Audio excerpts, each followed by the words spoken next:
Galw'r aelodau I. I call members to order, and the first item on our agenda this afternoon is questions to the Cabinet Secretary for Education, and the first question is from Rhina Bjorwerth. Thank you, Llywydd. Good afternoon. Will the Cabinet Secretary make a statement on medical education in North Wales? Thank you, Rhyn. The Health Secretary issued a statement in July about medical education and training in North Wales, which recognised the need for increased medical education in the area. Our ambition is to achieve this through a collaborative approach based upon Cardiff, Swansea and Bangor universities working more closely together. Thank you. And I do understand that I have been asking questions of the Cabinet Secretary for Health on medical education to date, but it's good to ask a question to you as the Cabinet Secretary for Education today. Now that the pre-budget agreement has secured funding, development funding for undergraduate medical education in Bangor, will you, as the Education Secretary, tell us what sort of work programme you would want to see put in place in order to start to build towards the introduction of a full undergraduate course in Bangor for medical students based in Bangor University, working in partnership with another medical school or medical schools, in addition to the steps that can happen immediately in terms of securing further placements for students in North Wales? Well, like you, Rhyn, I am pleased that we've been able to agree funding of £7 million in next year's budget to support our plans for the development of undergraduate medical education in North Wales. The Health Secretary gave a commitment to update Assembly members in the autumn, and that remains the position. But I can tell you that officials are working with the three institutions to progress the proposal and to identify the practical steps required to make it happen. Officials most recently met with Cardiff, Swansea and Bangor, together with the Deanery, on the 21st of September. Mark Ishod. Well, there's been no increase in full-time equivalent number of GPs in North Wales in a decade, despite increased population and trebling in GP contracts. And the number of GP training places in North Wales has been at a historic low now for a decade. The North Wales Local Medical Committee in the Assembly 3 years ago called for contact to be established with Liverpool Medical School, where many of them had come from to work in North Wales, having trained here as young doctors. And when I raised this with the First Minister, he said it's hugely important that any medical school works closely with others in order to ensure that sustainability is there in the future. How, therefore, do you respond to continuing calls by GPs in the North Wales Local Medical Committee for the solutions that you propose to incorporate strengthened connections with Liverpool and Manchester in terms of the supply of new and young doctors into the North Wales region? I thank Mark for his question, but postgraduate medical education is not a matter for my portfolio, but for my Cabinet colleague, for the Cabinet Secretary for Health. But I'm always very keen that Welsh universities and institutions look to collaborate wherever they can, whether that be within Wales or outside of Wales. Caroline Jones. Diolch, Llywydd. Cabinet Secretary, as we discovered in Health Committee, young people in Wales who study medicine in Wales are more likely to stay in Wales, which is why it is vitally important that we improve medical education opportunities in North Wales. Not only do we have a shortage of doctors and nurses in Wales, but we also have a massive shortage of radiologists. Cabinet Secretary, what is your government doing to encourage more young people to consider a career in medical diagnostics, and what are you going to do to increase the number of training places and opportunities in radiology? Well, the member makes a very valid point, and on the time when I was on the Health Committee, which I enjoyed greatly, issues around medical diagnostics is, of course, crucial if we're to tackle issues around waiting times for those tests. Myself and the Cabinet Secretary of Health continue to work closely across the government to ensure that we are supporting both medical education and professions allied to medicine, and we invest more than £350 million each year, supporting more than 15,000 students and trainees through their education and training in a range of healthcare professionals across Wales, including, as I said, both doctors and other professions. Question 2, David Melby. Question 2, David Melby. Assessment has the Cabinet Secretary made of the impact increased parent participation will have on attainment levels in schools? Thank you, David. Evidence suggests that family engagement can have over 6 times more influence on a child's educational attainment than differences in the quality of school. Our FACE toolkit and Education Begins at Home campaign continue to ensure that family engagement in children's learning remains a priority for all practitioners. Thank the Cabinet Secretary for that. Schools are required to include in their development plans details of how the governing body will seek to meet school improvement targets for the year by working with families of pupils at the school. Now, in a survey by PTA Cymru, it was found that only 66% of parents said their child's school was good at communicating with them, compared to 76% in Northern Ireland and 73% in England. So both those jurisdictions are ahead of us. And I'm particularly concerned about how schools contact foster carers, who obviously stand in for the parental role. I think this is very important and ought to be given a high priority in schools to ensure they're doing this essential liaison effectively. Thank you, David. I continue to look at new and innovative ways in which we can build relationships between schools and parents, given the crucial role that they can play in raising attainment. And the FACE toolkit is being, as I said, widely welcomed by practitioners in schools. Consortia are working with schools to ensure that it is taken up.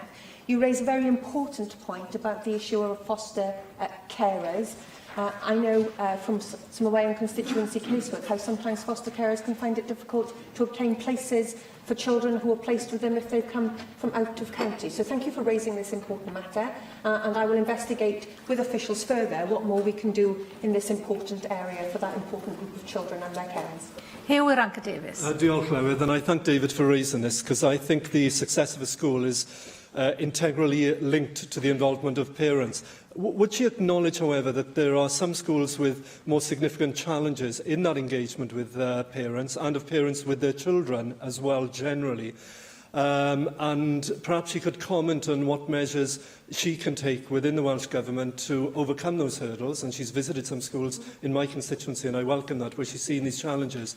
Would she also like to comment on the importance of Fly and Start programmes in starting this early engagement with parents being involved in the lives of their children as well? It was a delight last week to be at the opening of 2 new Fly and Start centres in my own constituency in Lewistown and also in Garth. It's the 12th within Bridgend. They're having a major impact in having that role of involving the parent in the lives of their children and ultimately in the lives of the school as well and the future education.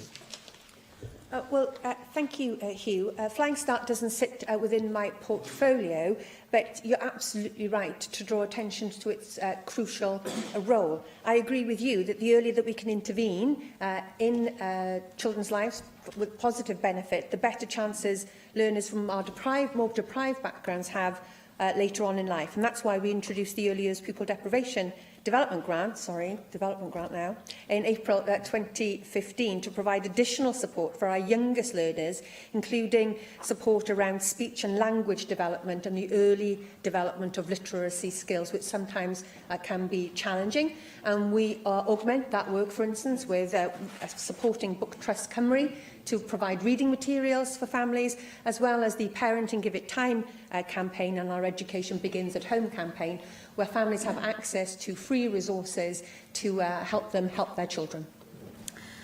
I now call on the party spokespeople to question the Cabinet Secretary. Plaid Cymru spokesperson Llŷr Griffith. Thank you, Llywydd. Acknowledged to me in this chamber, and the First Minister, in fairness, has said very much the same, that the Government isn't where it would like to be in terms of supply teaching here in Wales. The Education Committee, of course, published its report suggesting actions in the last Assembly. The Ministerial Supply Model Task Force was set up last year. It reported back at the beginning of this year. And with the sector becoming increasingly frustrated at the lack of progress, your most recent letter to the Education Committee last week suggests that it could now be another 2 years before a new model is developed and ultimately implemented. Now, that's well over 4 years after the Government accepted all of the recommendations in that committee report back in 2015. So do you sympathise with the sector's frustration around this, and are they justified in being aggrieved at the Government's slow pace of reform? The issue around supply teaching is a complex and sensitive one. you will be aware that the Task and Finish group that was set up by the previous minister acknowledged that in their own report that was delivered to me, that there is no single answer to addressing the issue around supply teaching. It's not fair to say that no action has been taken. A group has been set up by myself to work through and implement the findings of that Task and Finish report. So, for instance, supply teachers now have access to Hub, whereas they didn't have that before. We are working on new training arrangements for supply teachers. We have new collaborative arrangements in a number of local authorities around newly qualified teachers who find themselves working in a supply route to better support them in their role. And we continue to look at new models of delivering supply. As I said in my statement last week, in a question I think you raised then, officials have recently been in Northern Ireland to look at the experience of Northern Ireland. However, until we have the completion of the devolution of teachers' pay and conditions, we are somewhat constrained by our ability to introduce an innovative new model that I would like to see. Well, I've been approached by a constituent, and you mentioned pay and conditions. I've been approached by a constituent who was earning £115 a day as a supply teacher. She's now had a letter from her local authority to say that all schools must work through the private supply teaching agency, New Directions, with very few exceptions. And she tells me that will mean her pay will be cut to £85 a day, because New Directions retains about 30% of the money paid by schools for the supply teachers. Is it any wonder that there's an increasing shortage of supply teachers, particularly in certain subject areas? And do you accept that our supply teachers deserve a better deal and a fairer day's pay? The issue of the employment of supply teachers is for individual schools. Schools do not necessarily have to go through those individual procedures. Local authorities are encouraged to use the consortia arrangements, because that gives us some level of confidence around, for instance, checks for the individual practitioners that may be working in our schools. One of the issues that we did find with the Task and Finish group, that some of these smaller organisations that organise and supply teachers are not following some of the basic checks that we would want to ensure ourselves were happening in our schools. So, as I said, ultimately it is a model for individual schools, but I would expect that all proper protections are in place for our supply teaching workforce. What's important to me is that we use supply teachers when necessary, but supply teaching doesn't become the default in many of our schools, and that disrupts learning potentially and has an impact on standards. Well, you haven't addressed the question about whether they get a fair deal out of this, because another supply teacher tells me he's considering giving up a job that he's done for 18 years because of this drastic reduction that he's facing in pay. And in the meantime, of course, he tells me that he sees New Directions paying its directors a dividend of £100,000 apiece and a share in a further £430,000 dividend from the firm's parent company. At the very time our schools are increasingly dependent on supply teachers for their services and support, you're kicking the prospect of reform 2, maybe 3 years further down the line. Now, in the meantime, supply teachers are seeing their pay being cut. So do you think that it's right that a private agency is taking a third of supply teachers' pay? As I said, the employment arrangements for individual supply teachers is a matter for schools. One of the more interesting examples of an alternative model that the Task and Finish looked at was a cooperative model that was set up by teachers themselves in the south-west of England. And I am very keen to see if there are any lessons that can be learned from that. With regards to the use of private agencies, that's one of the reasons why we've set up these new consortia arrangements with local authorities for NQTs, so that actually it is the local authorities that are responsible for placing supply teachers in those areas. And those types of models and the social contract that we have between us as the Welsh Government and our teaching workforce is one I want to build on. Llefarydd y Ceidwadwyr. Conservative spokesperson Darren Miller. Cabinet Secretary, this summer saw the worst Welsh GCSE results in a decade, with the pass rate falling to its lowest level since 2006. It provides us with further evidence that successive Welsh Labour-led administrations, and now this coalition government, is failing children and young people here in Wales. What are you going to do to turn this situation around? What I'm going to do is implement the contents of Education in Wales, our national mission, which was published last week and which I answered questions on last week in this chamber. You haven't specifically said what you're going to do to turn the GCSE results around. One thing which would be helpful, of course, is having GCSE textbooks which are available in the Welsh language for those pupils who wish to sit their exams through the medium of Welsh. But as you will probably be aware, the new specification for religious studies GCSEs, which has already been published, there aren't any textbooks at all available for those religious studies GCSEs, either in English or Welsh. So we're not going to see any improvements until we actually get some work done by your government on making sure that teachers are equipped with the resources that they need and learners have the ability to access the resources they need to drive these standards up. You gave us assurances in the past that these were issues which had been dealt with. We're now at the beginning of October. These textbooks still aren't available in either of those two languages, particularly for the religious studies GCSEs. When are you going to pull your finger out and sort this situation out?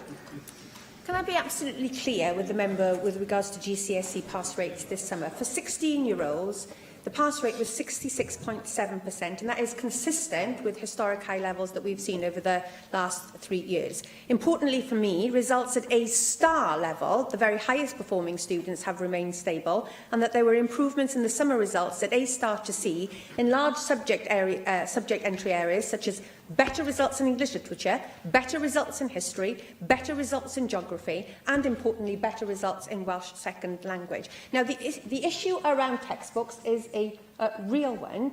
Qualifications Wales, which of course, because qualifications are now arm's length from this government, will not sanction a new course from the WJEC unless they are satisfied that resources are available. When it comes to bilingual resources, I'm sure the member will very much welcome the announcement yesterday that additional resources will be made available for the production of Welsh medium resources, seeing that both this government and Plaid Cymru have a shared ambition to increase resources in that area.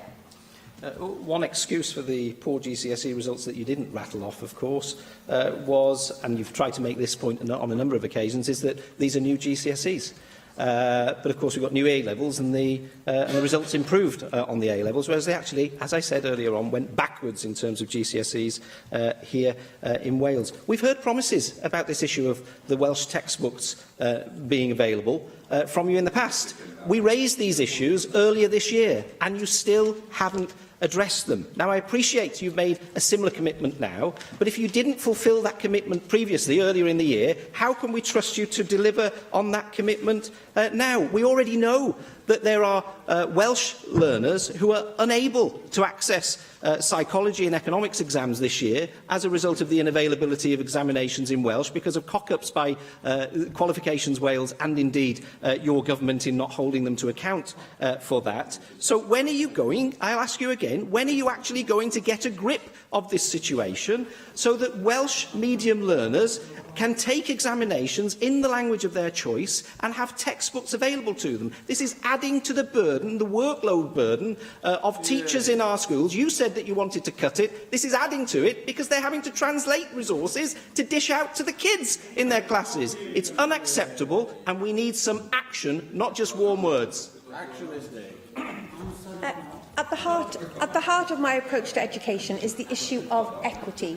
No child should be disadvantaged because they choose to study either through the medium of English, whether they choose to study through the medium of Welsh, or whether they choose to attend a bilingual school.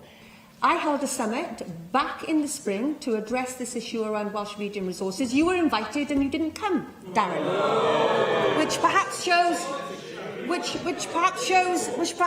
your true interest, which perhaps shows your true interest in this subject. Since that time, we have worked with the WJEC.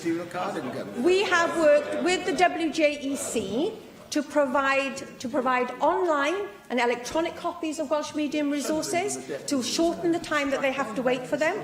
We are working with the Welsh Books Council and the WJEC to look at how we can develop the Welsh publishing industry to publish our own textbooks rather than being beholden to large publishing houses across the border in England. And crucially, we have been able to agree between ourselves and Welsh and Plaid Cymru additional resources to tackle this very issue.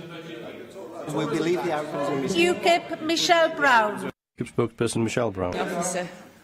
Cabinet Secretary, Philip Hammond recently said that he was considering slashing tuition fees at HE institutions in England to the tune of £5,000 a year.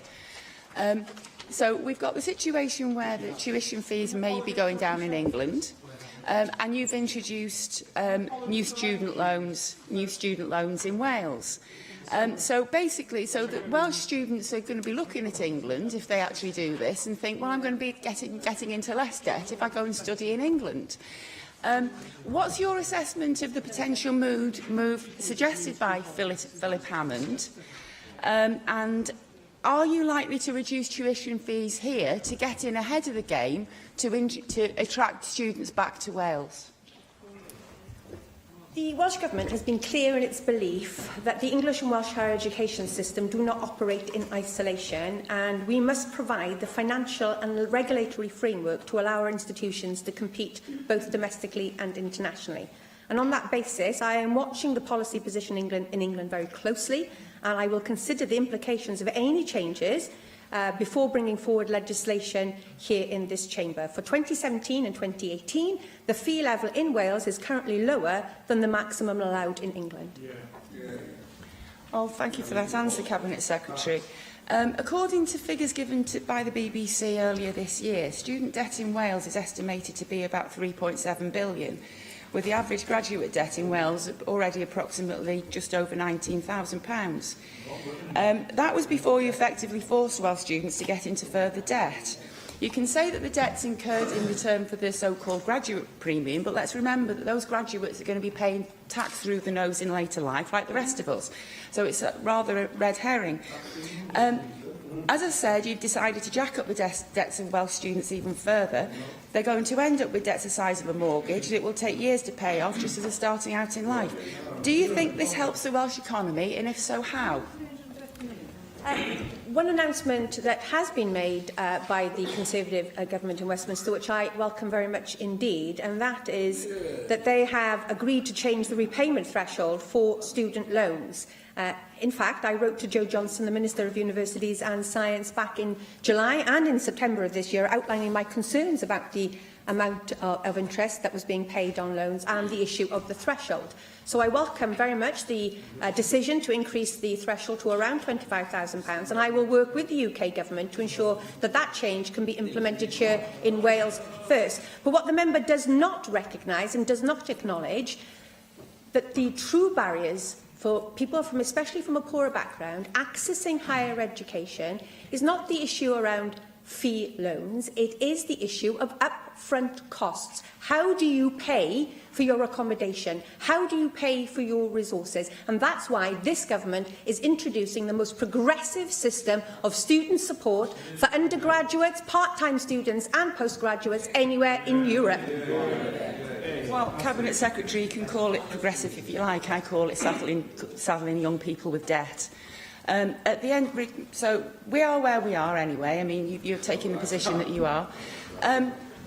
Like I said, these students are going to be incurring large amounts of debt at a time in their life when they're perhaps not used to handling large amounts of money, running a monthly budget, running a quarterly budget effectively. So how are you going to ensure that these students get responsible and thorough financial advice before they take out the loans, so they're not doing things like taking out payday loans, credit cards to pay for accommodation that ultimately should be provided by the universities? So what support systems are you going to put in place to make sure that those students have the right financial advice before they enter into these decisions, and what kind of debt counselling are graduates going to have when they come out? Let me be absolutely clear, because I'm not quite sure if the member understands. All students in Wales next year will qualify for a £1,000 non-repayable grant.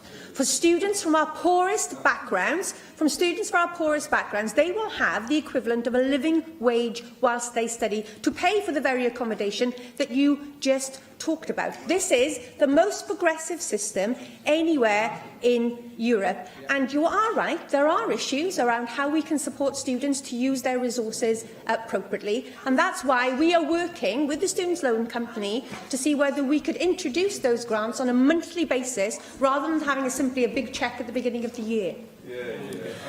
Tynwyd cwestiwn. Question 3 is withdrawn. Question 4, Eluned Morgan. Will the Cabinet Secretary make a statement on pupil welfare and education? Thank you, Eluned. We have put the well-being of our learners at the heart of our education system, and that is reflected in Education in Wales, our national mission.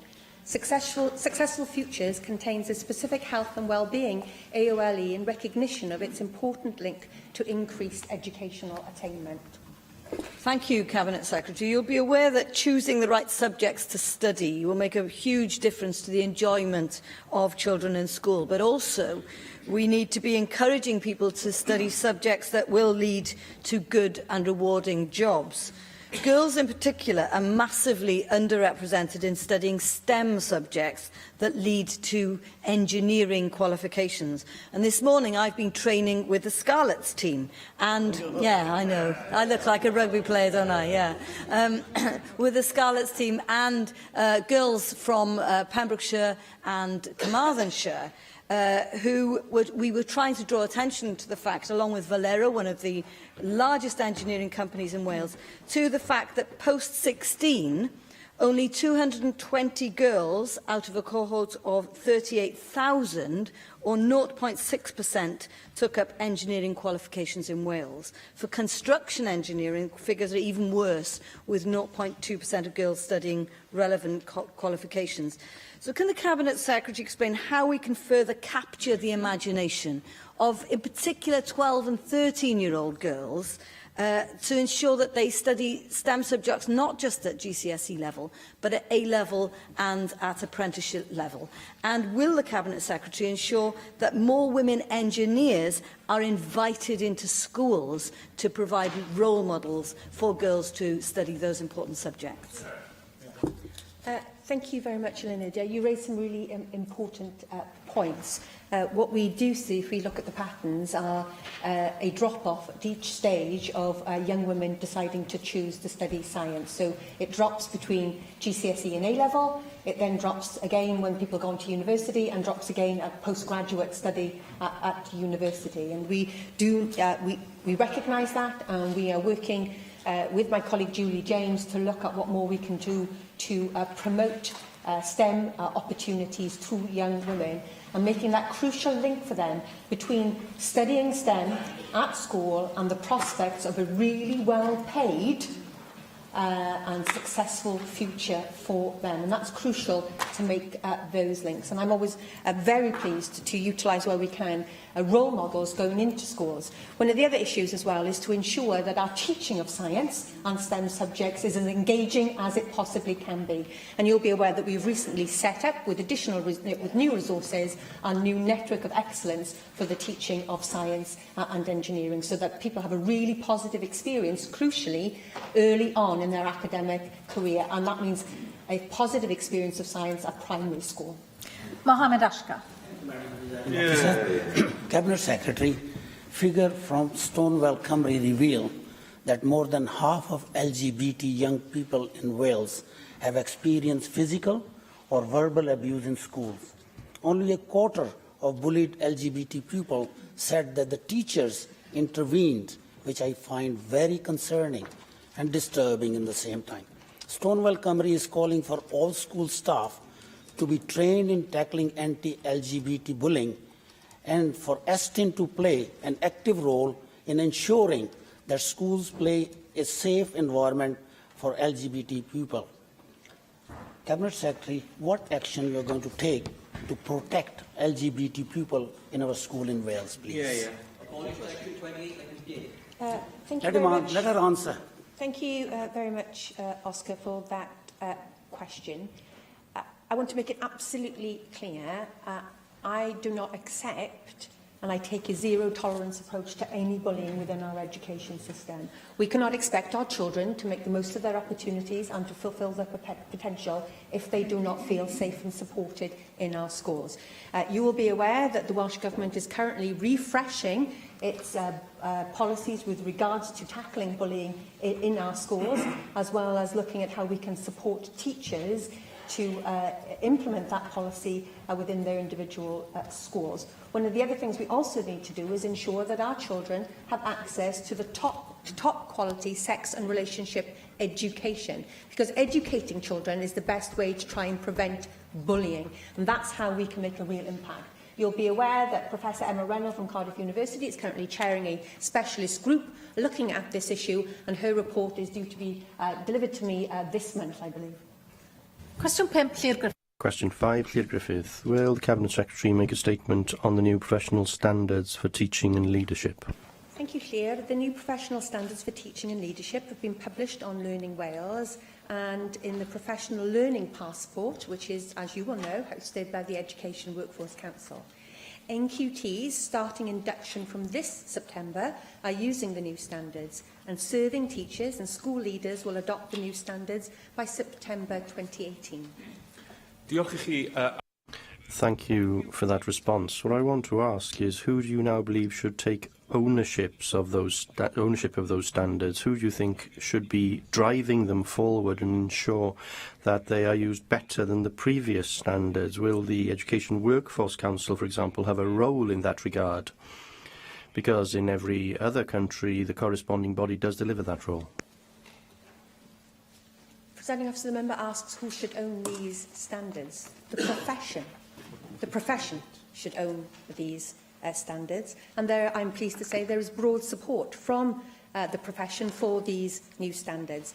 Our new proposals replace 55 previous standards with 5 new key standards, and of course the EWC have had a very important role in helping in the development of them. At present, those standards have been incorporated into the EWC's professional learning passport, and I will keep under review whether EWC should have an increased role in this particular area. Darren Miller. Well, we can't hang around waiting for you to make a decision here. A decision was actually made by the previous Cabinet and the previous Government and was simply not followed through in terms of extending the remit of the Education Workforce Council, which is the profession, effectively, in Wales. You say that the profession should own these things. Why can't you give responsibility to the profession's body, the EWC, to have responsibility for shaping these professional standards going forward? And you say, Minister or Cabinet Secretary, that these are just 5 standards replacing 55 standards. Actually, it's a 100-odd slide PowerPoint, effectively, that people get through to online when they go to have a look at drilling down into what the standards mean and how it should affect their practice. When you are finally making a decision on the remit of the EWC, will you also consider the lack of ability of the EWC as it stands at present to suspend people from registration when serious allegations are made? As you will know, there have been a number of cases in Wales in recent years of people who have been alleged to have committed sometimes some very serious offences. And whilst they may have been suspended by their employers for employment purposes, they are still registered on the EWC's registration list, and there's no power, unlike some other professional bodies, to actually suspend their registration to prevent them from working in our schools. There's a safeguarding issue here, I believe, which needs to be addressed. Can you confirm that that is also something which you will consider when you're looking at the remit of the EWC in the future?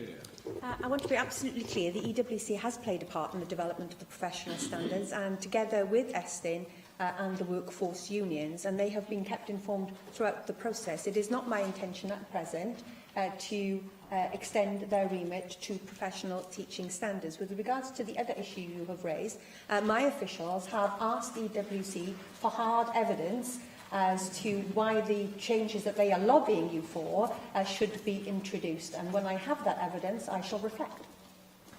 Cwestiwn 6. Question 6, Neil McAvoy. Will the Cabinet Secretary make a statement on achieving the Welsh Government's target of 1 million Welsh speakers through the education system? Education is one of the key areas that underpins our ambition to achieve 1 million Welsh speakers by 2050. Ensuring the increase in the number of children and young people educated through the medium of Welsh or bilingually will be a priority for us all. Diolch. I'd like to raise the experience of a school in my region, and that's Ysgol Nant Caerau in the west of Cardiff. In 2012, the school had 86 pupils on a site designed for 4 to 7-year-olds. Now the school has 240 pupils aged between 4 and 11, and they're having to turn children away. There have been expansions of schools in other areas, but Nant Caerau is having to make do with a tiny site, and the footprint is less than half the government guidelines. There is a patch of land next to the school which could be used, and that makes perfect sense to me and almost everybody, but the council is dragging its feet. So would you agree that if we are to increase the use of the Welsh language in areas like Caerau and Ely, that we need to invest in sites like this? And will you meet with parents to encourage Cardiff Council to take action on the site as soon as possible? Presiding Officer, members will be aware from yesterday's business statement that I'll be making an oral statement on Welsh language education plans next Tuesday. Members will also be aware that I commissioned Aled Roberts to look at all the plans for strategic plans for education published by local authorities in the spring, and he published that report in the summer. In terms of the example that the member has quoted, I would suggest that he takes that up with his local councillor. Susie Davis. Diolch, Llywydd. Minister, statement back in April, which referred at least in part to promoting the use of the Welsh language. You explained how you would like to focus on coordinating and commissioning practical support to facilitate the use of the Welsh language amongst small businesses. Now, about £4 million from the main education budget came to the Welsh language budget this year towards education support. And I wonder if it's clear yet whether preparing young people for using Welsh in the workplace, which is obviously the best support of all that you can give, is being supported through the education system via the Welsh Bac, IT training, or most importantly of all, embedding the use of Welsh in vocational courses for front-facing careers. I hope that is happening. I had a meeting last week with the Cabinet Secretary for Education and a colleague, Cymraeg Cenedlaethol, Lythel, to discuss how we can expand and continue to implement the work that was recommended by Deleth Evans in her Task and Finish group, which the Cabinet Secretary published in the summer. I would expect and anticipate that all those different elements need to be in place. I will be publishing by the end of this year a plan for the teaching of Welsh in education, and some of those elements will be addressed in that. Otherwise, you'll see from the strategy that we published before the summer recess that we have targets in place for increasing the number of teachers and teaching staff available to be able to teach both through the medium of Welsh and to teach Welsh, significant increases by the end of this Assembly, and we are already put in place our programmes for achieving those targets. I'll be very happy to update members at appropriate times through this Assembly. Sian Gwenllian. Yn ôl adolygiad Aled.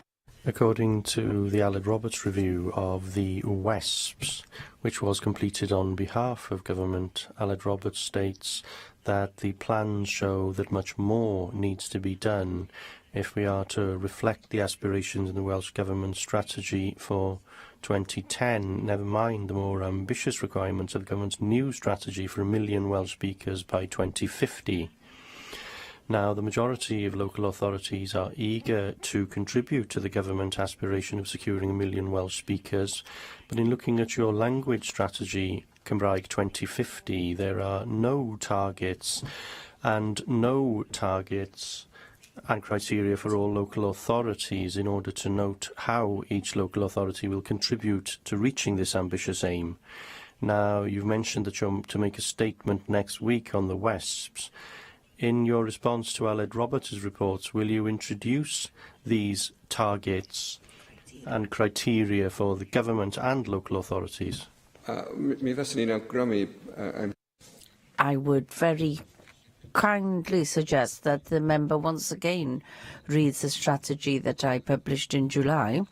And if you read the programme of work, which was published simultaneously, you will see that there are criteria included there which shows that we're planning for an increase in the number of children receiving their education through the medium of Welsh and how many teachers will be required to attain those targets. And so the targets are already there for the end of this Assembly term and the ensuing years. And so there are some targets included in both the programme of work and in the strategy itself. When it comes to publishing the WESPs, of course, it's a matter for the local authorities. It's not a matter for this government to do that. And it's up to each individual authority to do that.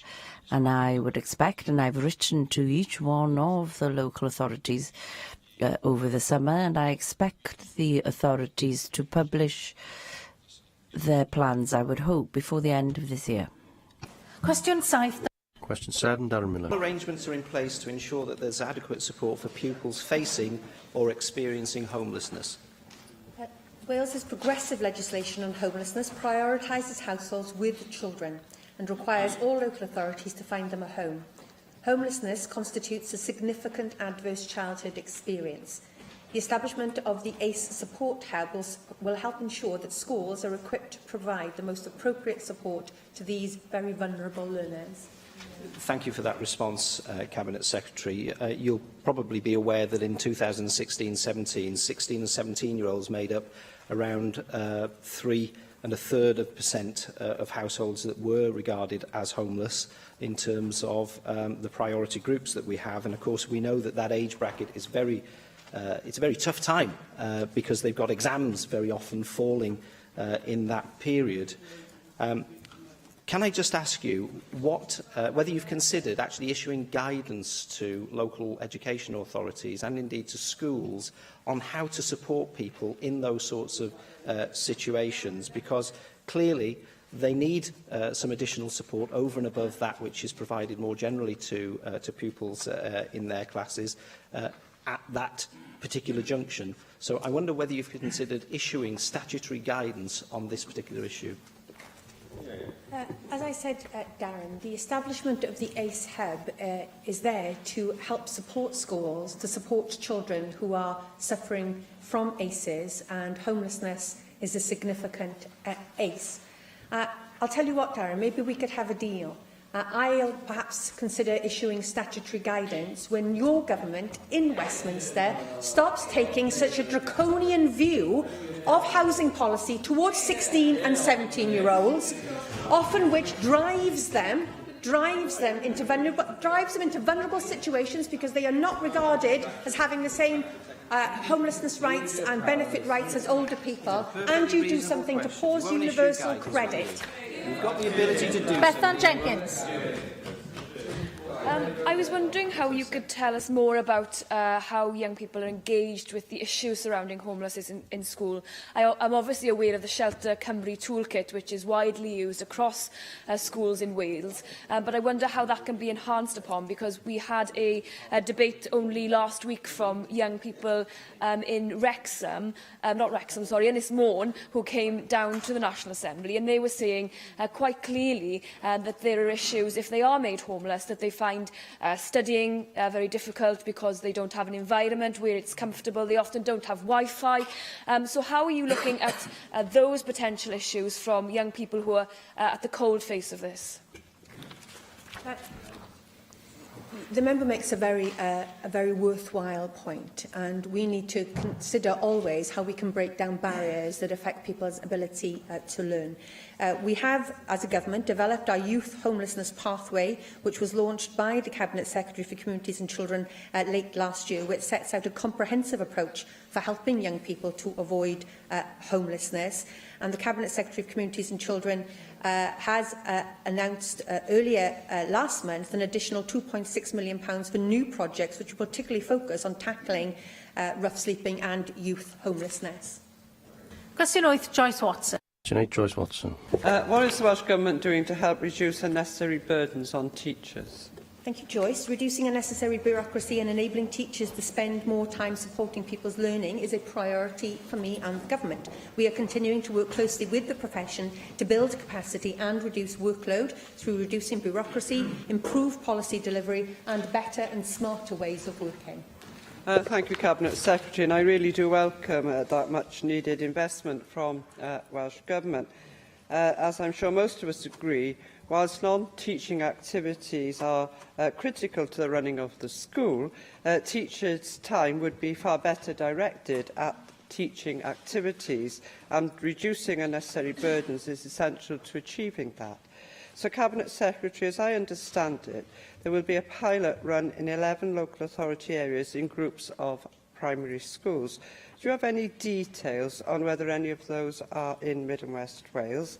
And do you have any idea when we can expect to see the first school where business managers are in post? Joyce, you're absolutely right. It should not be the job of head teachers to be spending their time trying to source paper, toilet roll, manage cleaning contracts, trying to deal with issues around the building or the IT. We need those professional people to focus on teaching and learning and developing the curriculum and supporting their staff to deliver outstanding experiences and lessons for their children. And that's why, you're quite right, recently we have launched a pilot, and I'm very pleased to say both Powys and Carmarthenshire councils have been awarded funding from the Welsh Government towards recruiting school business managers for mainly primary school clusters in their local areas. This will involve a total of over 30 schools in both Powys and Carmarthenshire, and business managers are currently in the process of being appointed and should be in place later on this year. Paul Davis. Cabinet Secretary, one way to help reduce unnecessary burdens on teachers is to encourage a greater dialogue between school leaders and teachers through informal workload impact assessments whenever new policies are introduced, so that a constructive and frank discussion about the impact of government policies is always taking place. Therefore, I'd be grateful if you could tell us if this is something that you are advocating, and if so, could you also tell us a bit more about how your discussions with head teachers and school leaders about the introduction of some kind of workload impact assessments are currently progressing? Thank you, Paul. It is really important that there's a shared understanding around the expectations between school leaders and their staff. And sometimes those expectations are driven by external accountability measures. So school leaders putting work onto staff because they think that's what is expected from them, either by their regional consortia, by the local education authority, or crucially by Estin. And that's why you'll be aware, earlier on this year, we launched a resource for all schools and all practitioners that set out very clearly the expectations of regional consortia and Estin, for instance, when it came to the issue around marking and assessment. That's been supported by each of the teaching unions, and I hope that that is proving to be a very valuable resource in all of our schools, and that school leaders are taking it seriously. We constantly need to look to the profession to how we can work smarter and better together, and challenge ourselves as a government. Are we requiring things of schools that are adding to bureaucracy but not adding to learning? And we'll constantly keep that under review when I meet with school leaders via a series of conferences that we hold. Diolch i'r ysgrifennydd.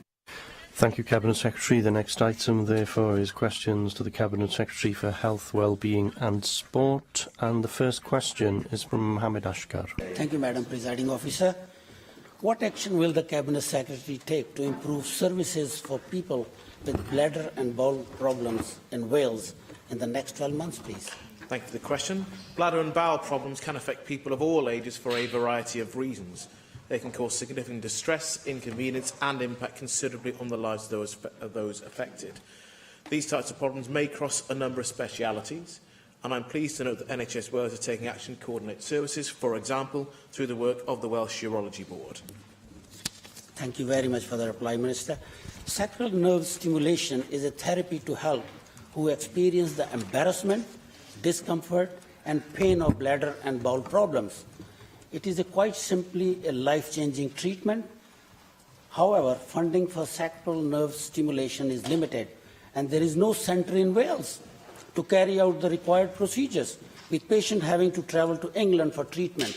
Cabinet Secretary, I met a consultant only last week who said there's a very reasonable and cheap treatment is available in England, and in this country also the professionals are here to plant a simple, very simple chip at the back of the body which controls the bladder, and which is a very simple way to give the comfort of our senior citizens, especially 90% of ladies who suffer with this. What action will the Cabinet Secretary take to improve access to sacral nerve stimulation treatments for our dear old mother and fathers, for a quality of life with bladder and bowel problems, to improve their quality of life in Wales? Thank you.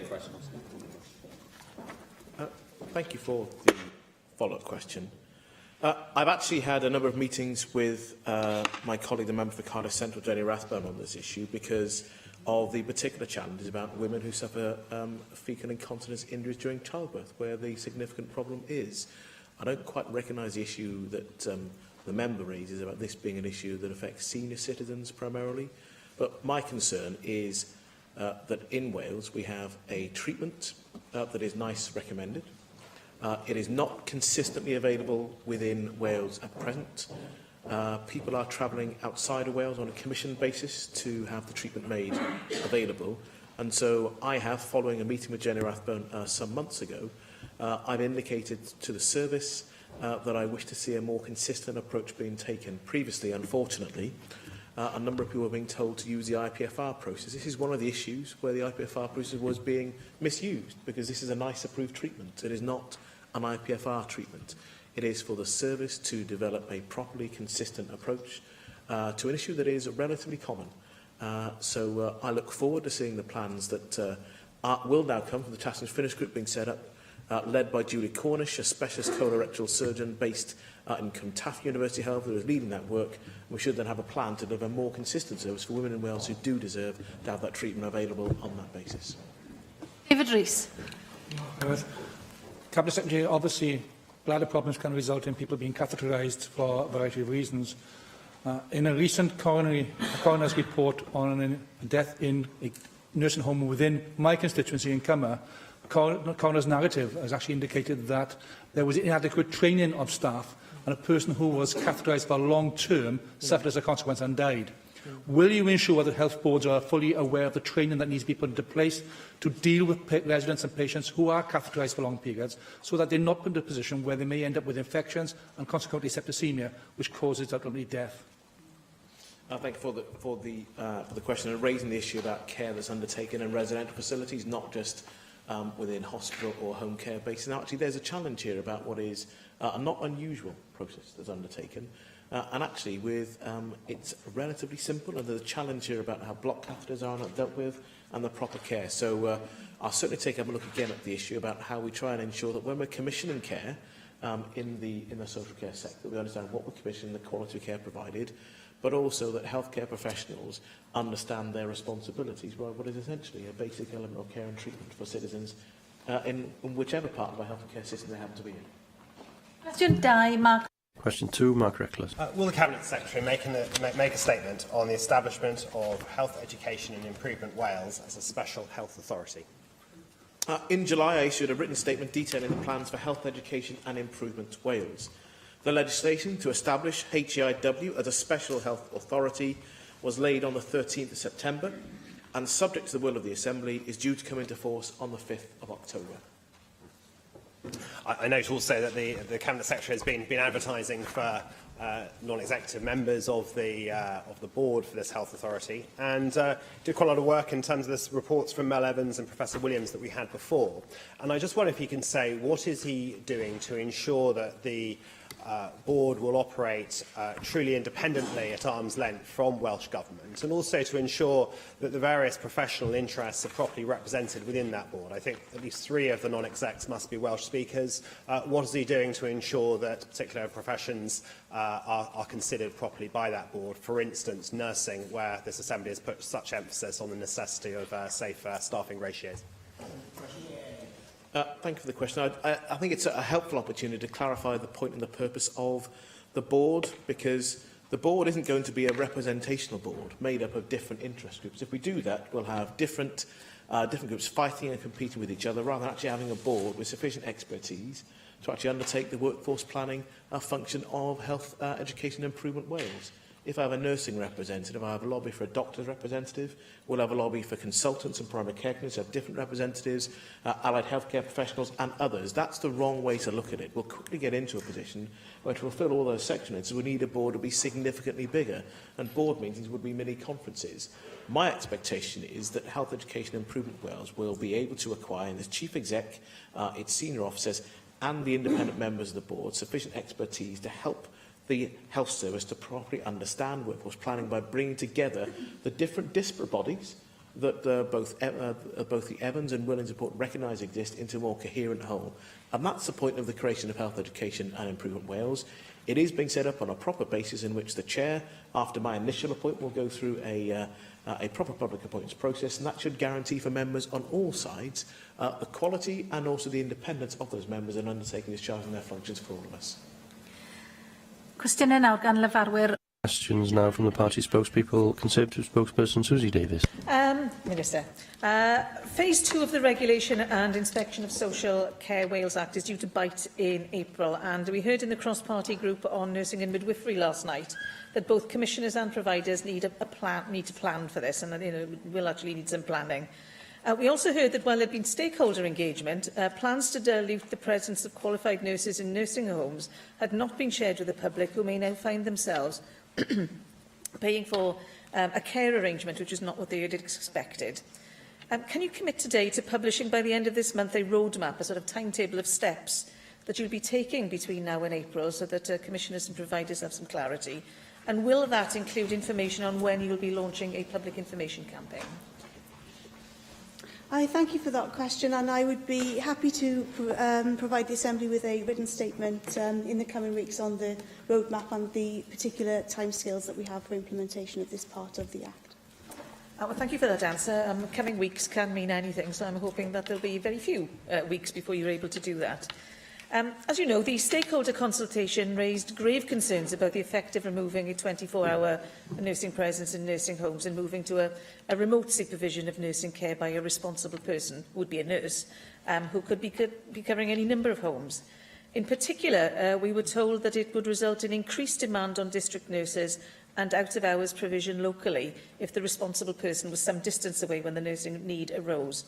And I'm sure you'd agree that an early nursing intervention avoids escalation of a need into something even more distressing for the individual and more expensive for the NHS.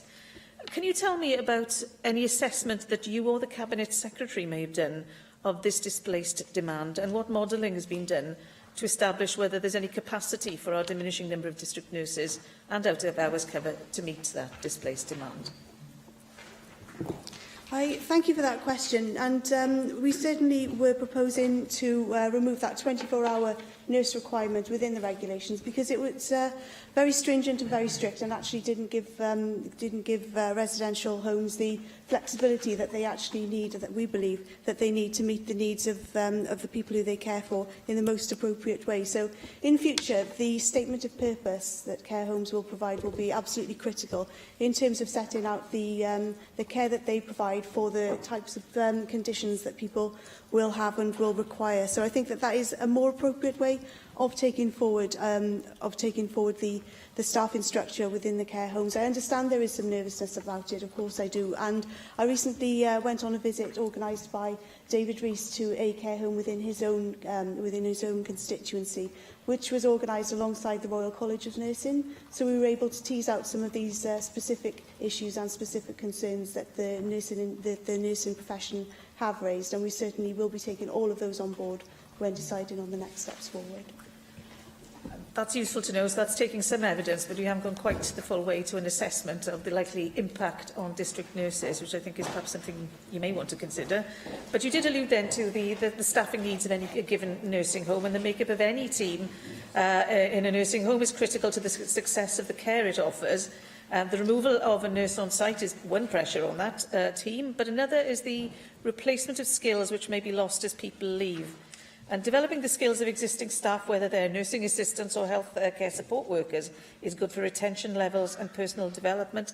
But there are practical difficulties in finding time to train staff, both in nursing homes and for at-home care. And this applies particularly when an individual needs to apply judgment and understanding the implications of an intervention, rather than being able to mechanically perform a task, if you like. How can you assure us that quality and standards are not compromised when CPD is patchy due to these pressures? And how will this inconsistency in the acquisition of skills create inconsistency in individuals concluding exactly when they are now qualified enough to register? Thank you. I thank you for that question. And developing the workforce and providing public assurance are two of my personal key priorities, but they're also priorities of Social Care Wales, which, as you'd be aware, came into existence in April of this year.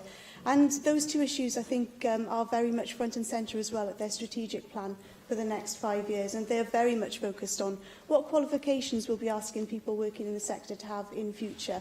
There's a consultation ongoing at the moment, or I think it's just been launched this week or next, in terms of what qualifications we'd be asking people in the domiciliary care sector to be having in future, because we want to have qualifications when people are registered that are relevant and that will give the public confidence, but also we need to make sure that we maintain those soft skills, which we have so much of in the domiciliary care sector as well. People who've been working in that sector for many, many years, and they have experience and they're compassionate, they deliver good quality care, they understand the individuals, and those things are quite hard to measure, so we need to have that balance in terms of the softer skills and the attitudes and the aptitudes for the work, as well as the more formal qualifications, as we seek to professionalise the workforce in order to make the work more attractive to people in future, and to give the kind of kudos and respect and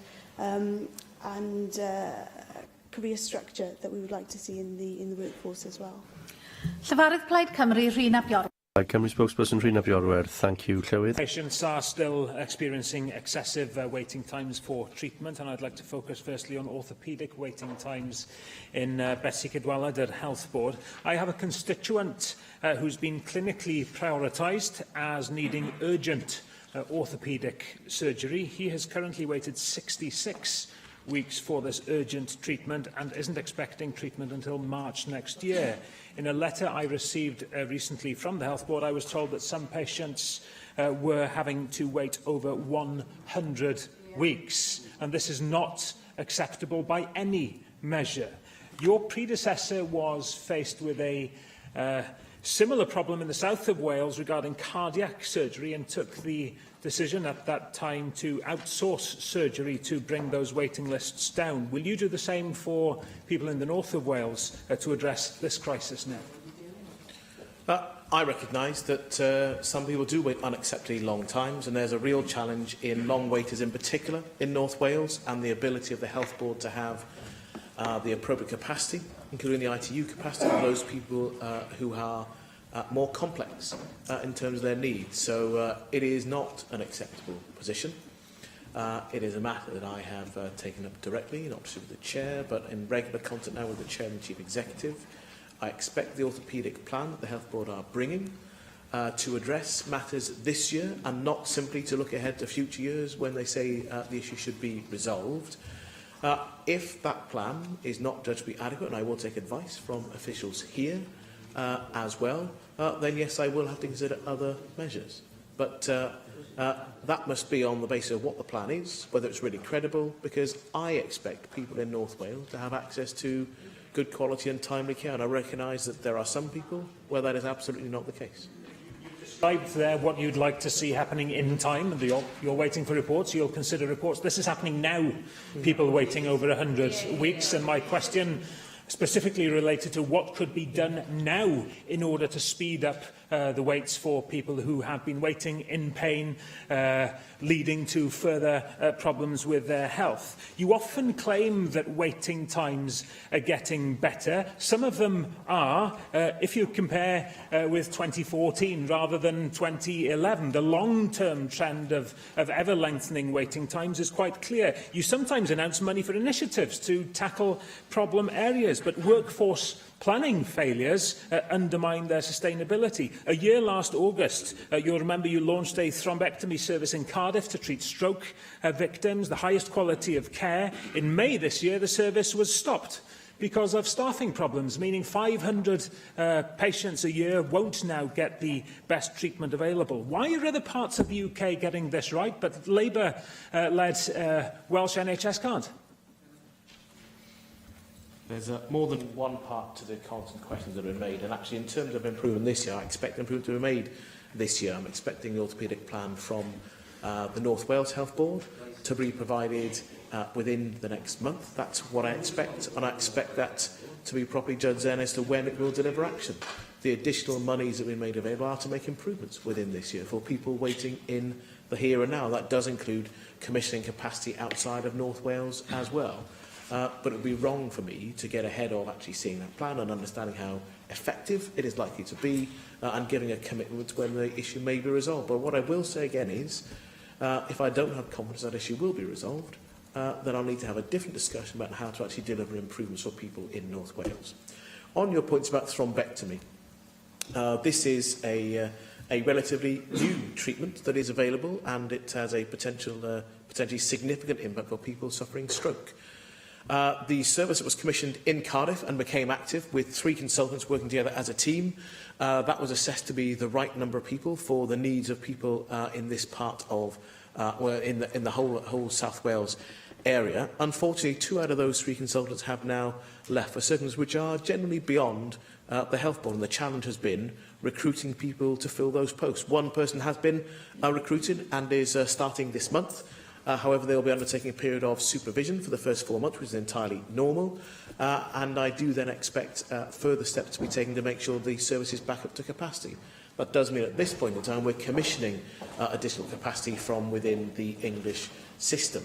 It is also worth pointing out that actually every other part of the United Kingdom system has a challenge in meeting the need for this new service. You'll note that in the piece this weekend, it noted that there are significant parts of England that similarly have challenges and having a fully staffed and functioning service, and in addition, the same can be said of Scotland as well. So this is about how we get back to a relatively new form of treatment, to commission it properly and on a sustainable basis moving forward, and this, of course, is a serious priority for myself and the service. Again, this is a message we hear time and time again. This isn't a specifically Welsh issue. This is a problem throughout the UK, whether it be recruitment or retention or whatever else. But we know that this is a service that is being provided in other parts of the UK. And in fact, North Bristol NHS Trust's stroke lead has said that the failure to get a grip on things in Cardiff, in Wales in particular, means that Wales is becoming the laughing stock of the international neurovascular community. I don't, and patients and staff don't want people talking about our NHS in that way. And can't you see that there is a big, big mismatch between what you and Welsh Government say, the expectations you like to create, and the reality for NHS staff and patients who frankly deserve better? You may not like to hear it, Reen, but it's the honest truth about where we are compared to other parts of the United Kingdom as well. You'll note from the piece that you, the Guardian piece that you quoted from, that actually it does set out there are significant challenges in other parts of England as well. It is not the case to say that Wales is uniquely bad in this case. And I have to say, with the comments made by the consultant in Bristol, I thought that was particularly offensive and short-sighted. The comment on services provided by other clinicians within the 4 nations of the United Kingdom in that way, I felt was, as I say, offensive. This is a challenge that is beyond. This is not something where the Health Board have caused a problem in 2 people leaving in a very short order. The challenge is how we actually get back, and actually we rely on good relationships within the Welsh system, but also with colleagues in England and vice versa too. There's a challenge here about how we create a proper network to service the needs of people within Wales, and we do need to work with colleagues in England to understand how we could and should do that in a way that's sustainable for all parts of the United Kingdom. So I look forward to a more grown-up conversation between colleagues in Wales and in England about how this developing treatment that could have a significant impact on improving mortality and avoidable disability for people who suffer stroke is delivered on a generally sustainable basis. And it doesn't really matter to me whether you're frustrated about having an honest answer about where we are, but I think the honesty matters, because otherwise we're not going to have the sort of healthcare system we want to have, and that people deserve to have. Llefarydd UKIP Caroline. UKIP spokesperson Caroline Jones. Cabinet Secretary, October is Breast Cancer Awareness Month, and to mark the occasion, Breast Cancer Now have published a new report looking at the breast cancer patient pathway and makes recommendations to improve patient outcomes. We are now making progress in improving breast cancer survival rates. Both 1- and 5-year survival rates have increased by 1.7% over the last decade. We are getting better at detecting breast cancer, but we are not always treating the cancer early enough. Referral to treatment cancer targets for both urgent and non-urgent routes have not been met in the last 12 months. Breast Cancer Now are calling for you to closely monitor performance against waiting times and to take remedial action. Cabinet Secretary, will you accept this recommendation and outline the steps that you are taking to meet referral to treatment targets? Thank you, Member, for the question. This is an issue where there is a genuine concern across the Chamber and within and outside political parties. Actually, the achievement in cancer services is a marker of the success we've had within the NHS, but also of the unmet challenge that still exists. I'm pleased that you noted there's been a significant move forward in 1-year and 5-year survivorship within Wales. We're statistically in the same place as the other 4 nations in the UK. We also see more people being referred in and more people treated and treated within time. And that's on the back of a 40% increase in referrals in the last 4 years. But the unavoidable truth is that within the United Kingdom, all 4 nations, we're still at the bottom end of the outcomes league table with other European nations. There's much more for us to do. Now, I don't accept everything that the Breast Cancer Now survey says, but when it comes to the need to try and do something about screening, because unfortunately the screening results on breast cancer have gone down, we're not having the same numbers of women come through. There's a challenge for us about making sure that the message is clearly understood, that early screening will help to save lives. Also about the challenges in our diagnostic capacity as well, and that is absolutely part of what we are looking to do, not just with immediate performance monies in this year, but on a longer term and sustainable basis. And I certainly do closely monitor performance. Referral to treatment and cancer are issues that every chair expects to have to discuss with me. And indeed, when services go backwards, then there is extra attention provided. A good example of this has been Cardiff and Vale Health Board. Not that long ago, against the 62-day target, there were figures in the 70%, wholly unacceptable. They've resolved and looked at those issues, and they're now in a much better place, and over 90%. The challenge for the rest of Wales is how to have the same level of understanding of their challenges and their achievement, and to do that on a sustainable basis in the face of ever-increasing demand. Thank you for your answer, Cabinet Secretary. One of the biggest improvements we can make to breast cancer care, and the whole purpose of the Awareness Month, is to make the public aware of the signs and symptoms of breast cancer. Detecting breast cancer early improves your chances of survival, as I know from personal experience. I'm now my 10th year following breast cancer, and I owe my life to the fact that I noticed not a lump, but a dent, and the excellent staff at Neathport Talbot Hospital gave me first-class care. Cabinet Secretary, breast cancer can present itself in many ways, so it is vital that the public are aware of the signs and symptoms. Many men don't realise that breast cancer can affect them. 54% of men in the UK have never checked themselves for symptoms. What plans does your government have to run public information campaigns on breast cancer targeting both men and women? I'll check, but I'm not aware there is a particular Welsh Government plan to run a targeted campaign at men, but we do recognise that the third sector are particularly active in promoting awareness. I actually think that the biggest thing that we know, because there's evidence about this being an effective population screening basis, is actually to make sure the breast cancer screening service is taken up in higher numbers in the future. We do have a challenge with men and their awareness of breast cancer, and actually men generally in their own health awareness on a whole range of issues. There is a broader challenge about not just understanding if there is a problem, but I think the bigger gain to be made is actually in primary prevention and in understanding those behaviours through diet, exercise, alcohol and smoking, where we are more likely to become unwell, including to suffer a range of cancers, and to take more ownership and control of things we can do for ourselves. Cabinet Secretary, we all know that prevention is better than cure. While we can and are taking action to tackle some of the risk factors associated with breast cancer now highlight the fact that we can't tackle the biggest risk factors, being a woman and getting older. We can, however, take action to reduce the risk of breast cancer spreading to other parts of the body. And Breast Cancer now are calling upon the Welsh Government to improve access to preventative medicines such as bisphosphonate. Cabinet Secretary, what is your government doing to improve access to off-patent medicines for Welsh breast cancer patients? Interestingly, the member is in the room, but I had a meeting on exactly this subject about 6 weeks ago with the member for Torfaen and her parliamentary colleague. These are areas that we're actively considering to see there's more that we can do to have an evidence-led approach to making sure that the most effective and proportionate treatments are available within our service. Tynwyd question 3. Question 3 is withdrawn. Question 4, Lee Waters. Will the Cabinet Secretary commit to a review of the governance structures of the NHS Wales Informatics Service? I'm expecting a Wales Audit Office report on the wider information management and technology system in NHS Wales. I expect that to be completed within the next 3 to 4 months, and governance arrangements will form part of that Wales Audit Office review, and I will of course expect that to include the NHS Wales Informatics Service. I will then consider the recommendations of that review once they've been completed.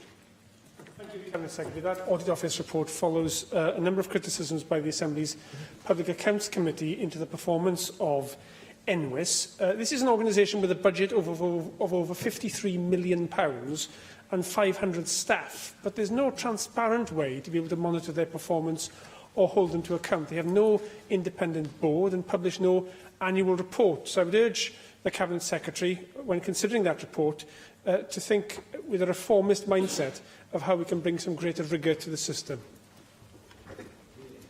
Thank you for urging me to take a reformist mindset.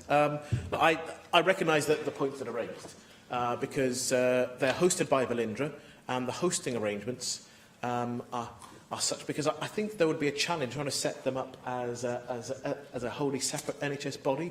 But I am interested in not just the debate, but then an answer to how we provide greater awareness of what they do and greater governance oversight of what they do, whether that's within Velindre or not. So I'm taking a completely open mind about what the Wales Audit Office will have to say, because I do think it's something that we would need to resolve moving forward to make sure there's greater awareness and scrutiny, which I think is quite right and proper.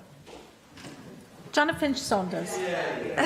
Cabinet Secretary, the recent parliamentary review of health and social care in Wales noted that the majority of the NHS informatics services, 534 staff, are currently involved in maintaining digital services and infrastructure rather than developing new systems. Now, given the widespread concerns, and we've discussed it here, about open data, collecting data and information sharing, for example with patient notes, between the health and social care sectors, and in fact between hospitals within even the same health board, what commitment can you give that you will look to review to ensure a more proactive and innovative output from this service? Well, that's more about the capacity of NWIS to actually undertake a joint mission, a different mission of both developing new products and at the same time maintaining the significant architecture that we have. And we saw in the recent cyber attacks the ability of NWIS as a national body to coordinate action to maintain our whole system. That was a significant undertaking. And I've said before in this chamber, actually, I do recognise the challenge in the real capacity for NWIS to continue to develop new products, to actually meet public expectation about how they live their lives in the here and now, the expectation to be able to move data and information, to share that in a way that actually matters to them. That's why NWIS has actually helped us, for example, in creating the community pharmacy system, so that actually we're now able to have a shared version of the GP record. There's lots of health gain to be made in having the safe and effective transfer and sharing of records. I again have an open mind about whether we need to actually try and bring more people into NWIS to improve and increase their capacity, or whether actually we need a different relationship with other people who develop products themselves. There's a challenge there about intellectual property. There's also a challenge about the ability for the public purse at a time of increasing austerity to be able to do that. This is the only part of the public service where there's a continuing expectation we can spend more money and employ more staff. We have to be able to measure our expectations against the priority we have in the whole service, but NWIS and information technology are absolutely a part of our architecture moving forward and a significant part of the health gain still to be made. So this is a priority issue for me moving forward. Question 5, Jenny Rathbone. Question 5, Jenny Rathbone. Please will the Cabinet Secretary explain what services are available in Wales for mothers who suffer anal sphincter injuries in childbirth? Maternity services in Wales work in collaboration with physiotherapy and specialist continence services. These services provide assessment and identify problems incorporating faecal and urinary incontinence, with referral to specialist services for treatment and individualised care planning.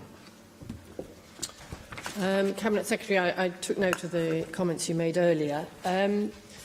As you'll have attended part of the meeting that took place in T. Howell last week, you'll be aware that this is a major problem and is being highlighted by a new charity called MASIC, Mothers with Anal Sphincter Injuries in Childbirth. And it was really arresting to hear the testimonials of 3 women who had suffered really life-changing injuries as a result of 3rd and 4th degree tears during birth.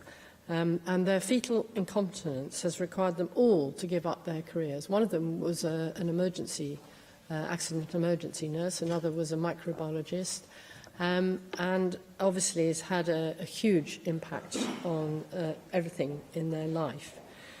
It is concerning to know that these injuries have increased threefold in the last decade, and overall it's estimated that 1 in 10 women are affected by faecal incontinence, particularly by the time of the menopause.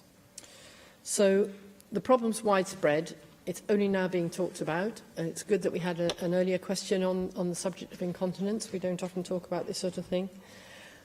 I have 2 questions, really.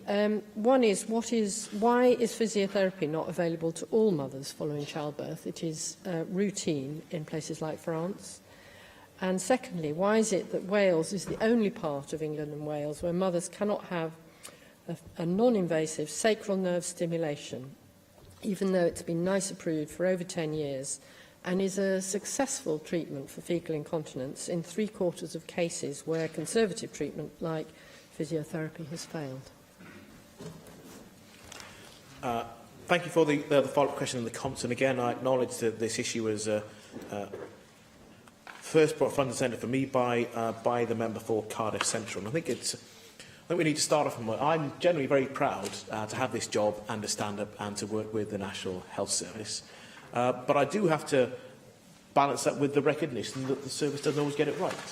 And this is an area where I don't think there has been the focus that there perhaps should have been in the past. And the challenge now is how we get to where we should be. That's why the Task and Finish group being led by Julie Cornish is important. And I expect that to come up with a way forward for our service, because you're right, there has been a significant increase in both the tears that have been detected, but then also the number of women coming forward with faecal incontinence in particular. And the challenge there is about how we then properly meet the understandable need that exists. And also understanding, I suspect that in the past we've had unmet need. So that's why I've outlined that there'll be a Task and Finish group. That's why I've recognised that it's not acceptable that in the past we have not been able to commission and provide enough sacral nerve stimulation services here in Wales. That does need to improve, because I recognise that where the more conservative treatment of medication and physiotherapy in particular has failed, sacral nerve stimulation is effective in about 75 to 80% of cases. So it is a highly effective alternative treatment. On your point about physiotherapy, there's just a point here about what is and isn't prudent. I think the wholesale provision, without the prudent need being available, is not one that I'd necessarily accept first off. But if the evidence changed and it was the right thing to do, then I would be interested in how we then plan a workforce to meet that identified and evidence-led care need. It's also worth pointing out that there will be a national survey starting next week, where we're asking women to talk about their experience of maternity and childbirth. We want to have a genuine understanding of the good, the bad and the indifferent, because this actually is being led by consultant midwives across Wales to try and ensure we have the richest source of information within which to both assess the effectiveness of our services and to improve them moving forward. Cwestiwn 6, Jeremy. Question 6, Jeremy Miles. Can the Minister outline how the Welsh Government is using emerging assistive technology in social care? Health Technology Wales has a remit to assess emerging technologies across health and social care and make recommendations for their adoption. Our efficiency through technology and integrated care funds support the rapid evaluation and upscale of new and emerging technologies within real-world care settings. Thank you for that. There are new developments, as the Minister will know, in wearable technology to support older people at home, tools to help manage medicine, use kitchen equipment, alert carers and voice recognition technology and other developments. There are even robotic technology in Japan which help with routine physical tasks at home. This can help people living supported at home and managing increasing frailty without going into residential care. This is also an example of innovation in the foundational economy, which is an opportunity to create employment as well. In light of this, would she support the creation of a care technology fund to encourage investment in Welsh care technology ideas to the benefit of our residents, whether they require care or work? I thank you very much for that question and the recognition of the huge range of assistive technologies that there are and the sheer potential of them in terms of improving the care that we offer people.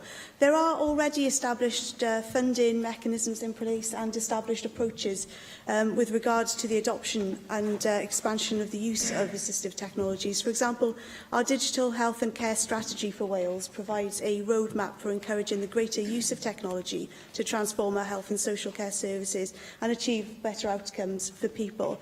And our technology-enabled care programme is also developing a national approach to scaling up the use of telehealth and telecare in Wales, and that programme works really closely with health and social care colleagues within Welsh Government to identify the priorities and the most effective and consistent uses that we could put these new technologies to. In terms of funding, we already have an efficiency through technology programme, and that's a £10 million fund to support the assessment and rapid development and adoption of new technologies across health and social care.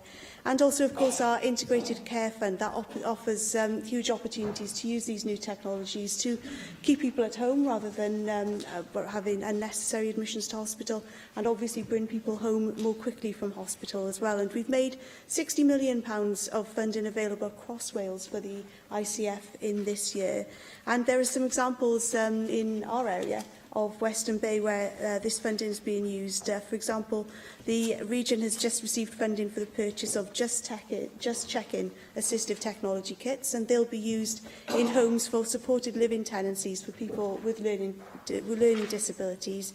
And so the service will use these kits to measure the support that individuals will require in their initial setting up period, and then they can use these kits to target hours of support both during the day and the night at the correct level for the individual concerned. Susie Davis. Well, you just mentioned Western Bay there, and it probably, I'm sure you're aware that the Swansea Bay City deal is very well placed excuse me, to nurture companies who want to actually develop these tech interventions for reablement excuse me, and other social care, particularly at home.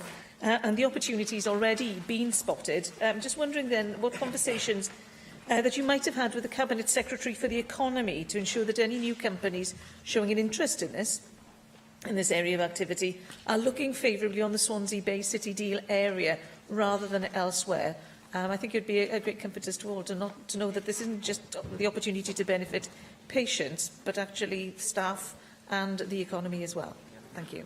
Thank you very much for that question, and I have certainly had discussions with the Cabinet Secretary for the Economy on the fact that we have identified social care as a sector of national strategic importance, and of course you'll have seen in Prosperity for All it is one of our key cross-cutting themes alongside housing, which also plays into this kind of area as well. So I'll certainly have that specific discussion on the potential for the City deal. I think that is an exciting proposition, an exciting potential there as well. So I think that it's something perhaps we could work to have a meeting on together.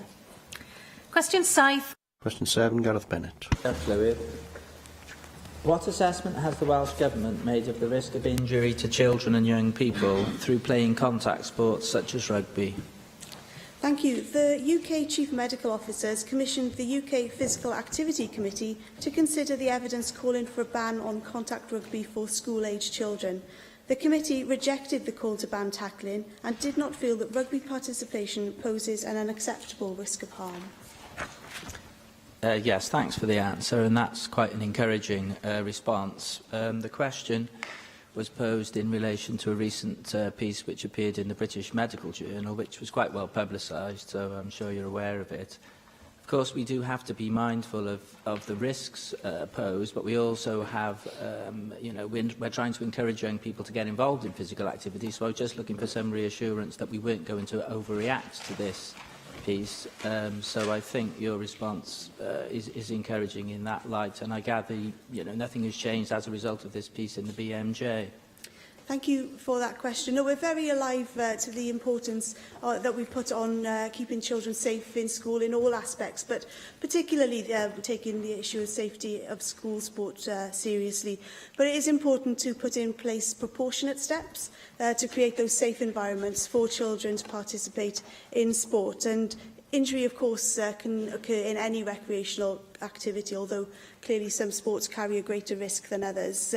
Welsh Government has provided guidance on concussion and brain injury to support people who are involved in school and community sport up to the age of 19 to minimise the possibility of injury.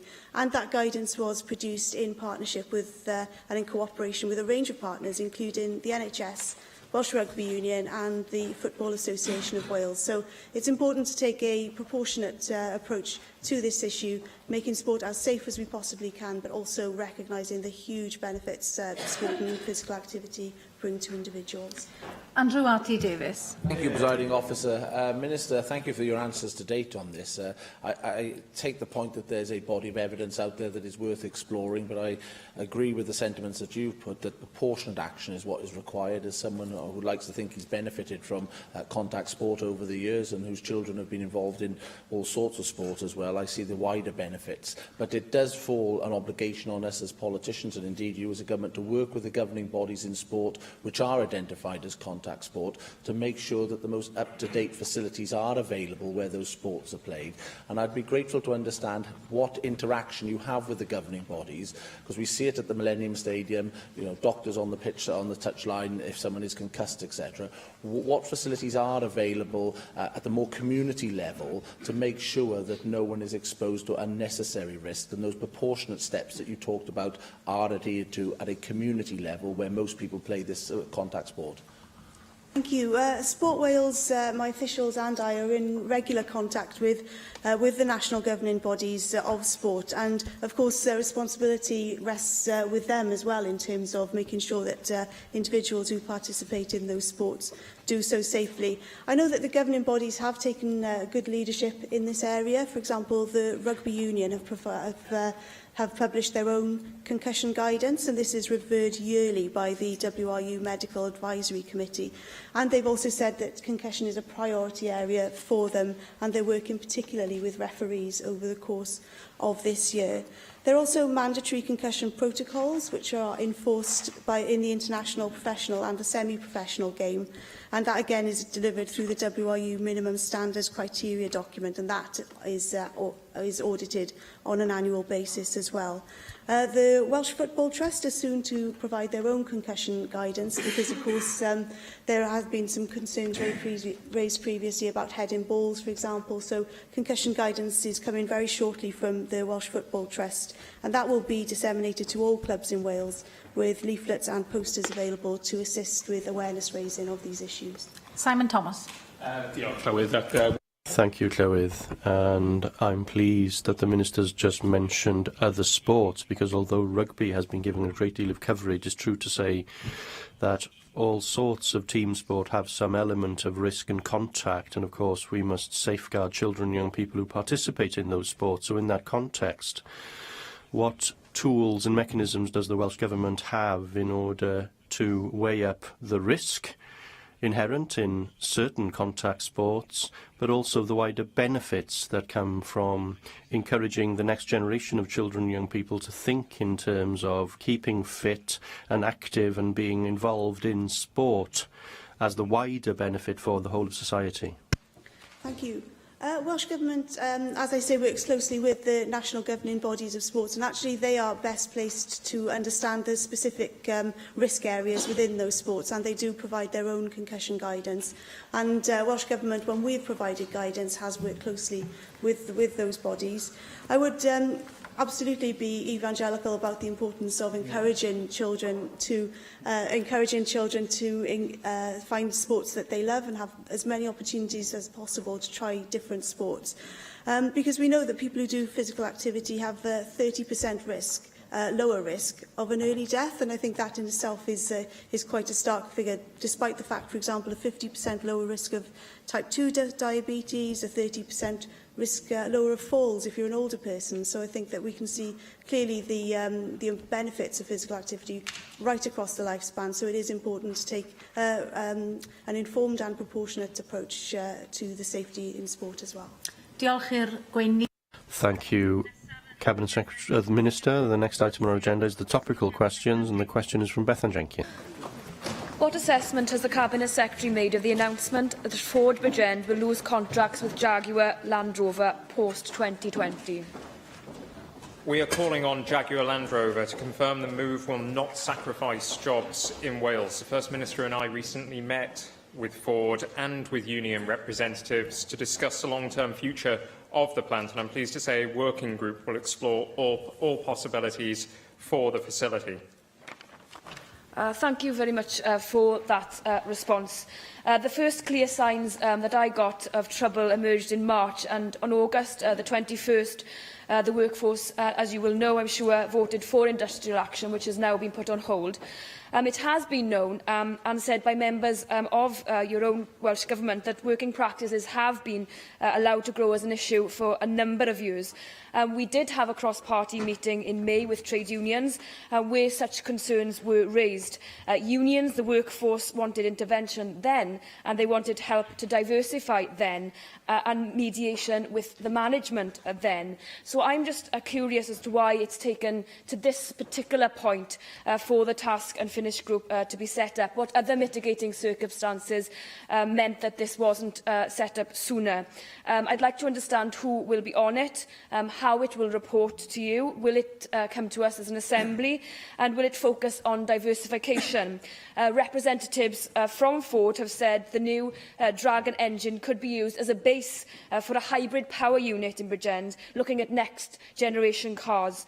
So can you assure us here today that this particular task and finish group will focus on Bridgend becoming that automobile hub and improve the status in developing new technologies in the area? I think what Ford workforce are telling me and others, I'm sure, is that they want to be able to look at new ways to sustain that plant in Bridgend, and we need to do that now. Absolutely. Well, I'm very grateful to the member for recognising the importance of the working group that's been established in true social partnership between Welsh Government, Unite the Union, Ford and the Wales Automotive Forum. It will explore all options for the facility, including new technologies in electric and hybrid engines. It will report back to me on a regular basis, and I give my undertaking in turn to report back to this chamber on a regular basis as well. Unite have helpfully confirmed that their preference is for dialogue rather than for formal industrial action. That's a very welcome move by the union, and I'm pleased to say as well that the First Minister has offered to act as a broker between the plant and the union, and again this has been very well received. There is no doubt that the face of the automotive sector is changing, that new technologies present both opportunities and challenges.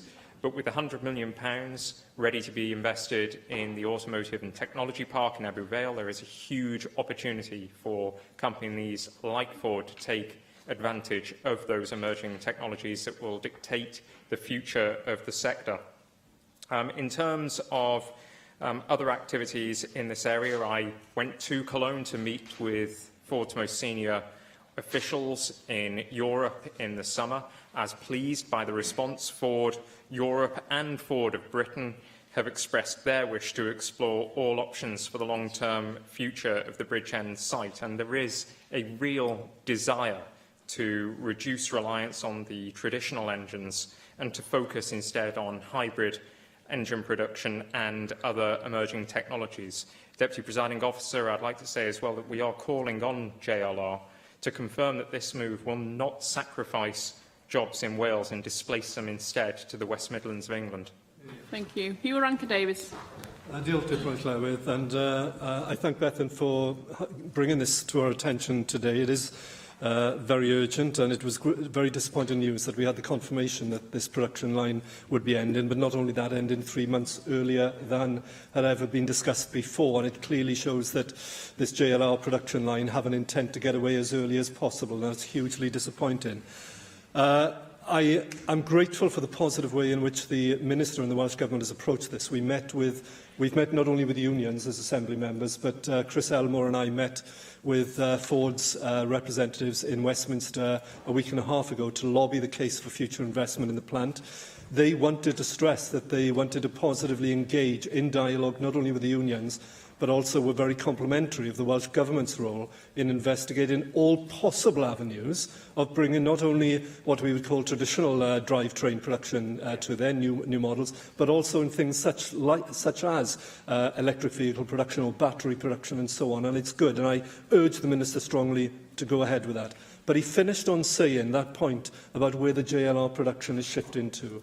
We have picked up worrying signals that this JLR production is shifting to, and shifting earlier than expected to, a plant in Wolverhampton based on direct UK government support for a new automotive production line. If that is the case, that is directly stealing away jobs that should be in Bridgend where they're desperately needed. So in which case, if he could raise this with the Secretary of State in his discussions, and if he could ask the Secretary of State, what are they going to put back into South Wales and Bridgend to make good for this? Because if it's true that UK government investment is stealing these jobs from Wales, then we want that investment back to create more jobs and to sustain the jobs that are currently here.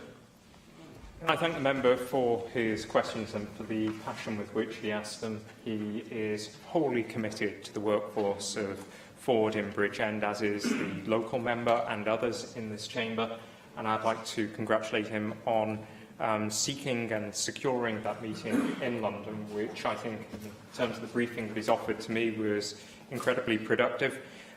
We knew that the Bridgend plant would see the AJ engine reduce in capacity as the Wolverhampton manufacturing plant came on stream. However, I am seeking assurance that the UK government has had no role in transferring work early to the Wolverhampton site. It's absolutely essential that the UK government operates in a way that benefits the whole of the UK and that rebalances the UK's economy as outlined in the UK industrial strategy. Now, I can also say that my officials are currently engaged in discussions with UK government officials and with the Automotive Investment Organisation to investigate complementary uses of the Bridgend site to secure future opportunities, including investment. This is an important development. It could also align neatly with the Challenge Fund, and in particular with the Faraday Challenge, and to that end, I was pleased during the summer to also meet with Richard Parry-Jones, who has a crucial role in that particular challenge, during which we discussed many opportunities that could be relevant to Ford Bridgend. Thank you. Susie Davis. Diolch Pwyll Newydd. I mean, obviously this is bad news, particularly as there's an escalation of the likelihood of production ending there. I mean, I've heard in your answers today, and to be fair, in the last 6 months or even longer, that Ford, the auto industry, is under rapid change. We continue to look for other high-tech opportunities for Bridgend. We've had today that you're very pleased with the conversations that you've had with Ford's attempts to get information from around Europe and the rest of the world. I think that was a quote from earlier submissions here. This is all very encouraging, but I'm not actually getting a solid sense of when some specific commitment would be made by Ford. And I do understand it's Ford that needs to make it rather than Welsh Government. At some point, are you putting pressure on Ford to say, actually, can you give us some sort of solid answer by a given date? I'm not suggesting what that date may be, but to bring some certainty into the process. Secondly, I wonder if you'd be kind enough to answer a question that you didn't answer, that Bethan Jenkins put about the working group. I mean, certainly when the unions communicated with all relevant Assembly members that this group was being set up, there was an indication that AMs would be involved in that, and I'm not sure whether that's the case, I don't know whether anyone in the Chamber's picked up on that. And then thirdly, I just want to raise again the issue of the City Deal and the Steel Innovation Centre, and I know that this is down the road a little bit, so the timing is not perfect here, and obviously the plant isn't within the City Deal area, but it is on the doorstep, and it's a huge facility where the production of new automotive products using new materials, perhaps developed through the Science Centre, is an opportunity that can't be overlooked.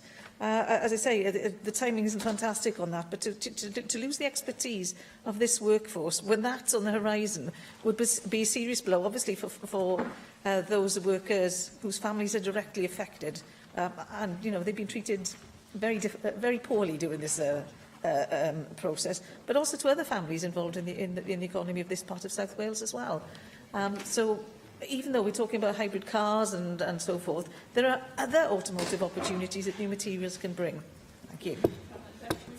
And the member is absolutely right. The working group is keenly looking at opportunities that the City Deal presents, and that other investment structures that are part of the UK industrial strategy, for example, are also able to offer. The industry is changing rapidly, and investments in future products are determined by investment cycles. New products are likely to be based on emerging technology, primarily based on hybrid engine models and electric engine models, and I've impressed upon Ford Europe at a level in Cologne to ensure that Ford Bridgend is given every opportunity to bid for and to secure those new products. The dates will be determined by the investment cycle decisions, i.e. when current engines are being phased out and new engines are being introduced. But I've been asked to be kept in full contact with Ford over their investment cycles. But there are other opportunities that could be secured for the Ford site in the form of production of and finishing of engines that are currently finished elsewhere. And this is something that, again, the working group is actively pursuing. In terms of the composition of the working group, I've already outlined that the membership includes the Automotive Forum, Welsh Government, Ford itself and Unite the Union. It will report back to me on a regular basis, and I in turn will report back to Assembly members. If Assembly members would wish to meet with other members of the working group, I'm sure that a cross-party group may be the most applicable and appropriate forum in which to do so. Thank you. Caroline Jones. Diolch, Dipro Llywydd. Cabinet Secretary was disappointing that Jaguar Land Rover have decided to bring their engine production in-house. There were no guarantees that Ford would have won the contract when it was to be renewed in December 2020. So, we have 2.5 years to be positive and to find additional contracts for Bridgend plant. What we don't need now is the threat of strike action.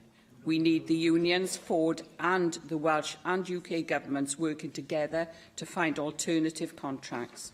So, Cabinet Secretary, Ford announced today that they will be investing heavily in the electric vehicles. I know most of this has been answered already, but I place on record what I'm discussing.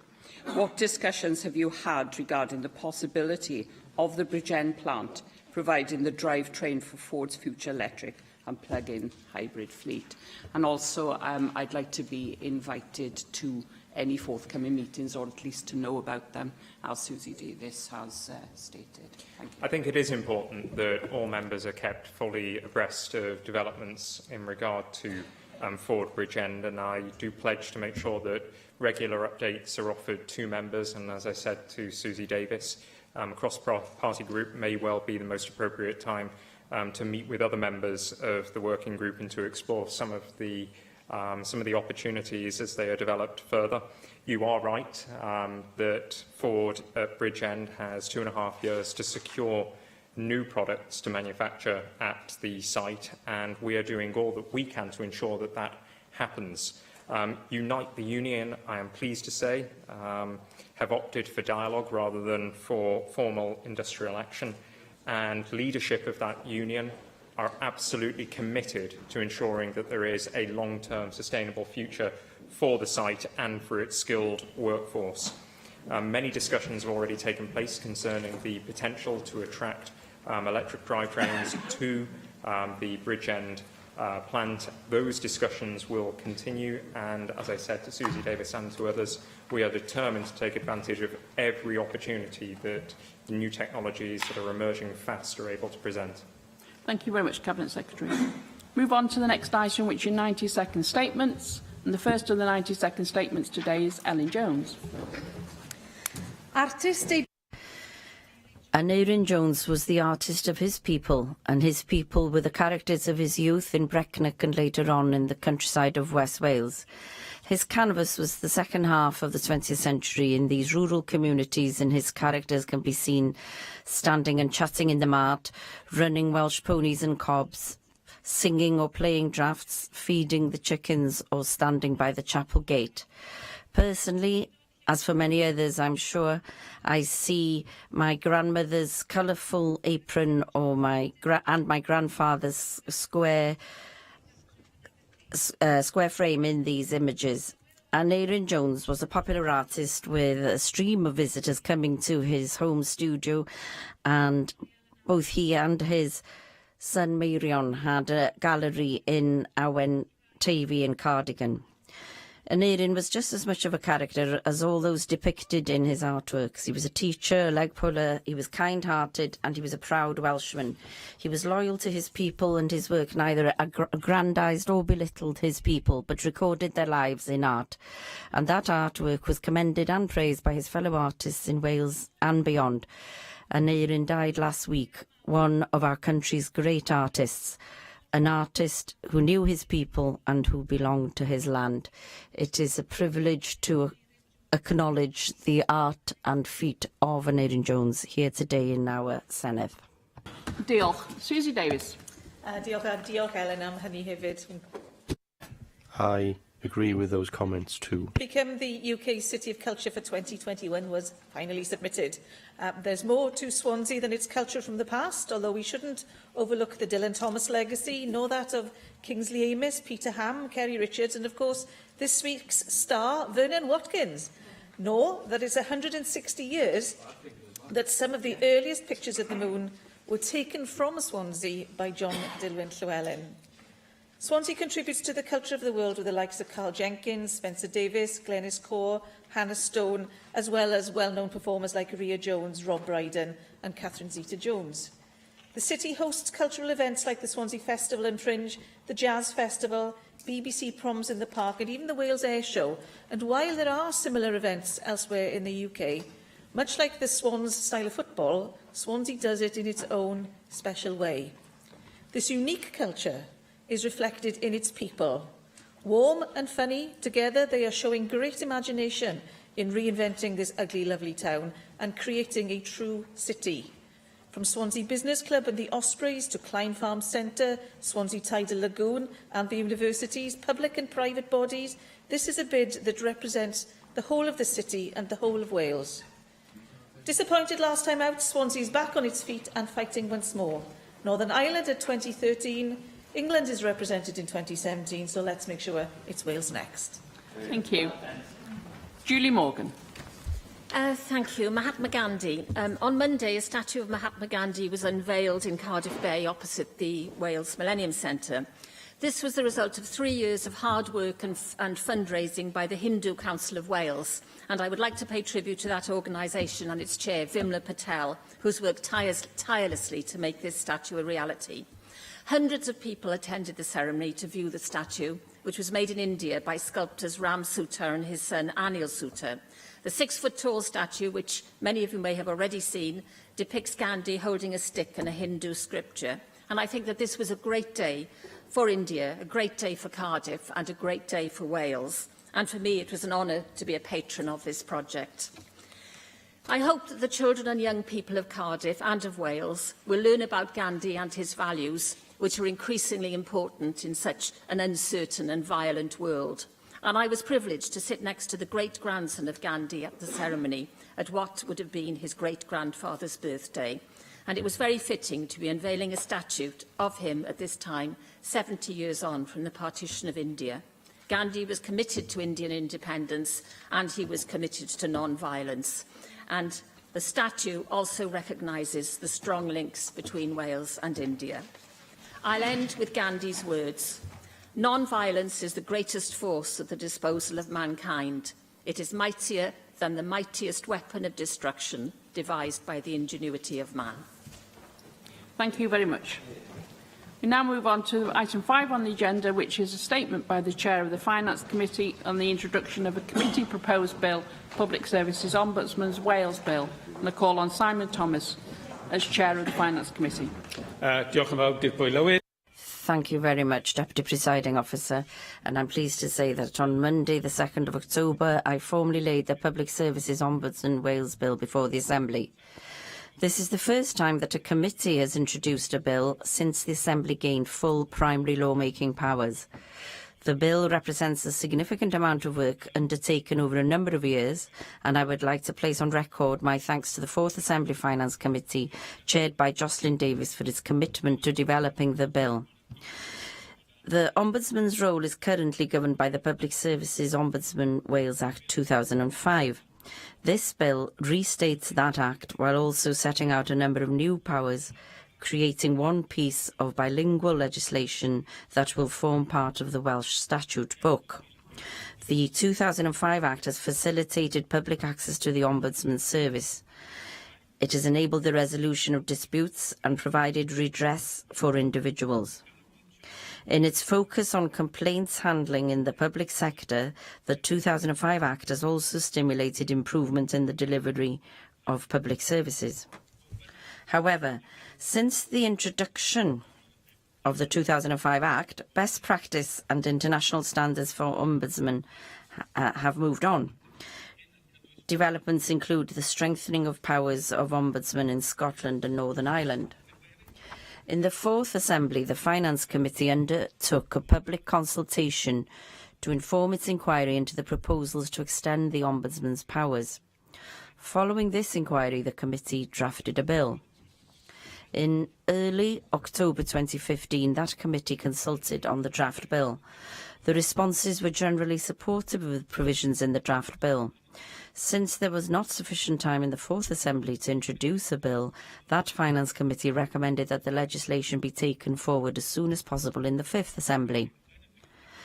The Finance Committee in this 5th Assembly has considered the draft bill, seeking evidence from the Ombudsman, as well as giving further consideration to the estimates of the costs and benefits of the bill's provision. The Finance Committee agreed to introduce the bill to strengthen the role of the Ombudsman, and in doing so, future-proofed the legislation while making it citizen-centred. I will now talk about these new provisions in this bill. They will allow the Ombudsman to accept oral complaints, which will improve social justice and equal opportunities, and contribute to the Welsh Government's commitment to create a fair and equitable Wales. We believe it will facilitate and improve the making of complaints by the most vulnerable and deprived members of society, such as people with learning difficulties, the homeless and the elderly. By removing the requirement to make a complaint in writing, the bill will also future-proof access to the Ombudsman's services, allowing his office to develop guidance to respond to future developments such as advances in technology, apps, smartphones, etc. The bill will also include provision for the Ombudsman to conduct own initiative investigations, while requiring criteria specified on the face of the bill to be satisfied prior to beginning an investigation. The power to conduct own initiative investigations will provide a mechanism to protect the most vulnerable and give attention to the dignity of individuals. It also has wider benefits. It will enable the Ombudsman to be more responsive to citizens, since it allows him to investigate matters reported anonymously, strengthening the citizen's voice. The bill allows the Ombudsman to investigate matters relating to private health services, which includes medical treatment and nursing care, an element of a complaint in a public-private pathway.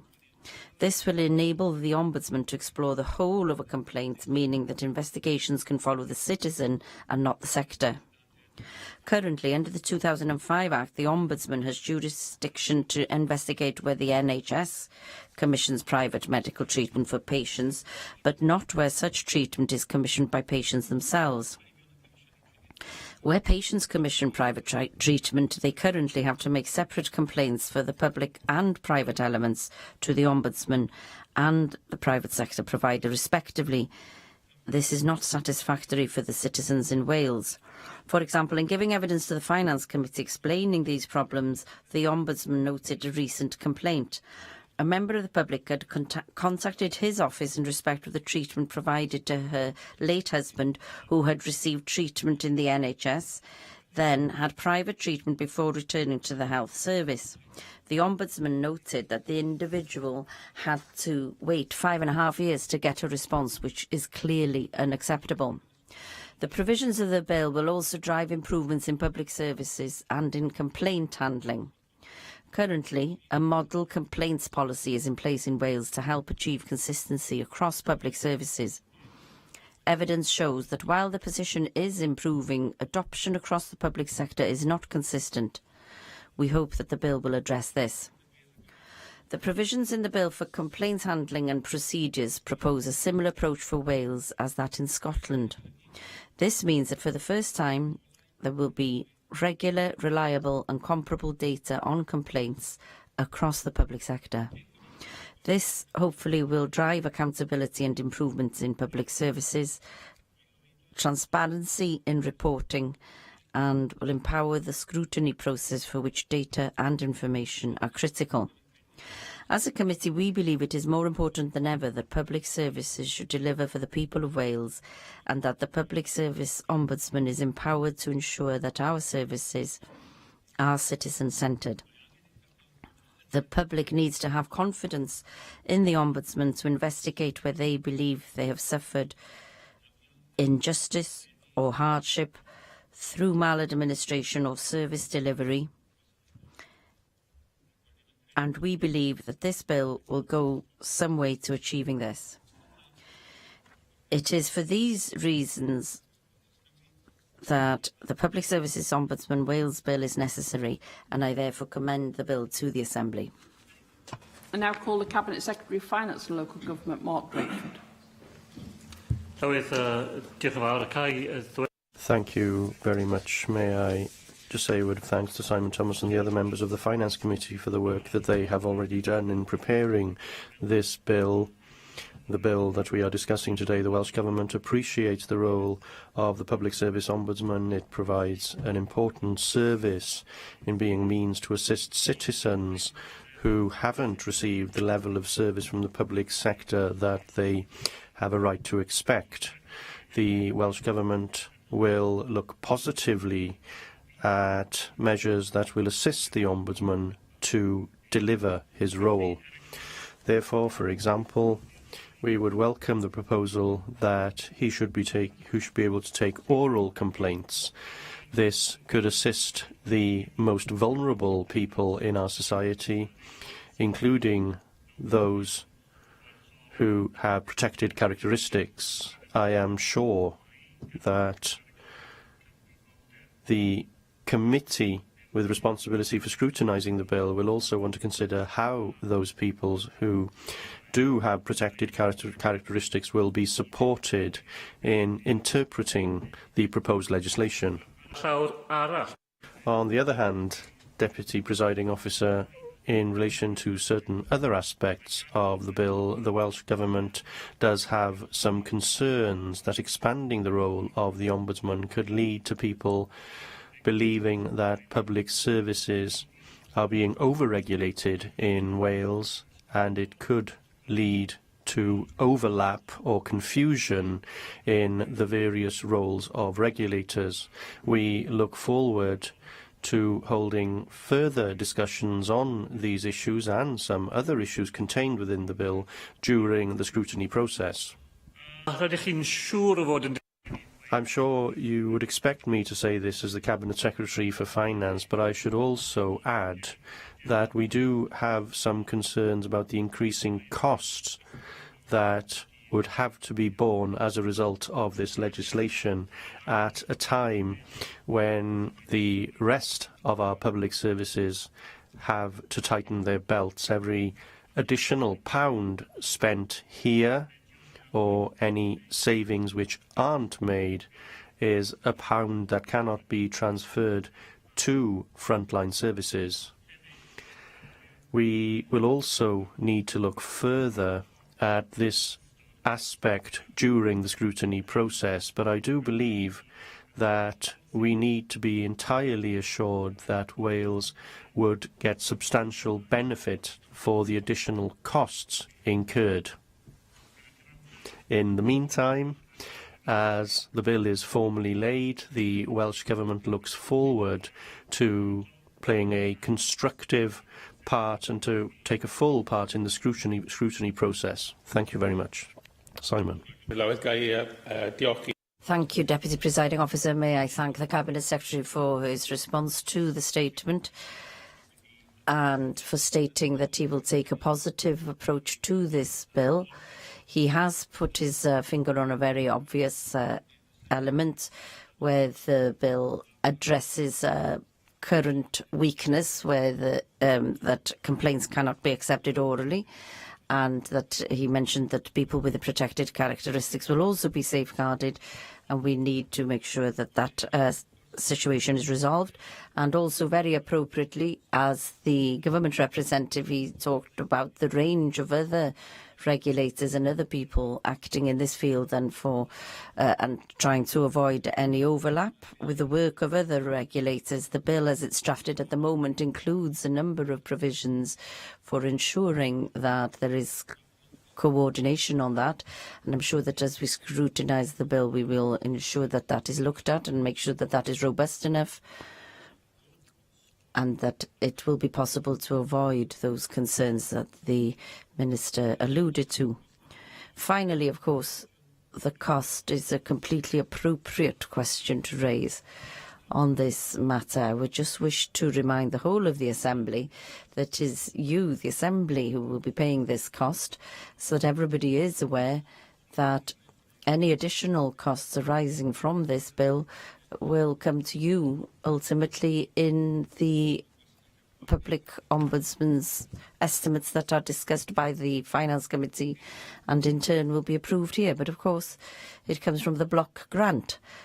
It's part of the block grant, and so the Cabinet Secretary, also as the person who is primarily responsible for handling the money in the block, will want to keep a very close eye on this expenditure, as will other Assembly members, in order to ensure that the costs associated and outlined very thoroughly in the explanatory memorandum, that those costs are appropriate to the benefits and the other provisions of the bill, and we look forward to that discussion. Deputy Presiding Officer, and I certainly welcome the increased powers of the Public Services Ombudsman under this bill and the inclusion of the Assembly in the appointments process.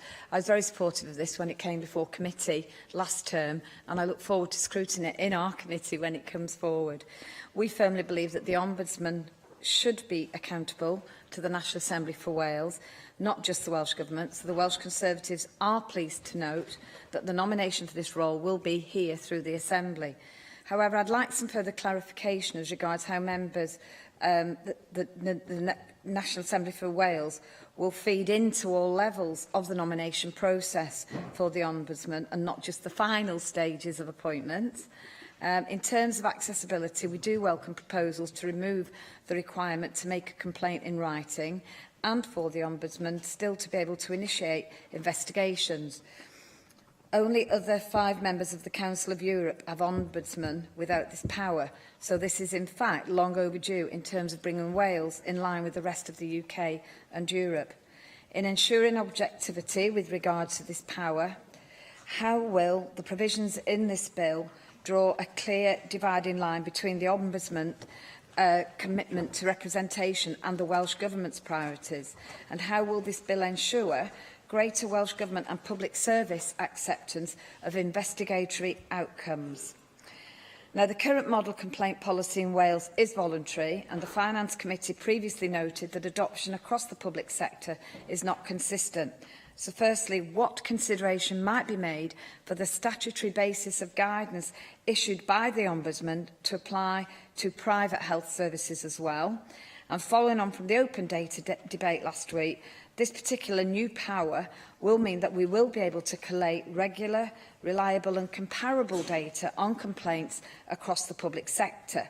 Secondly, then, how will this data be collected to ensure a concerted drive in accountability and transparency in public services, empowering the scrutiny process? And finally, how will best practice going forward be determined?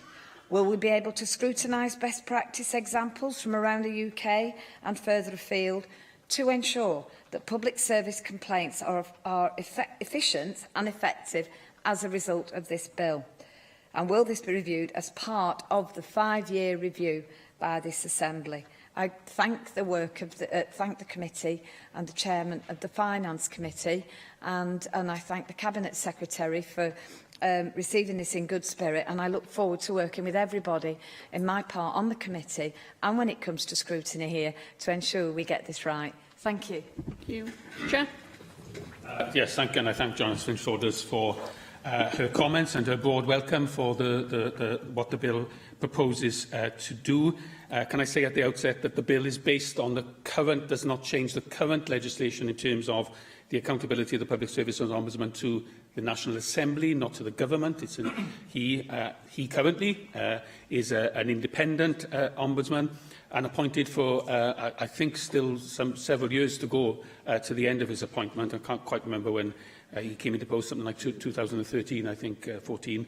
The bill makes specific assurances that his appointment is not broken by passing this bill, so we haven't interfered with those powers that are in place. And when we come to appoint a new Public Services Ombudsman, the bill does not change the current arrangements that ensures it's within this Assembly that is responsible for that, up to and including appointment through committee. So I hope that some of the other innovations that we've also had in Finance Committee, for example, with pre-appointment hearings and so forth, can be looked at not only for the Ombudsman, but for the new Auditor General, which is actually the next appointment that will be made by this Assembly. I welcome the fact that you broadly want to see these powers and believe that the verbal complaints powers, own initiative, which I think is one of the more innovative powers there, but is used by, as you said, by other ombudsmen throughout the Council of Europe. It's not unique in that sense, so you need to understand that international comparisons. I'm sure if the Ombudsman was here himself, he would talk about the network of ombudsmen that does exist, and there are international conferences, and they do come together. In fact, I attended one in Aberystwyth last year to hear from other ombudsmen about how their work was done. I think the particular issue around data collection, I think it's important to recall that the Ombudsman makes an annual report to this Assembly, which is scrutinised, I think, by the committee you sit on, but is available to all Assembly members. You would expect that annual report, if this bill were to become law, to include that data, to include the data comparison. There is certainly allowance made in the regulatory impact assessment for some of the costs that might come about that. And, of course, you'll have some initial set-up costs to make sure you have the infrastructure in place to allow that to happen. But the clear lesson of that is, Jonathan Saunders' final point was, I think, how that then informs best practice. And we want to see that reflected in Ombudsman's annual reports going forward. And you're quite right, in the bill itself, there's a specific requirement for the Assembly to do a 5-year review of the bill and its operation, but that does not in any way hinder any other review being done by any committee of the Assembly or any external body that might be commissioned to do that. And I think in terms of the model policy, that is a voluntary, as you quite rightly said, a voluntary system at the moment. I think by putting it on a more statutory footing, we'd have a gold standard, which I hope that, for example, private healthcare providers would then want to be part of the gold standard, because that in turn would show how they were playing their role in meeting citizens' needs and meeting the needs of the people of Wales. Kedges. Thank you, Deputy Presiding Officer. I also very much warmly welcome the introduction of this first committee-generated bill. 18 years after we voted for devolution, we've now got a bill being introduced by an Assembly committee. I think that's a huge piece of progress. I was part of the Finance Committee in the Fourth Assembly, and I can join with Simon Thomas in paying credit to Jocelyn Davis' work she did as chair of that committee in taking this bill to the stage that it is at now. The Ombudsman provides a hugely important service to many of the people living in Wales. The Ombudsman is often the last resort for people trying to get justice. They have been let down by the system right the way across. The Ombudsman is their last person they can go to. I mean, the proposed bill provides many potential improvements. Can I just talk about oral complaints? The Ombudsman cannot take oral complaints. Every single one of us in this room, I would suggest, take oral complaints. And if we didn't, we'd reduce the number of complaints we get from constituents by about a third. If we didn't accept them orally, and quite often in inappropriate places when they want to tell you about things, but orally, a lot of people do like to tell you things rather than have to write it down. There's a literacy problem amongst many people who they don't like to write things down, especially officially, which are going to be dealt with by officialdom. They have a nervousness about it. They have a nervousness about their literary skills. And I think perhaps most importantly, they're frightened they'll get something wrong. And I think that allowing the Ombudsman to accept things orally will mean that people will lose that fear. Now, that might increase the number of complaints going to the Ombudsman, but it might also stop future ones, because if the Ombudsman gets a lot of complaints in one area, rather than having to wait continually for the next one, he'll be able, and I use the word he because it's currently a he, will be able to deal with it. So I think this, if nothing else, having oral complaints would totally change the Ombudsman from somebody who works within that sort of technical area which all of us feel at home in, but a large number of my constituents don't, to someone prepared to accept complaints in the same manner that every single one of us does. I've only one question for Simon Thomas. Can he further outline how the legislation builds on the current legislation to benefit what we should only be interested in, the people of Wales? Simon? I thank Mike Hedges not only for his comments today, but for the work he's done on the Finance Committee and previously, and of course very much support what he said about Jocelyn Davis, and I hope I can continue. I think Jocelyn had an approach where she wanted to work with all parties here, and I hope that certainly taking through a bill, I need to do that, and I'm very much aware that I need to build support for this bill on behalf of the committee. I just want to say, before answering specifically the question, just really just support what Mike Hedges was saying about the need for oral complaints. We've all sat down in surgeries and in our offices with people who are very prepared to tell us their story, but will not sign a piece of paper or will say they didn't have their glasses. And, you know, we have to navigate our way through this. But looking into this bill, I was struck by the figures for, in effect, functional illiteracy in Wales is as high as 25% of the adult population, and is higher in Wales than in other parts of the United Kingdom. So I think there's a real need for us to open the doors for the Ombudsman to accept those oral complaints. Of course, there have to be some kind of verification process, and we'd have to ensure that the Ombudsman was able to ensure the complaints were fully taken forward. But the potential increase in complaints could then be offset, as Mike Hedges said, by a better understanding of the pattern of complaints in a particular sector, which might lead to an own initiative investigation, and in turn as well by the standardisation part of this bill, which certainly in the Scottish Ombudsman's case has actually led to fewer complaints progressing beyond the first stage. In other words, things get resolved earlier and there are some savings within the system due to that. Specifically to reply to Mike Hedges, to assure him and the whole Assembly that the bill only builds on the current bills. It doesn't take away any powers, as well as the oral complaints powers. It will enable, as I said, to have those own initiative powers. I think it's important that we put on record that we're not writing a blank cheque for the Ombudsman to just go off and do own initiative investigations. There's on the face of the bill how those investigations have to relate to his work and to the wider needs of the citizen, and I hope, as the bill gets scrutinised, that the needs of the citizen are recognised as being central to this bill, and of course there may be ideas that come in through the scrutiny process that will only assist and help us achieve that aim. you. Stephen Lewis. Thank you, Deputy Presiding Officer, and I'd also like to thank Simon Thomas as Chair of the Committee for the work that he's done in bringing this bill forward. And indeed, a number of the points that I was going to raise have already been raised by other members, but I think it is a very important point to make, and Mike Hedges has mentioned this, the point about costs relating to accepting complaints orally, because, of course, if there's going to be an increase in the number of complaints because you can make them orally, that might mean that there are costs at the outset of the process, but in the long term, we can ensure through this process that public services work better and more efficiently, and so there will be savings. Invest to save, possibly. That model. I've seen the Cabinet members smiling, and I know that he's very keen to keep costs under control for obvious reasons, but I think this is an issue of social justice. A number of people, there are a lot of people who are involved regularly with public services and who then need a system in order to make complaints, to get justice. They are people who need all possible support in order to ensure that they receive the equal treatment or equitable treatment, and maybe many of us would feel more comfortable and confident doing that in written form or orally.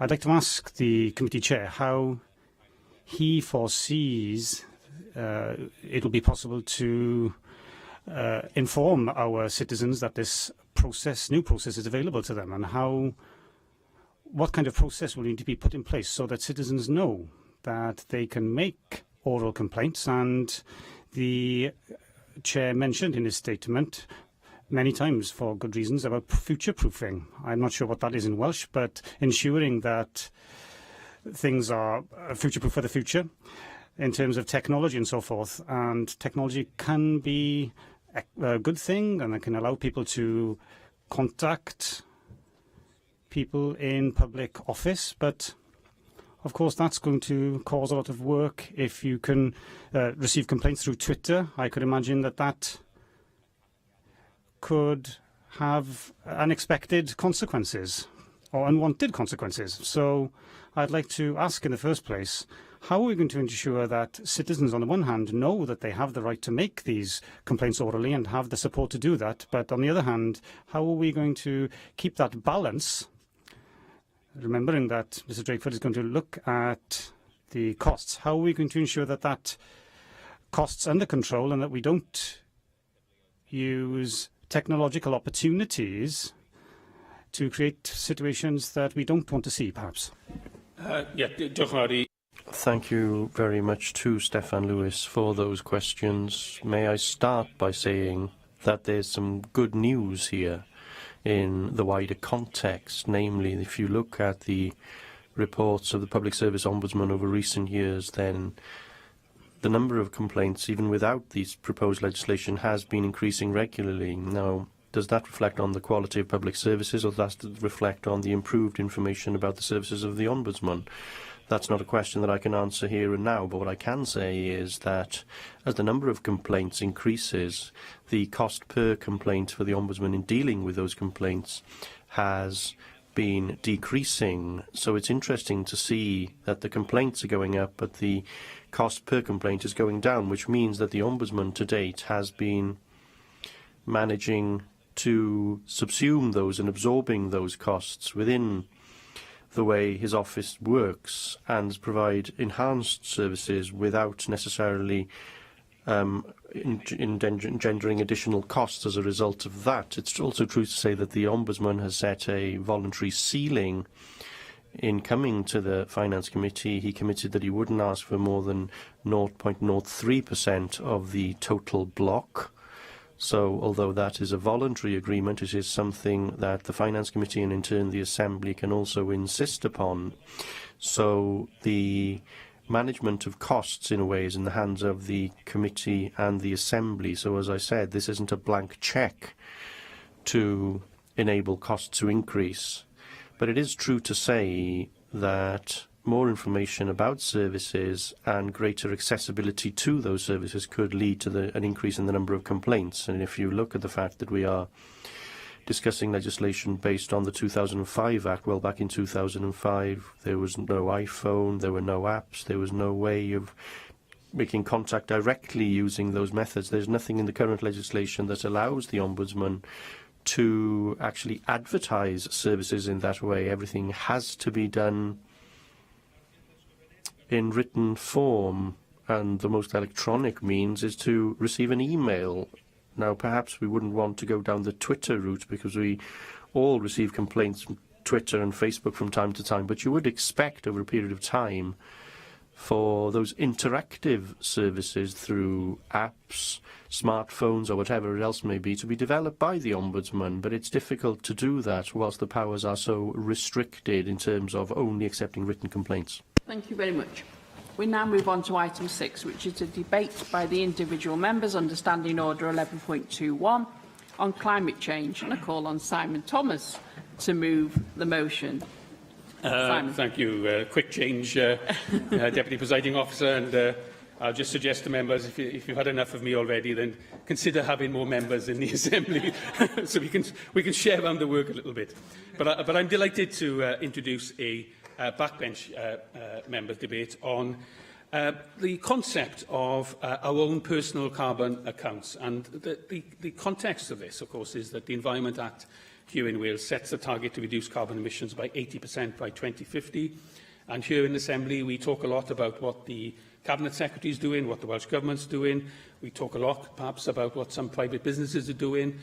We talk about new ideas, like the Tidal Lagoon or whatever it might be. But we don't talk so much about what our own personal contribution to that can be.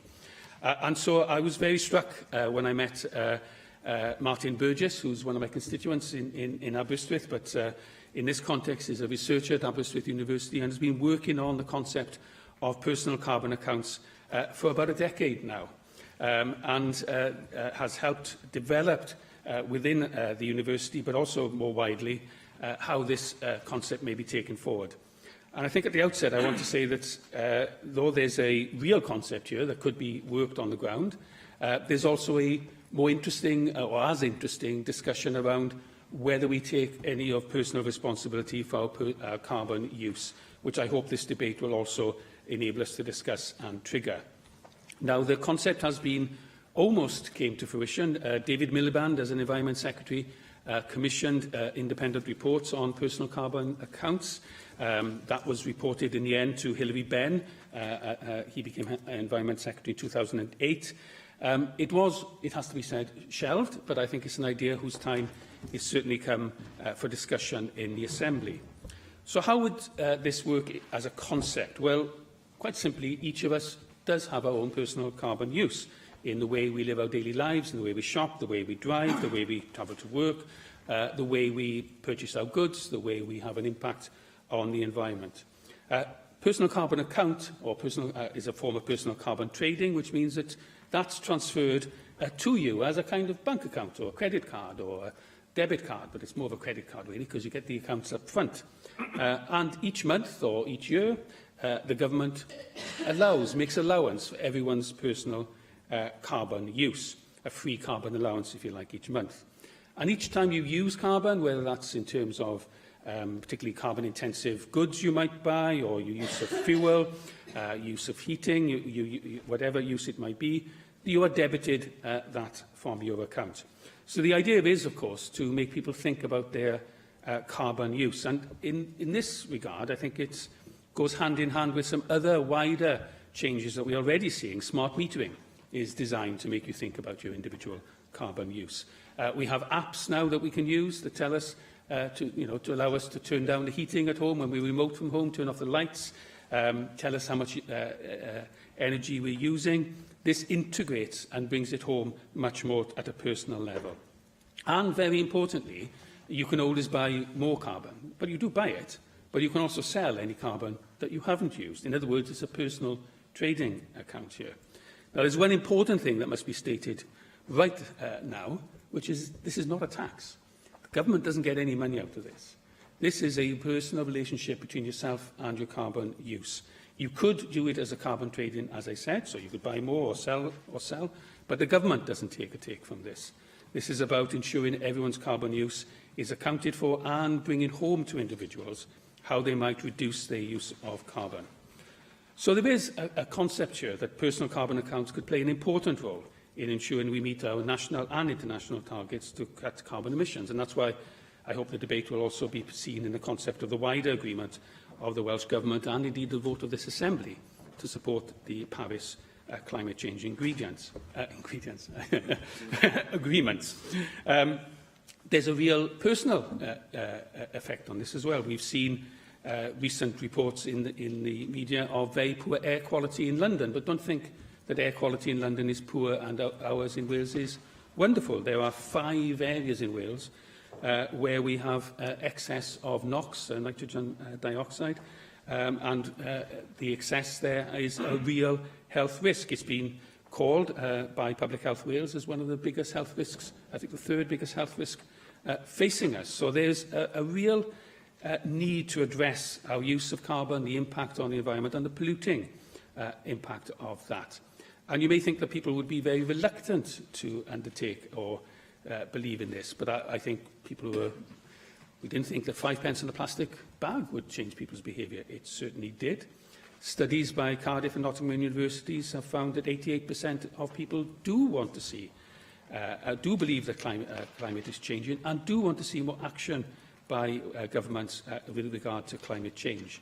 Cynnal Cymru had this national conversation, The Wales We Want, many members will remember that, and found that 26% of people involved in that conversation felt that climate change was the single most important issue featuring future generations.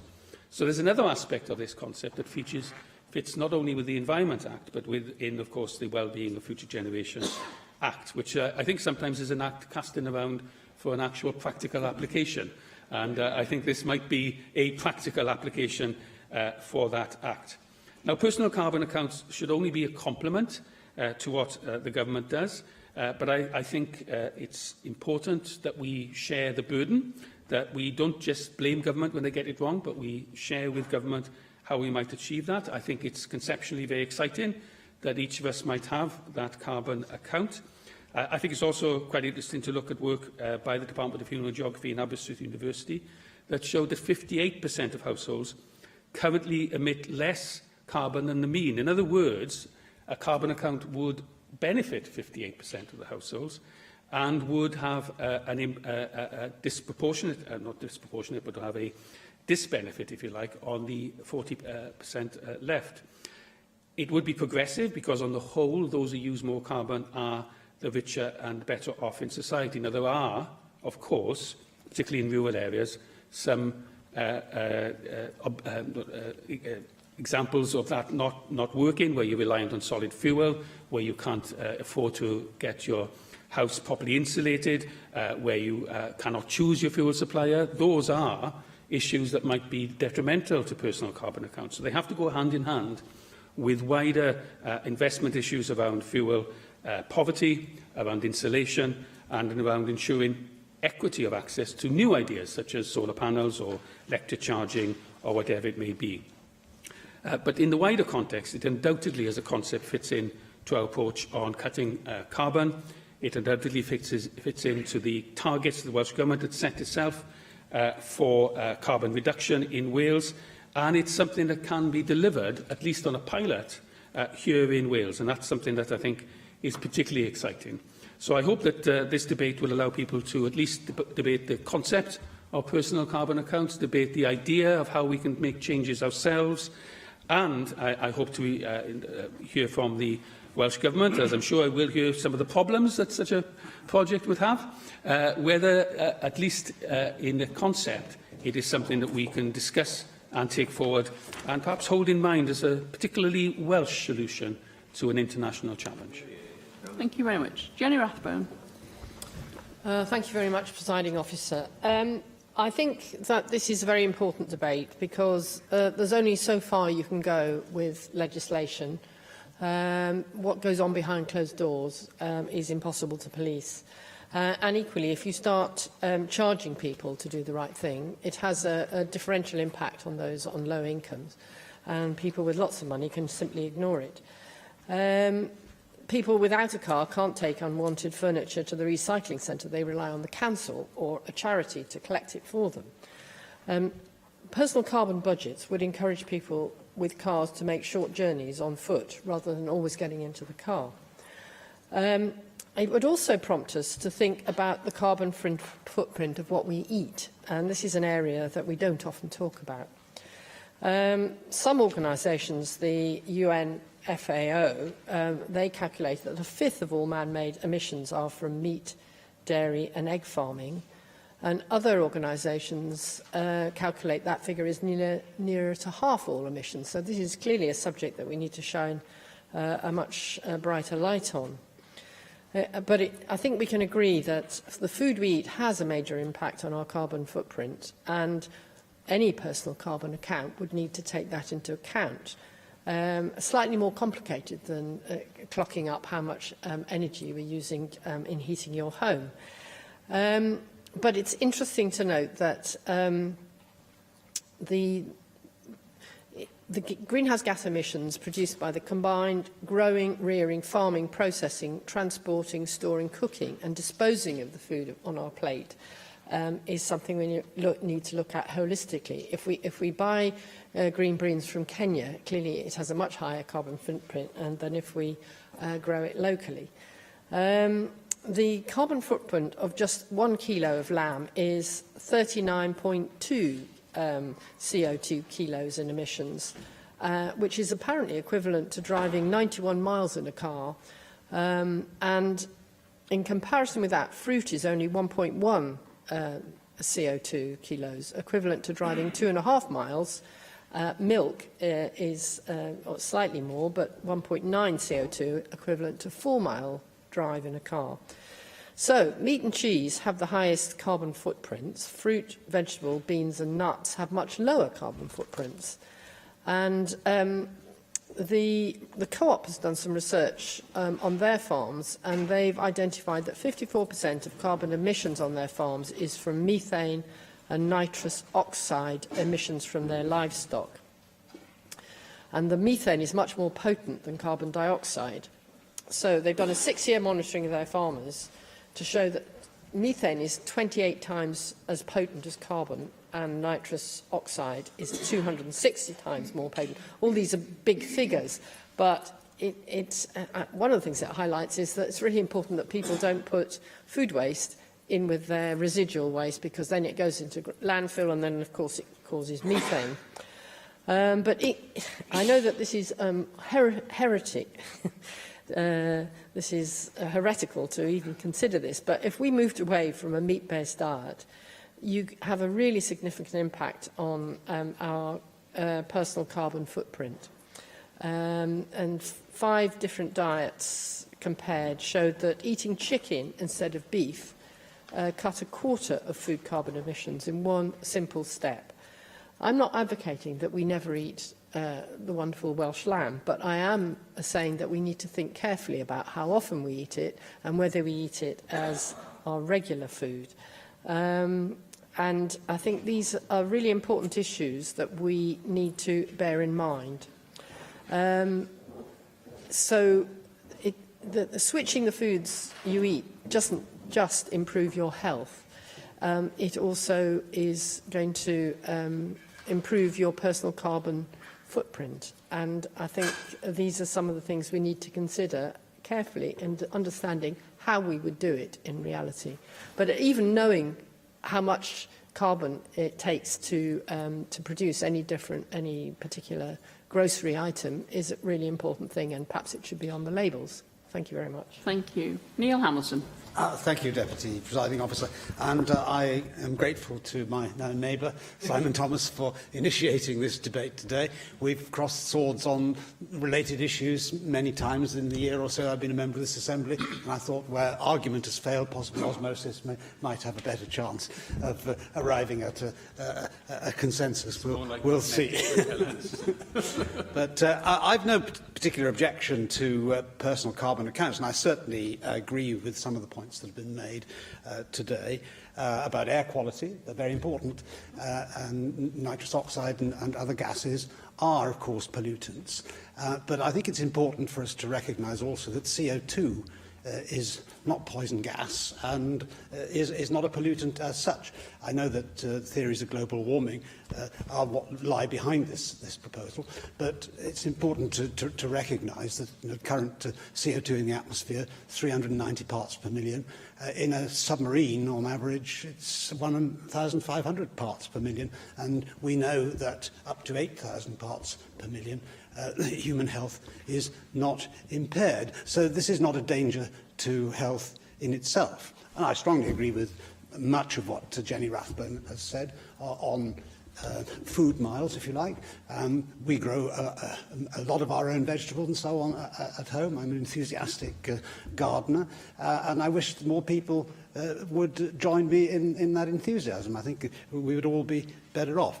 But I would like to address the motivation behind this proposal and the extent to which the costs imposed by the anti-global warming policies can sometimes be perverse, because as a result of high energy costs, which have resulted from the deliberate policy decisions of governments, not just in this country but elsewhere in the world, what we've done is to speed on the deindustrialization processes of the West, and the perverse consequence of that has been to export heavily intensive energy consumers like steel, aluminium, glass, cement manufacture to parts of the world which have not accepted the obligations which we have in the West to reduce our carbon footprint. So actually, we've, as a result of this, made matters even worse. And I'm sure the Environment Secretary will not wish to hear the word China yet again in my speech, but China does actually produce 30% of the world's carbon emissions.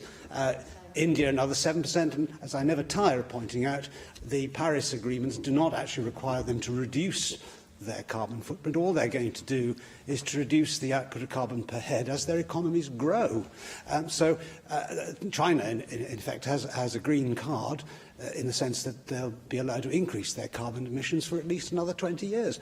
And so any changes that come about as a result of our domestic policies will have no impact of any measurable kind upon what's happening in the world, and certainly have no impact on world temperatures. I have a problem with even the concept of a global temperature, because there is no easy means to calculate that. Satellite data have only been collected for a relatively short time, so we don't have the kind of time series that we need in order to draw sensible conclusions of a policy kind, particularly conclusions which are going to lead to dramatic changes in lifestyle and in employment patterns. And I'd like to draw the attention of the Assembly to a paper which appeared only last week or the week before in an academic publication called Nature Geoscience, which addresses the problem of the pause in global temperature rises, because for the last 20 years we've had no noticeable rise in world temperatures.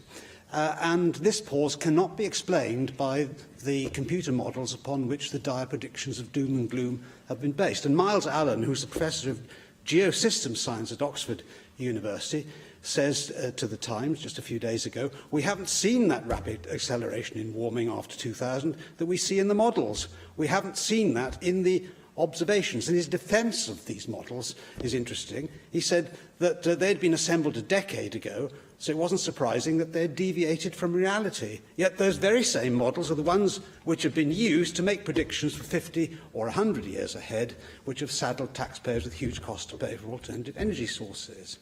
So we really ought, I think, to pause in the same way that global temperatures seem to have paused, and really ask ourselves whether we need to plough ahead so rapidly with these schemes to reduce our carbon footprint when, first of all, we don't know whether that's actually going to be followed by other countries in the world who are the biggest polluters, if we regard CO2 as a pollutant.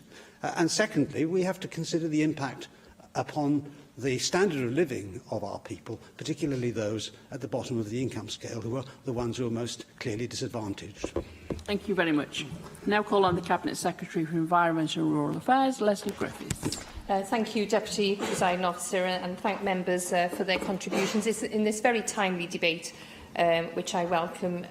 Colleagues will be aware I made an announcement just before summer recess on public sector decarbonisation, and last week I made a statement on our renewable energy targets.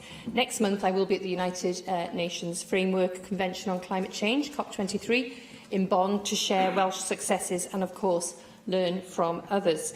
I think Welsh Government presence at these events really demonstrates our commitment to mitigate global warming and our support for the Paris Agreement. And I should perhaps just remind Neil Hamilton that 195 UNFCCC members signed that, so I don't think it's just something that afflicts the West.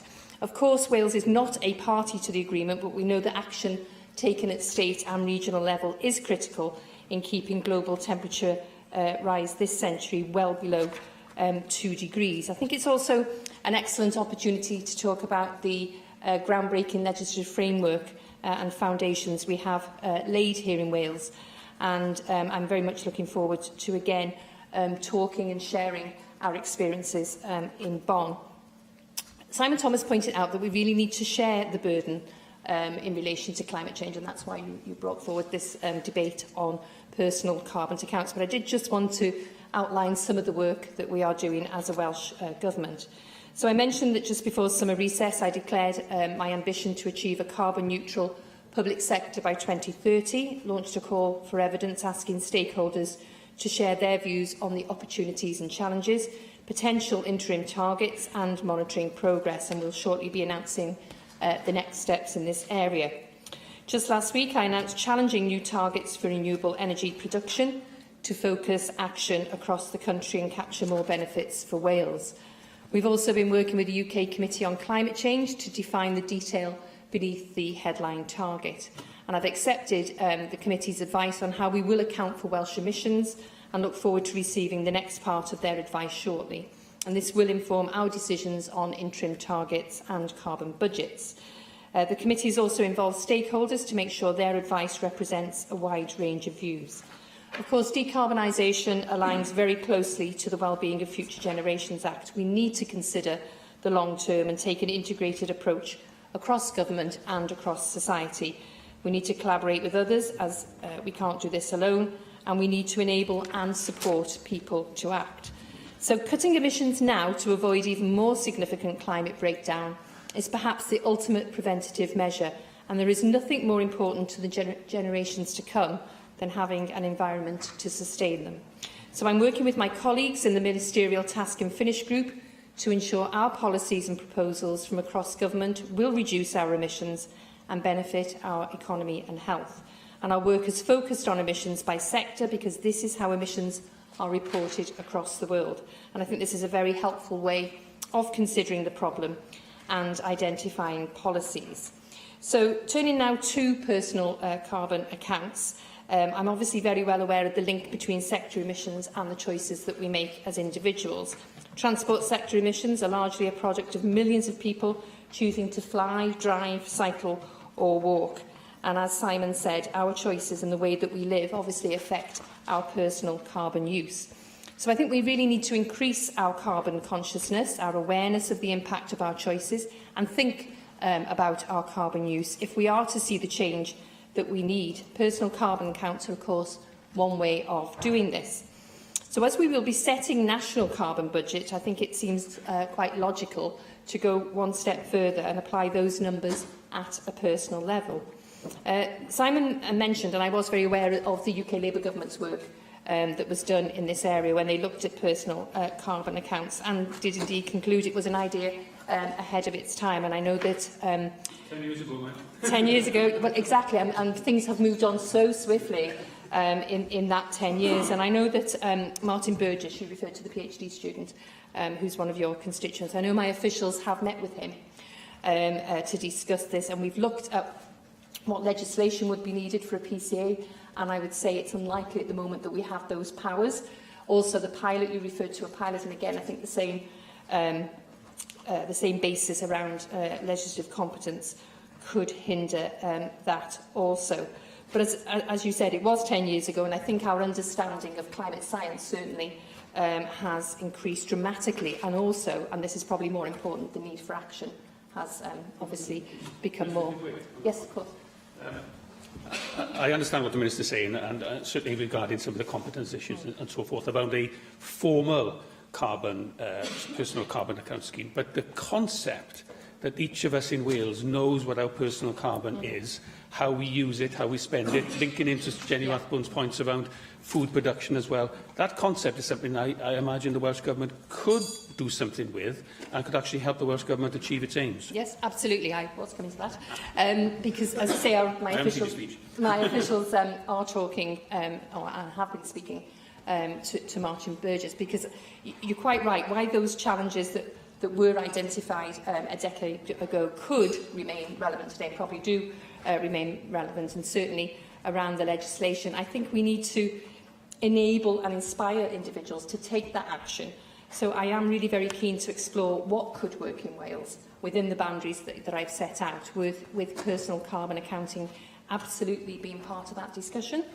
So I'm very supportive of the research looking at approaches for increasing our carbon consciousness to help people make choices informed by the impact that will have not just on future generations but also current generations. So I'm very pleased to support the motion on the basis we look at a wider range of approaches.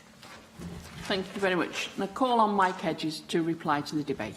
Thank you, Deputy Presiding Officer. First of all, can I thank Simon Thomas not only for introducing the debate, but going around getting people to sign up for it. Because I think it really is important that we do start debating issues like this. I mean, reduce carbon use by 80%. That's a tremendous aim. How are we going to do it? Well, it's going to be personal contribution. I think Simon Thomas is absolutely right on that. And we need to take personal responsibility for it. I have no idea what my personal carbon use is, and I would guess that's probably true of everybody or nearly everybody in this room. Would I like to reduce it? Yes, but I don't know whether I'm reducing it from a lot or from very little. So, should I be debited for its use? Yes, I should feel it was costing me something. Even if it wasn't money, it was costing me a bad feeling because I was actually using more carbon than I should. I mean, the more we think about it, the more we reduce it. I think that you can take that with people take that with expenditure. If you count every penny you spend an awful lot less. It'll be exactly the same with carbon, won't it? If you count what you use, there'll be an awful lot less. And as Simon Thomas said, it's not a tax, but it's about responsibility.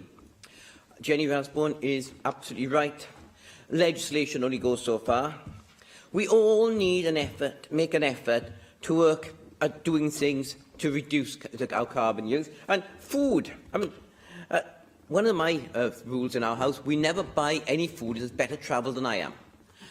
And I think that I'm glad I won't ask Jenny Rathbone to do that because I know how well travelled she is. But no, we don't buy food which comes from countries which are further than I've ever travelled. And I think that's something we could perhaps all give some thought to. I mean, it comes from an awful lot of exotic countries carrying lots of air miles, and we need to consider carefully what we eat. I think it really is important, and I speak as somebody who's a fan of buying local Welsh produce, so that certainly helps. I agree with Neil Hamilton, air quality is important. I think everybody agrees air quality is important, and we've seen the improvements taking place in Harvard recently. Carbon dioxide is not a poison, absolutely right. It is, however, a greenhouse gas. It will lead to temperature rises. We know that because the temperature of the Earth should be running around about minus 24, minus 26 degrees centigrade if there was no carbon dioxide in the atmosphere. We want somewhere to get it up to a livable temperature. What we don't want is to get too much of it, moves it to a temperature at which we cannot live.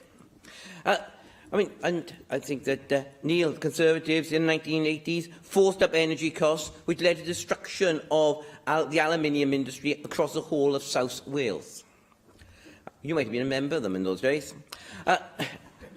Computer models need updating.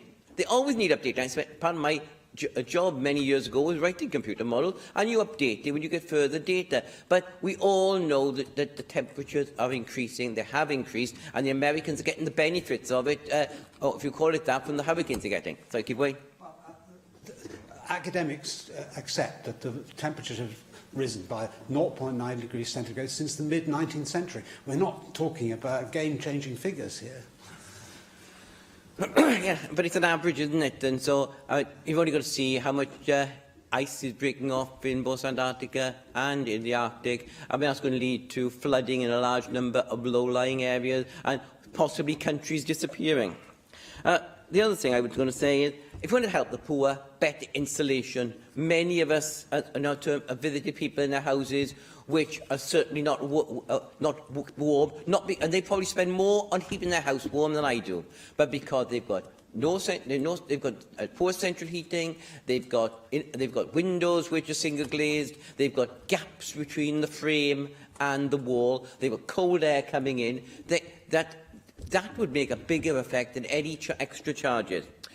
Can I thank the Minister for her comments? An increasing carbon consciousness. We do need to know what we're doing. The Welsh Government's support for stopping global temperature rises is well known, and something I and I'm sure most people, if not everybody in this room, really appreciates, because it's a bit like the straw in the camel's back, isn't it? Yes, we're only a small country, but if every small country did exactly the same thing and kept on pushing temperatures up, then it would all go up. I greatly support the ambitions of the Cabinet Secretary that we've got to be ambitious, because it's only, as somebody once said, it's only one world we've got. The fact that some of us in the West use up the world's resources, and if there's three worlds, that doesn't mean that we have three worlds to exploit. So we need to start reducing what we do. And preventative measures to reduce carbon emission, carbon dioxide emission, cannot ask for more than that. But really, I come back to what Simon Thomas started with, personal responsibility. If people know how much carbon they're using, most people who will try and reduce it, and that's really what this is asking for. Thank you. Thank you very much. The proposal is to agree the motion. Does any member object? No. Therefore, the motion is agreed in accordance with Standing Order 12.36. We now move on to item 7 on our agenda, which is a debate on the Culture, Welsh Language and Communications Committee's report, Achieving the Ambition Inquiry into the Welsh Government's new Welsh Language Strategy. And I call on the Chair of the Committee, Bethan Jenkins, to introduce the report. Thank you, Deputy Presiding Officer. I'm very pleased to open this debate on the Culture, Welsh Language and Communications Committee's report, Achieving the Ambition on the Government's new Welsh Language Strategy. The Welsh Government is committed to creating 1 million Welsh speakers by 2050. If this ambition is to be successful, it will mean doubling the number of Welsh speakers in just over a generation. This is an ambitious and radical policy that the committee fully supports. We agreed to carry out an inquiry to look at the practicalities of how this radical policy can be successfully implemented. We took a wide range of evidence, including informal external engagement sessions with stakeholders and school pupils across Wales. It's clear from considering the evidence that success will require hard work, considerable additional resources and clear targets. It will also need to be founded on the continuing support from all the people of Wales, Welsh speakers and non-Welsh speakers alike. Our recommendations on the whole were concerned with the practicalities of how the ambition can be turned into reality and the need for clarity on the staging points along the way. Our main concern was that the implications of the aim of 1 million speakers have not yet been fully thought through, and there was a need for more detail and clarity regarding how the aim will be achieved. We were also concerned that the likely scale of the additional resources and investment required to achieve the aim may not yet have been fully realised. A wide range of other questions remain about how the strategy can be achieved in practice, especially in terms of the resources needed to turn the ambition into reality. However, I am pleased that the Government's response and the final strategy itself reflects and has addressed many of the issues raised in the report. Education is clearly central to the whole strategy. Overall, we wanted the Welsh Government to provide more clarity around the comparative contribution that Welsh medium education, Welsh in other schools, preschool and normalisation measures will make in delivering the overall aim, and whether the intention is to have a different focus for different interventions as the strategy progresses. There was also some concerns that realigning the education system to help achieve the language strategy may distort the delivery of other educational priorities. Therefore, any resources and capacity to implement the policy should be in addition to the current spending on education. The committee shared the concern of the Welsh Language Commissioner and the Welsh Language Minister that too many local authorities have been inactive in stimulating and assessing demand for increased Welsh medium provision. Welsh in education strategic plans have not been implemented as intended, and many local authorities only assess current demand without looking to see how Welsh medium education can be positively promoted so that demand increases. The strategy mentions moving schools along the language continuum. In our view, the key issue is ensuring that more pupils move toward fluency throughout the education system. 75% of Welsh pupils attend English medium schools. With improved outcomes, these schools may be a rich source of Welsh speakers in the future. Therefore, the Welsh Government needs to demonstrate how it intends to improve Welsh language education within English medium schools. Preschool education also has a fundamental contribution to make if the overall goal is to be met, particularly in terms of normalising the language from an early age. Of course, if the aim of 1 million Welsh speakers is to be meaningful, this must mean more than just the ability to say a few phrases in Welsh.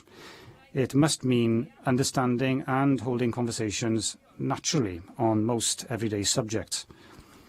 However, work is still needed on identifying an objective way of measuring progress that is widely accepted. Of course, a report was published in May, and the government responded to it formally before the summer recess. Around the same time, the government also published its final strategy document, Cymraeg 2050, which, as I've mentioned, covered many of the issues raised in our report. We have, of course, also had the government's proposals for a new Welsh language bill, which we debated only yesterday. Although the legal framework is an important part of the jigsaw, it is a somewhat separate matter from the issues raised in our report. But certainly we will be looking at the content of the bill in detail.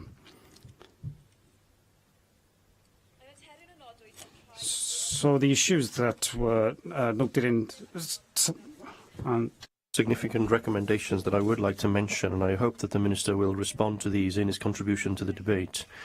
Therefore, if we look at some specific recommendations, Recommendation 5 called for additional help and support for private sector employers and businesses to develop and expand their Welsh language provision. The Welsh Government accepted this recommendation and said that further details would be published in the strategy. Could the Minister tell us what additional support and help is to be provided? Recommendation 6 was one of the key recommendations. It called for an urgent assessment of the additional resources that would be needed to achieve 1 million Welsh speakers, including the profile of spending over the early part of the strategy and the comparative cost of the various interventions that will possibly be required. Although the Welsh Government accepted the recommendation in part, pointing to the additional 10 million that has already been committed to start to deliver the new strategy, there is still no strategic assessment of the level of resources that will be needed. Indeed, the response said that there was no financial implications to the implementation of the strategy beyond the 10 million, which has already been committed. So I wanted to understand whether that is likely to be the case. Will more than 10 million be required to implement the policy in this area? Has the Minister carried out an assessment of the resources that will be required, how it is profiled, and when he will make further announcements on additional resources? If I turn to Recommendation 11, which called on the Welsh Government to set out in detail how it intends to move schools along the language continuum, and how this will address any concerns from parents and the wider community. The government response quite rightly focused on the role of local authorities in planning for school places and for developing Welsh medium education through the Welsh in Education strategic plans. However, the response also said the Welsh Government intended to review the regulations and guidance for WESPs to encourage, and I quote, movement along the language continuum. Could the Minister update us on the progress in terms of that work and how local authorities will be encouraged to move schools along the language continuum? Recommendation 14 called for the Welsh Government to set out clearly the number of additional teachers that will be required in order to teach through the medium of Welsh and teach Welsh. Now, I am pleased that the strategy notes specific targets in that regard. For instance, the number of primary teachers who can teach in Welsh will need to increase from 2,900 to 3,900 by 2031 and to 5,200 by 2050. Likewise, this was reflected in the Welsh medium sector in secondary schools. I would be grateful, however, if the Minister could provide a little more information on how these targets will be achieved, and particularly how this very significant increase in provision will be funded. Similar questions arise in Recommendation 15 in terms of how the supply of Welsh-speaking students entering the teaching profession can be increased. Again, could the Minister provide greater detail on how this will be achieved and what resources will be required? Recommendations 17 and 18 were concerned with securing improvements in Welsh second language teaching, where there's a wide consensus that outcomes are not as good as they should be in terms of that education. Could the Minister provide us with an update, therefore, on progress made in the introduction of one continuum of learning Welsh for all pupils in Wales as part of the new curriculum? Before I conclude, I would want to say that I broadly welcome the government's ambition for 1 million Welsh speakers by 2050, and may I also say that I'm pleased that the strategy has begun to answer many of the questions, the practical questions about how that ambition can be realised. It almost goes without saying that there remains a great deal of work to be done in this area, but I look forward to working with the Minister in that regard. The last census showed a small but significant decline in the number of people able to speak Welsh. In this context, 1 million Welsh speakers by 2050 is a very ambitious target. However, if we are to halt the decline in the number of Welsh speakers and reverse the trend of the last century, then we need to be bold and ambitious. So I commend what the committee has done and thank all members of the committee in the context of the fact that the staff have worked very hard on this too. We support this ambition, but we need to understand clearly how that's going to be delivered. Susie Davies. Diolch, Llywydd. Gai diolch. Thank you, Llywydd. May I also thank everyone who was involved with this inquiry, including our witnesses and staff. Now, the Minister had already given some indications about his vision for a bilingual Wales, and that had created a level of consensus, as we know. So we believe that it was useful to test that consensus by asking some preliminary questions in order to steer the Minister in the direction of some of the early details. And although one of the early details, the White Paper, failed to get consensus in the debate yesterday, things are looking a little more promising in terms of our report. As per usual, the Government is eager to accept committee report recommendations, and we welcome that, but we also note that it is easy to accept recommendations when they come without cost to government. But let's be clear on this.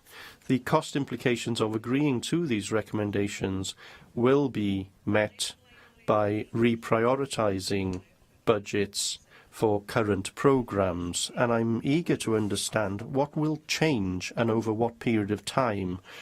The departmental budget for the current year is £36.2 million, and we know that £5 million of that goes towards workplace training and promoting and facilitating the use of the Welsh language.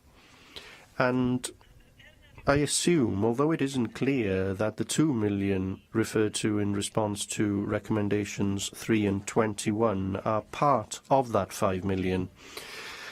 Either way, it leaves a great deal of room for reprioritising the budgets of current programmes. I do hope that the government can give us some idea of what the likely cost of implementing our recommendations will be and what will change in terms of that provision. What programmes will be dropped or cut, and what evidence is he relying on to justify decisions taken in that regard.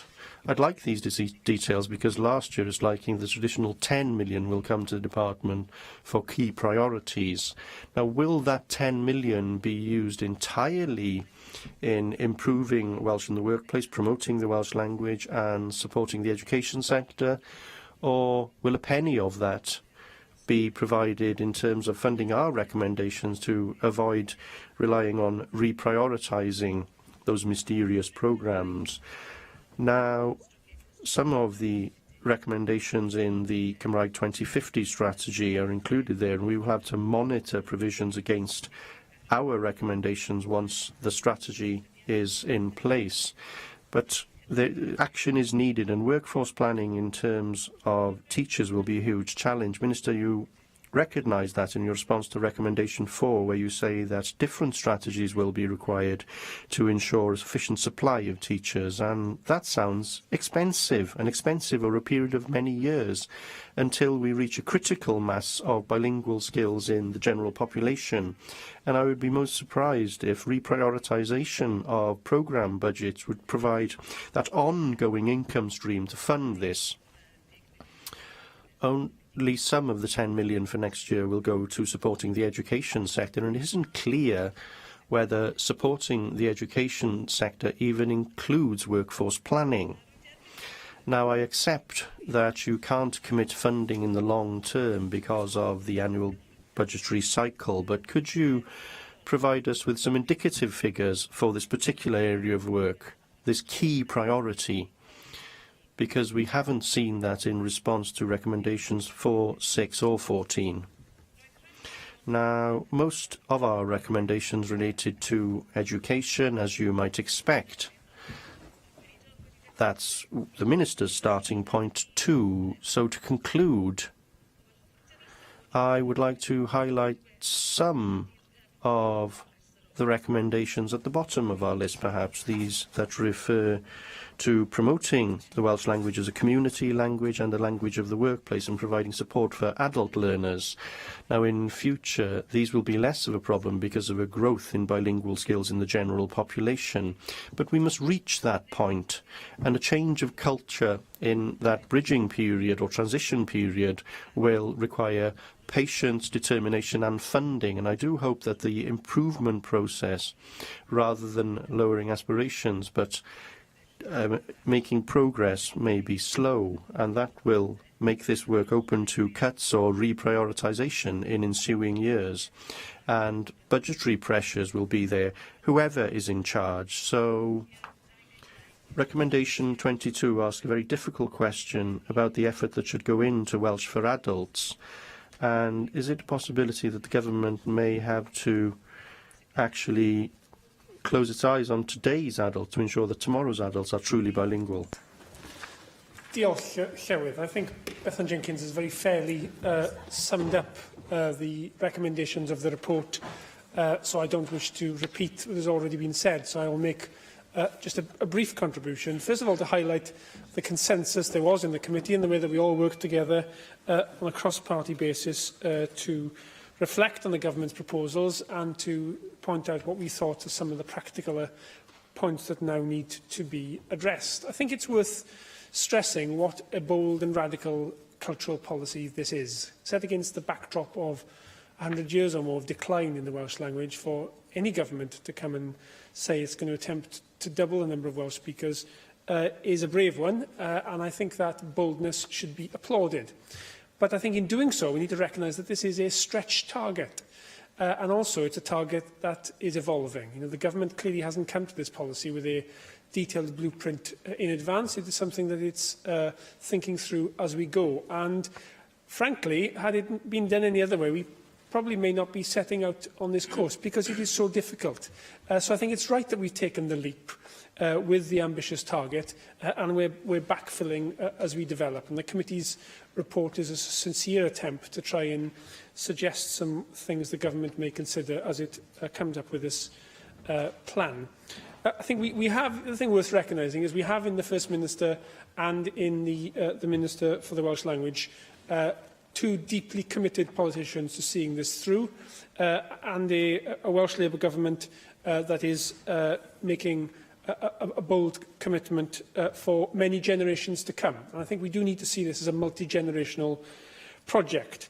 So I just have two observations in chief. One, as has already been touched upon, the big challenge here is not simply to focus on the Welsh medium sector, but to look at the non-Welsh medium sector. Some 3/4 of people are educated in schools that are not Welsh medium. Around 16% of pupils are in Welsh medium schools, 10% in bilingual schools. And we know there are issues of getting pupils in those settings to use the Welsh language more fully outside of the school setting. But I think the big challenge for hitting this target is the 3/4 of schools who currently are English medium, who we know through law are required to teach Welsh. But those of us who have experience of those schools in our constituency or as pupils of them know that in practice the level of Welsh of the young people coming out of those schools is often negligible. I speak as somebody who, before I was elected, was a chair of governors of an English medium primary school who worked very hard to try and recruit teachers who spoke Welsh in order to upscale the staff and the pupils and to make Welsh a vibrant part of the school environment. And we succeeded for a short time, but retaining a skilled staff proved impossible.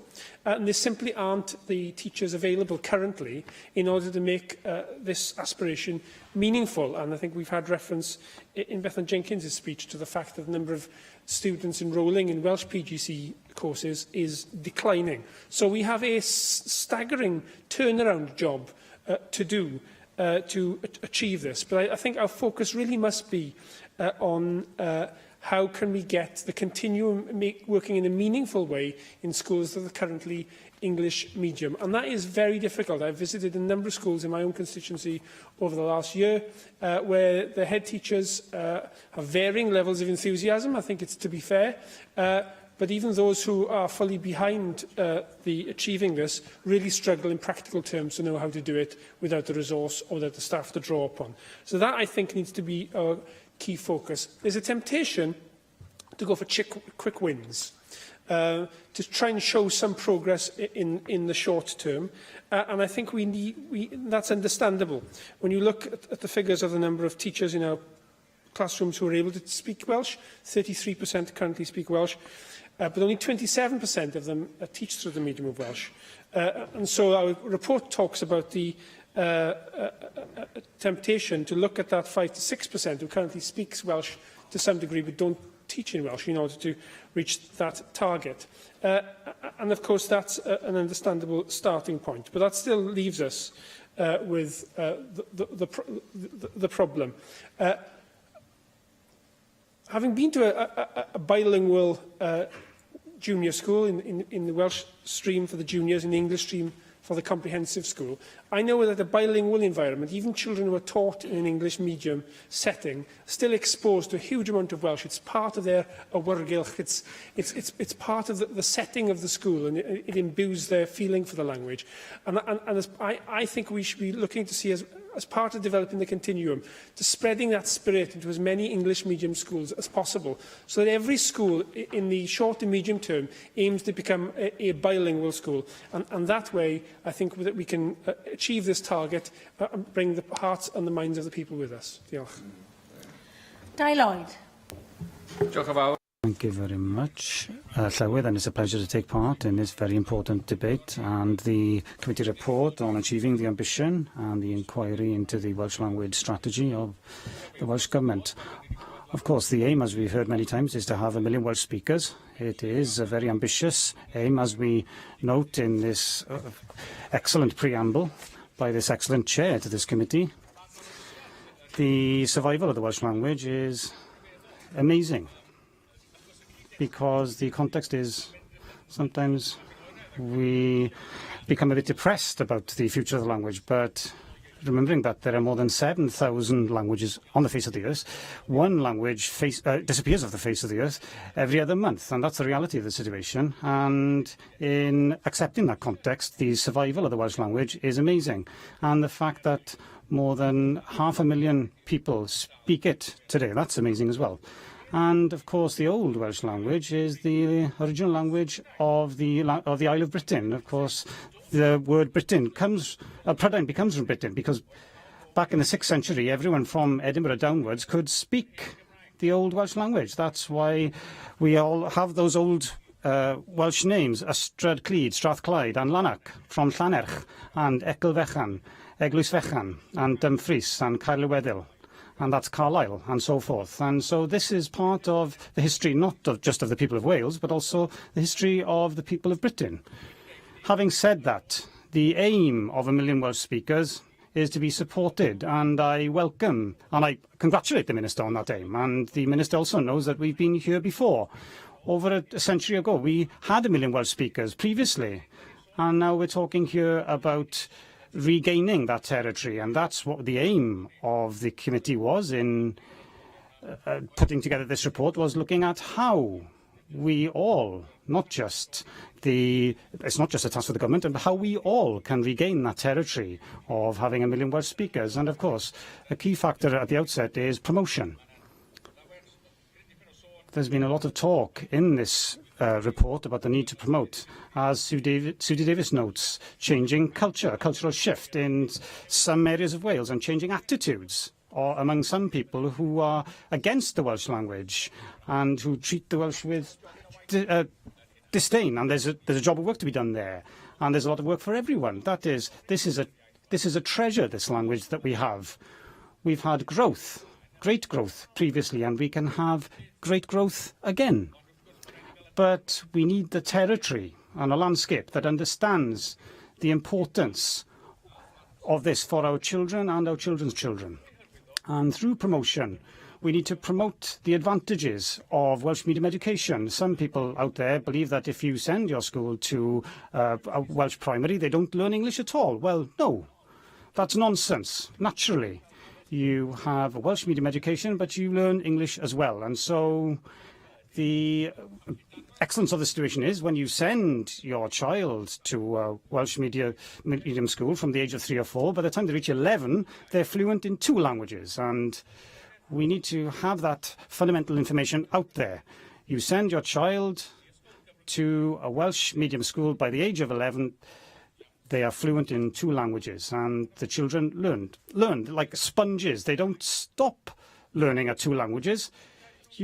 You can teach a 3rd or 4th language to them. That happens in many countries. Some people have to get over the hang-up they have about the fact that you should just speak English or you confuse the children. Well, that's an old-fashioned attitude. We have to move forward from that and be aware that it is to be treasured, the ability to speak 2 languages, and later on, and even in some of our primary schools, children do learn a third language, like French or German, as my children did.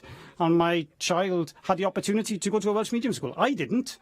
I went to an English medium school because I'm so old, because of this growth in the Welsh medium schools in recent times. But also, it also starts before school with nurseries.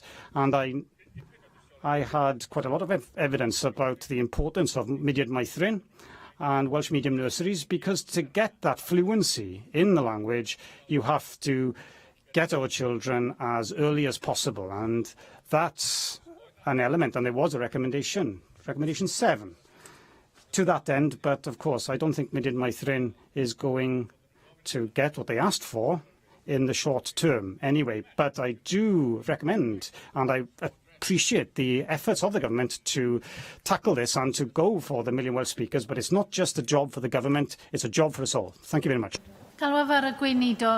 I call on the Minister to contribute to the debate. Alan Davies. Thank you, Llywydd, and I think I can start where Di Lloyd left off, finished, because you're entirely right in your analysis. The government can put in place all sorts of structures, but at the end of the day, it's the community, the nation and the country that speak the language, not just the government. Therefore, it is something for us as a national community, and that's why I've always emphasised the importance of creating unity around this debate and not seeing the emphasis that we sometimes see on separating people. You talk about building consensus around the language, but unfortunately, following the debate we had yesterday on the Welsh Language Bill, it appears that that consensus is starting to be undermined, and Welsh speakers in every part of the country and language bodies and language planning experts all agree that the Welsh Language Bill will be a backward step and will weaken rather than strengthening the efforts that you have in terms of your strategy to reach 1 million Welsh speakers by 2050. I disagree with you, and I think what splits people is using words such as brad or betrayal, and that's what causes splits in our nation, and that is a way of discussing these issues that I don't think that we want to hear in our national parliament, and I don't think that that should be part of any consensus, and I tell you now that it's not going to be part of any consensus that I lead. So I am... ignore him. He is not standing, so ignore him. Well, he hasn't been here for the debate. He arrives late and starts to shout across the chamber. Ignore him. I have been ignoring him for quite a while. But I am grateful for the way in which Bethan Jenkins has not only led the debate this afternoon, but has also led the committee too. You have asked a number of questions, remarks, as has Susie Davis during her contribution, and I do feel on occasion that perhaps it would be better to appear before the committee to answer some of these questions and to go into greater detail on some of the issues that you've raised with me rather than trying to respond this afternoon. And I'd be pleased to have the opportunity to return to the committee for that kind of discussion. But in the analysis that we have shared across the chamber this afternoon, one thing that stands out and one thing that's very important, and it comes back to Lee Waters' contribution too, everything must change. It would have been very easy for any government to be elected and to set a language agenda in the way that we've done so in the past, that we want to see growth in the language, or we want to see the language prosper, whatever words we choose to use. But this government did something different. We did something radical and something bold, the words of Lee Waters, in setting a target of 1 million Welsh speakers, doubling the number of people who use and speak the language at the moment. And that is important, not only because of the number and the target, but in terms of what that means for this government, to this parliament, and to the nation. It means that things have to change. Everything must change, and that's why I don't agree with the conservative voices I hear in this chamber on occasion and out with the chamber, and Siân Gwenllian has already alluded to that. I want to see us thinking anew about this policy and how we contribute towards expanding the number of Welsh speakers and indeed doubling the number of Welsh speakers. And I do think that the committee report has been an important contribution to that end. The questions that Bethan Jenkins and Susie Davis have asked this afternoon are important and valid, and it gets to the very core of the debate that we need to have over the next few months. When I published the strategy and the vision over the summer, I wanted to move the agenda forward, obviously, but it's important for me not just to publish the strategy itself, but also to publish a programme of work too, and the targets that are part of that.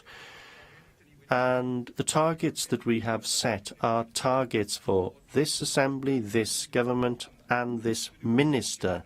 They are not just targets for 2030, 2040 and 2050. They are targets for this Assembly and for this Government. And I do think that that is extremely important. We've had an opportunity to discuss the White Paper already this week, and I have no intention to rehearse that debate this afternoon, but I would just say that I will continue to lead the debate in this nation, in all parts of Wales, in all communities across the country, and I will lead a new consensus in order to change the structures that we currently have. Everything must change. Now, at the heart of all of this is the crucial role of education. Many people, indeed everyone who's contributed this afternoon, has mentioned the role that our education system will play. Members will be very much aware that the Cabinet Secretary for Education made an announcement last week on our action plan for education in Wales, and she has placed an important emphasis on developing Welsh medium education and improving the teaching of Welsh to all learners as part of our education system. And I recognise the points that Lee Waters raised in his contribution on the importance of the English medium sector. Far too often we concentrate on the Welsh medium sector, but we don't think of the majority of learners in Wales that are in the English medium sector, and every part of the system has to be taken into account for the future. I agree with each and every one of the points that Lee has made. I will be making a statement, Llywydd, next week on the Welsh and education plans, and I think that there has been a welcome across this Assembly for the work undertaken by Aled Roberts, and I would like to express my thanks to Aled, not just for the work that he has done, but for the way that he has undertaken that work. He has been having discussions with authorities across Wales, and he has been challenging authorities across the country in terms of how we can reach our targets. Exactly the types of challenges that Bethan mentioned in her opening remarks. And we, as a result of that process, have reached a point, I think, where we can say with some confidence that we will have the kinds of WESPs in place that will enable us to reach our targets. I do see that time is moving on, so may I just finish by saying this. Bethan Jenkins asked a question in her speech on small businesses and how we are promoting the use of the Welsh language within small businesses, and members will be aware that the First Minister made a statement on a new grant to that end during the National Eisteddfod this year on Anglesey, and we will continue to make further statements on how we will progress that. Llywydd, I am very grateful to the committee for its work. This has been an important inquiry. It's contributed to policy developments within government. It has contributed to the national debate that needs to take place in order to ensure that government policy isn't just the policy of government, but in the words of Di Lloyd, is the policy that can unite Wales and a policy that will be supported across the country. Thank you. I call on Bethan Jenkins to reply to the debate. Thank you very much, and I'd like to thank everyone for contributing to this debate today. Even though we've had a debate on the bill yesterday, I think it's helped in a way to have a debate in the same week for us to be able to look at this issue in a comprehensive way. I thank Susie Davis for her contribution. What you said about education for adults, what struck me in terms of closing our eyes to the adults of today in order to help adults of the future. I hope that we don't close our eyes entirely for the adults of today, because they are part of society, and a positive part of the learning spectrum, but I do agree with the point that you were trying to make, namely that we need, I don't know what the Welsh word is, we need to front load or start when people are young. What is it? Blind lwytho, front loading. Start with young people so that they can be then, they won't need education for adults in the future. And I hope that we reach that reality in the future.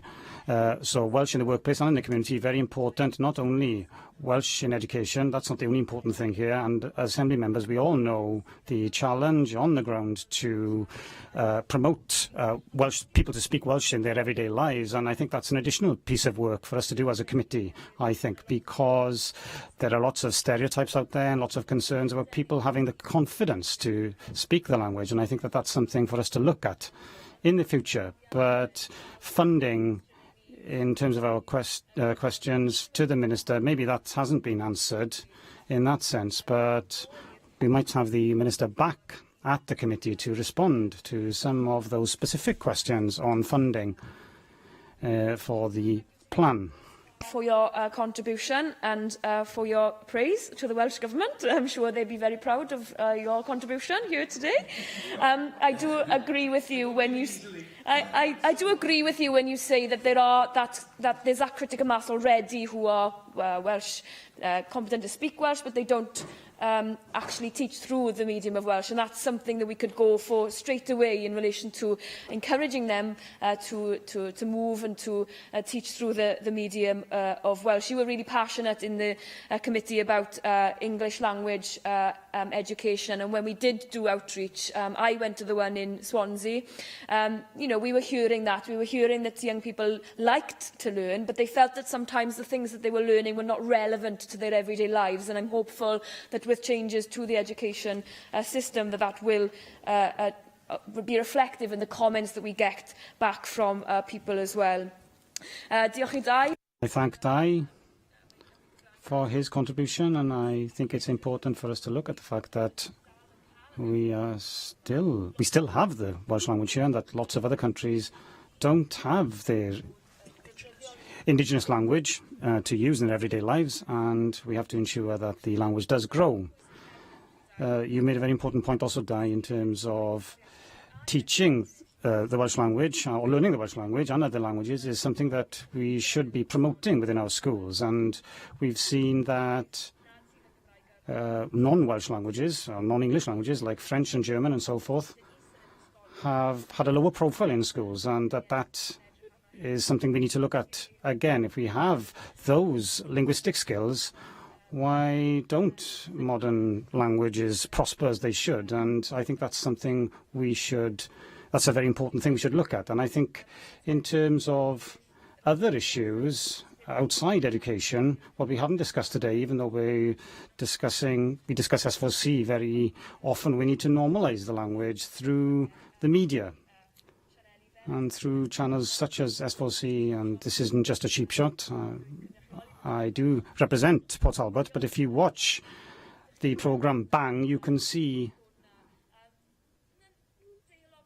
there is significant dialogue in the English language, but then it moves to Welsh in the same scene, and I think that is good for S4C in order for them to try and get people who come from non-Welsh speaking areas to watch in the first place, and then to retain and keep their attention. And I would recommend, as part of any strategy on the Welsh language, that we encourage S4C and the Arts Council and other arts sectors and sports, for example, to be involved in this strategy, as Dai said, so that it's owned by everyone, and so there is an onus on all of us here to ensure that we do act in order to reach that target.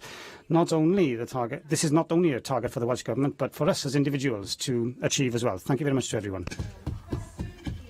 The proposal is to note the committee report. Does any member object? Therefore, the motion is agreed in accordance with Standing Order 12.36, and that brings us to the Plaid Cymru debate on the NHS workforce. And I call on Rhun ap Iorwerth to move the motion. Thank you very much, Llywydd. Well, one of our most valuable treasures, which is appreciated over and above every other public service in Wales, I'm sure I'm right in saying, is the health service, the NHS. And the most valuable resource of the NHS is its workforce. Those people, through a combination of their skills and their commitment, ensures that each and every one of us can get the best possible care when we need it most. One of the greatest duties that the Welsh Government has is to ensure that that workforce gets the support necessary, is planned properly, so that we have the right people in the right places with the right skills in order to care for patients, and that there are sufficient numbers of people encouraged to come in to the health service, and that they are getting the best possible training to make it a sustainable service for the future. Unfortunately, we do know that there are major weaknesses in the workforce planning at present, which creates real problems and threatens the ability of the NHS to make provision for the people of Wales. Some of you will have seen news reports this week following Plaid Cymru research into risk registers of the Welsh Health Boards, where each and every one of them identifies workforce shortages, a shortage of doctors, shortages of nurses, as real risks at the highest level. Now, the risk reports of the health boards are sobering, talking about the inability to provide services or patients facing a risk of avoidable harm. Now, this afternoon, we will pursue some of the different elements of workforce planning that we believe need to be prioritised far more than we're currently seeing from the Labour government. Welsh patients, NHS staff, now and in the future, deserve better. I will first of all try and paint a picture of where we are at present, and some of my fellow members will expand on many aspects of workforce planning and the impact of having the unsustainable workforce that we currently have.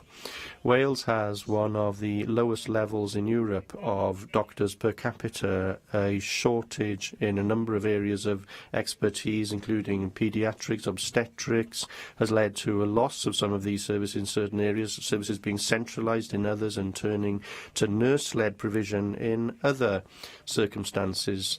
The outcomes include longer waiting times, cancelled treatments, a lack of Welsh-speaking staff having a very real impact on patients, and outcomes for patients who want to have a Welsh language service. Now, in questions to the Cabinet Secretary earlier, I highlighted specifically the fact that thrombectomy had been withdrawn in Cardiff just 9 months after it had been introduced because staff had been lost and there were no replacements for them. Primary care is facing grave challenges, recruitment problems, retention of staff, leading to longer waiting times for appointments, unacceptable pressure being put on those GPs that we have, and that is a reducing number of GPs. The number of GPs has declined in absolute terms from 2026 to 2009 over the last 3 years. Now, that's only a decline of 25, but when you consider that more and more people are choosing to work part-time, then the full-time equivalent number of GPs is likely to have declined at a far greater rate, and that figure, that full-time equivalent figure, isn't published any longer since 2013 because of concern about the quality of data. But we need that data to know exactly where we stand, and consider then that a quarter of all our GPs are within a decade of retirement age, and the rate or the scale of the problem facing us comes into clearer focus. Dr Raymond Jessup, the chair of the Local Medical Committee for North Wales, said recently that he was concerned about the sustainability of 1 in 3 GP practices in North Wales. Staff shortages, full-time staff shortages, are leading to huge costs too. The cost of locums and agency workers is now around £150 million per annum and is increasing £44 million per annum. In the Betsi Cadwaladr Health Board alone, up from £31 million in just a matter of 3 years. So we need more doctors. But at the same time, we have seen a reduction of 13% last year in the number of students from Wales who applied to study medicine. There was a 1% decline across Britain. Only some 30% of medical students in Wales come from Wales, as compared with 85% of medical students in Northern Ireland coming from Northern Ireland. A figure of 80% in England and 55% in Scotland. Now, I've reiterated these figures time and time again here, but it does show a dreadful situation. We desperately need more doctors, but can't encourage our young people to consider medicine as a career, or not enough of them. Then we can't find placements for them to study here in Wales. And Sian will expand upon that, including our call for the development of undergraduate medical education in Bangor. Now, are we training more GPs, given that we are desperate for more of them, although the pressure on primary care has increased significantly over the past decade? The target for the number that we want to train has remained static, 136. In England, the target has increased 30% because they realise the scale of the problem. We too need to set higher targets. I'll turn to nursing. On ITV News yesterday, in response to the Plaid Cymru research that I mentioned earlier on risk registers, Tina Donnelly from the RCN said, is that you have got a shortage of nursing staff, then the responsibility would be to close beds, because you should not be operating at that level where you're knowingly staffing your wards with insufficient staffing levels, because that will compromise patient safety. That is unacceptable. This is what Hywel Dda's risk register says. There is a risk of avoidable harm to patients, avoidable detriment to the quality of patient care, delays in the A&E pathway. This is caused by a lack of registered nurses, leading to unsafe staffing levels in emergency departments. Baseline staffing levels do not meet NICE guideline vacancies within registered nurse establishment. A study of UK wards by Professor Anne-Marie Rafferty found that mortality increased by 26% on wards with lower nurse staffing levels. In California, where a safe staffing law was introduced, mortality rates in 30 days fell by 10 to 13%. Look at 2011 review of RCN members showing 25% of our RCN members not receiving continuous professional development. In 2013, that rose to 43%. Many LHBs have placed a moratorium on nursing staff being allowed to undertake any training. Welsh nurses are less likely to have received so-called mandatory training. We're talking about equipment training, moving and handling, infection control, than in any other UK country. 9.7% in 2013 had received no such training at all. Almost double the figure for the UK as a whole. This paints a really bleak picture of an NHS where nursing staff aren't being given the support that they need, and that is bad for patients. The Chief Nursing Officer's guidance recommends a ratio of 1 registered nurse to 7 patients cared for on medical and surgical wards, 1 to 11 at nights. The responses to a recent RCN survey of members indicates, on average, 9.7 patients to 1 registered nurse on day shifts in Wales. 85% of the respondents reported more than 7 patients to 1 registered nurse. That's not good enough. Other survey findings. Only 55% of nurses felt satisfied with the care they could give. 32% felt they had enough time to care for patients. I could go on. We already have accepted the principle through legislation here of the need to ensure safe staffing levels. We cannot let slip the need to get the right number of nurses with the right training, the right support in order to give patients the care that they need. I'll leave it there for now. We'll have more from my Plaid Cymru colleagues here. In 2014, we launched a detailed policy paper on how we would train and recruit 1,000 extra doctors, a 10-year plan, marginal gains involving a range of policies, financial incentives, making the NHS more attractive for doctors to work, investments in medical education and training, including the development of medical training in the north. In 2016, we added the training and recruitment of 5,000 nurses and midwives over a 10-year period. We know this can't be done overnight, but we need to be setting a trajectory.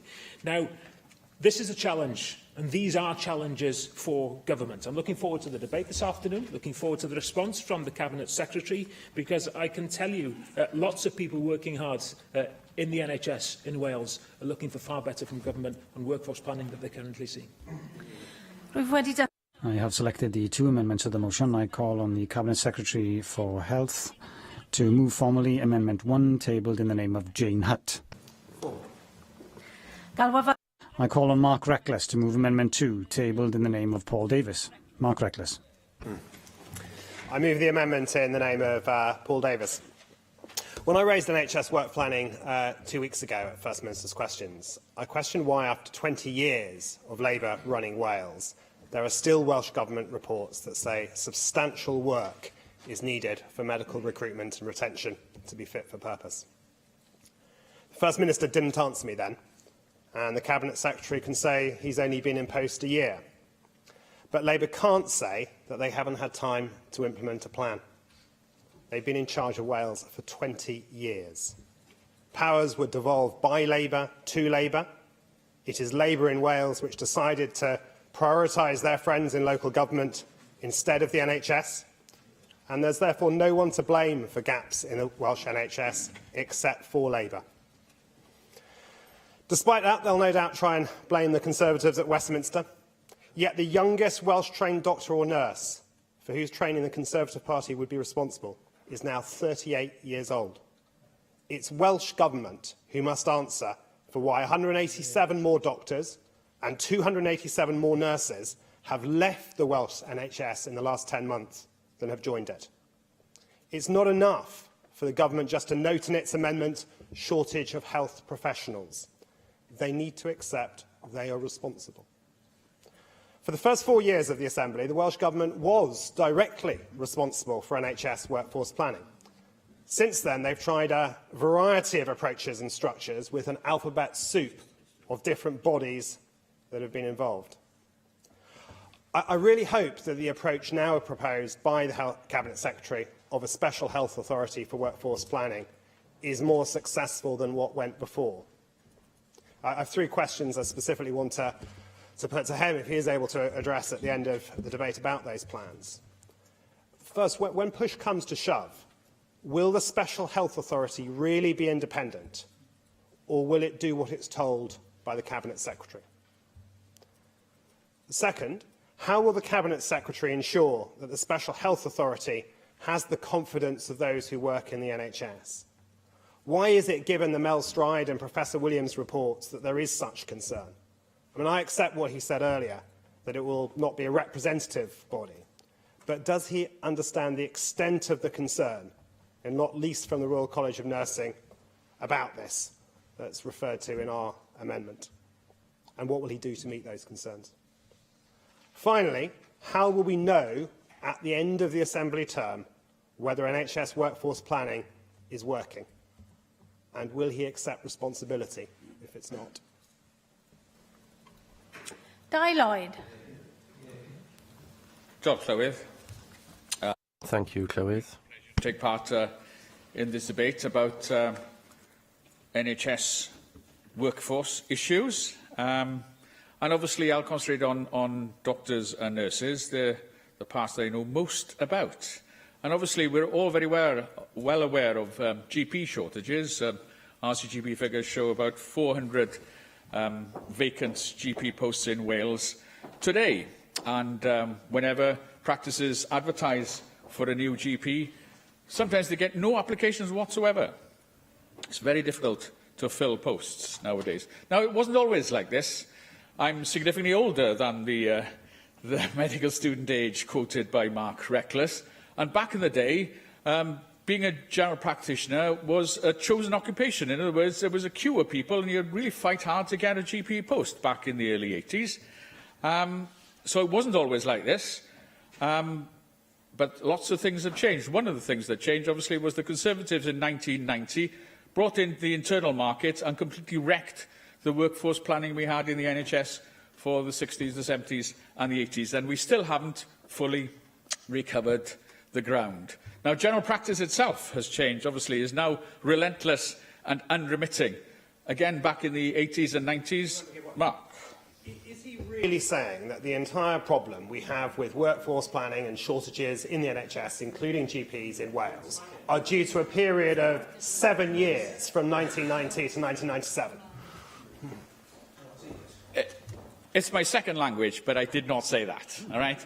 But the rot set in 1990 because we had national workforce planning up to that point, and it was destroyed by the competition of the internal market.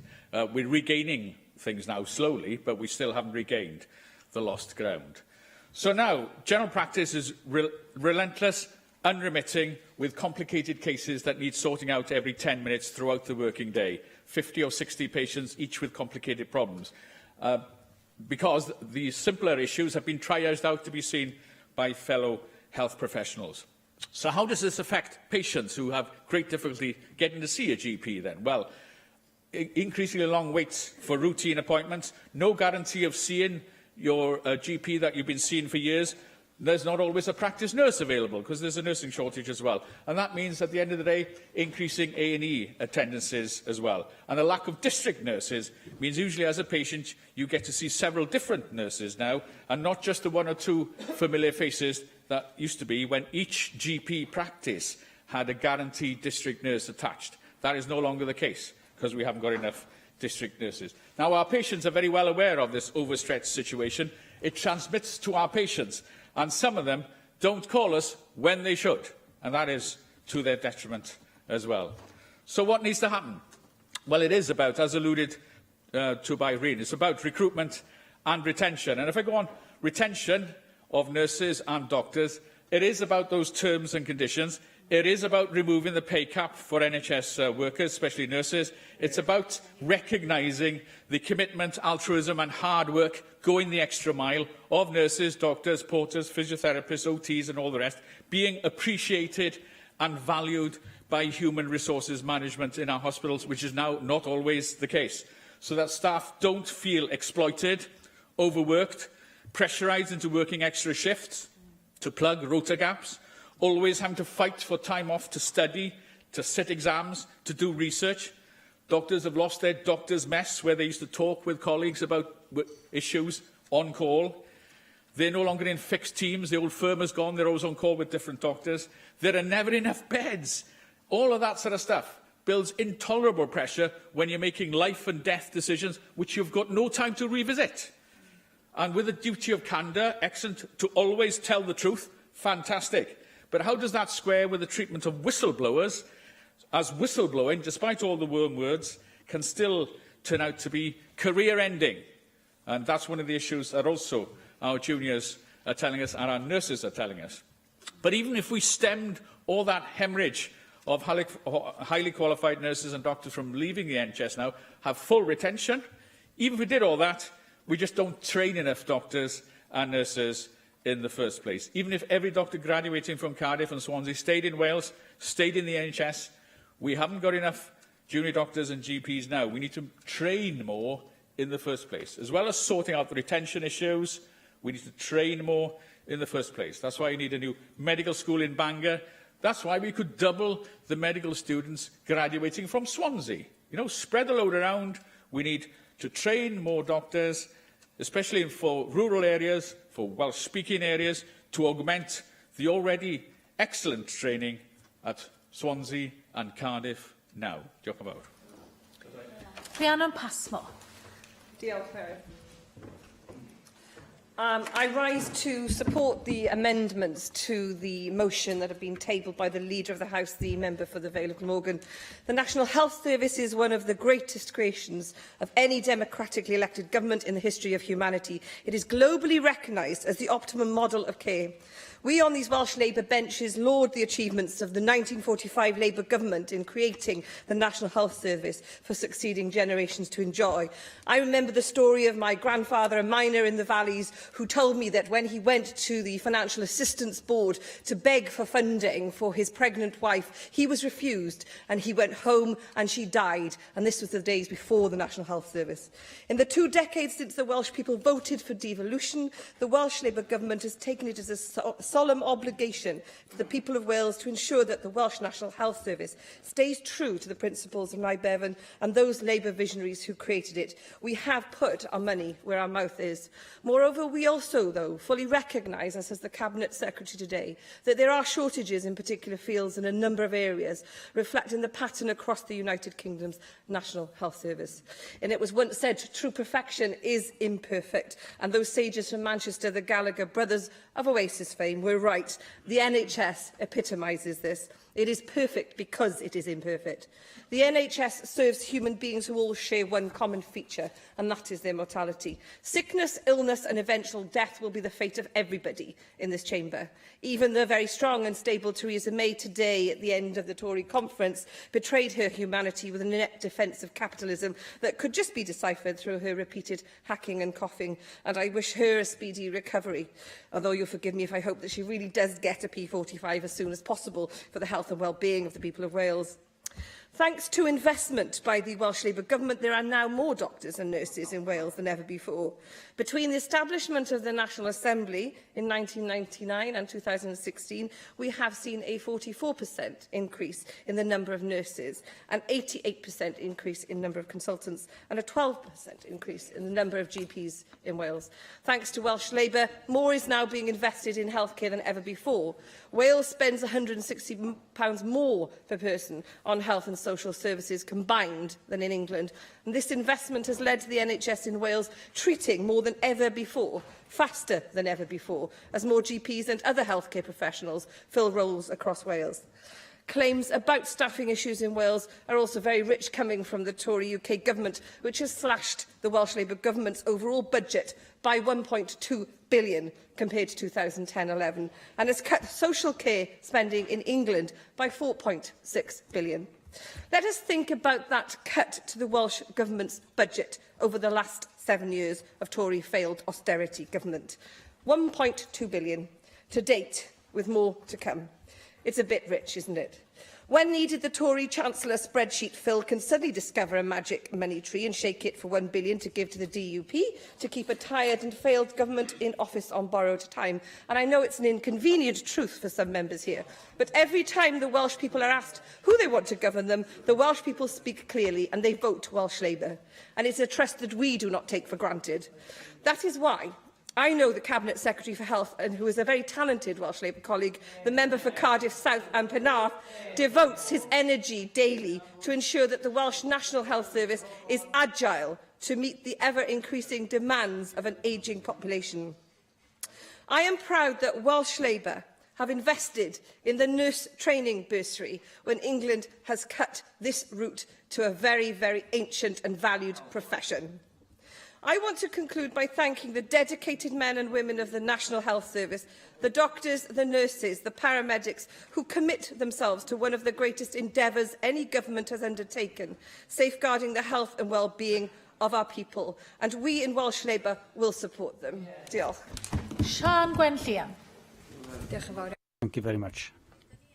We do face a crisis in Wales in terms of the number of doctors. That's very clear, and the crisis does exist in the wake of the failure of the government to plan the workforce and to train new doctors, as well as recruiting from other countries. Plaid Cymru is a party that is striving to offer solutions to the problems that we face here in Wales. And this crisis is at its worst in North Wales. In May 2017, 141 jobs in Betty Cadwaladr Health Board were vacant, which represents 37% of all the vacant posts in the NHS Wales. Therefore, the solution is obvious: establishing a new medical school in North Wales in order to train a new generation of doctors for the benefit of the sustainability of the health service in the long term. But unfortunately, the Labour Party is still stubbornly rejecting this idea, despite all the evidence and the opinion of experts, as we've outlined in our report dealing with the crisis. There's been talk about the cost, and I've dealt with the cost previously in this chamber, so I'm not going to expand on that. Just to remind you of this, over the last 3 years, Betty Cadwallader spent more than 80 million on locum doctors. And then last week, the First Minister said this in this place: we know that it would be difficult, that it is difficult to set up a medical centre in Bangor because the large medical schools are in big cities and large hospitals which have much more diversity of expertise. More excuses. And the problem is that the government is missing the point entirely here, because the 3 hospitals across the North Wales would train students on work placements, and they would receive training in a community as well. And Cardiff only has 800 beds, but the university has 1,500 students, and University uses other hospitals across the region, just as a medical school in Bangor would use all of the facilities available across North Wales. Ireland has 7 medical schools, and there are 5 in Scotland, which suggests that 1 medical school to 1 million of the population is practical. A 3rd medical school in Wales would correspond to the structures in Ireland and Scotland. Betty Cadwallader Health Board has the largest population of all of Wales's health boards, almost 700,000 people. Add the population of other rural counties of Wales and you will reach a figure of 1 million people.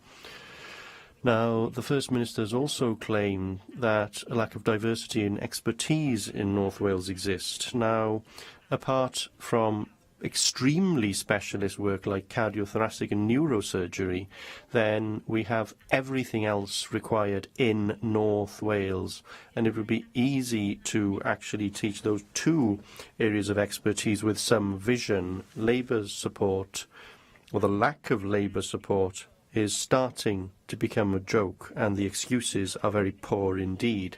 Many universities in England and across the world have small hospitals nearby, for example, Lancaster and Keele. In a small town called Salina, some 3 hours from Kansas in the United States, there is a medical school which has been established with the intention of ensuring that the graduates serve in rural areas once they've graduated. The reality of the situation is that none of the government's claims stack up with ambition and strong leadership. This government could tackle the crisis in North Wales, the crisis that exists because of shortage of doctors and medical staff, and the government has to be willing to be innovative, to listen to evidence, and to put parochialism aside.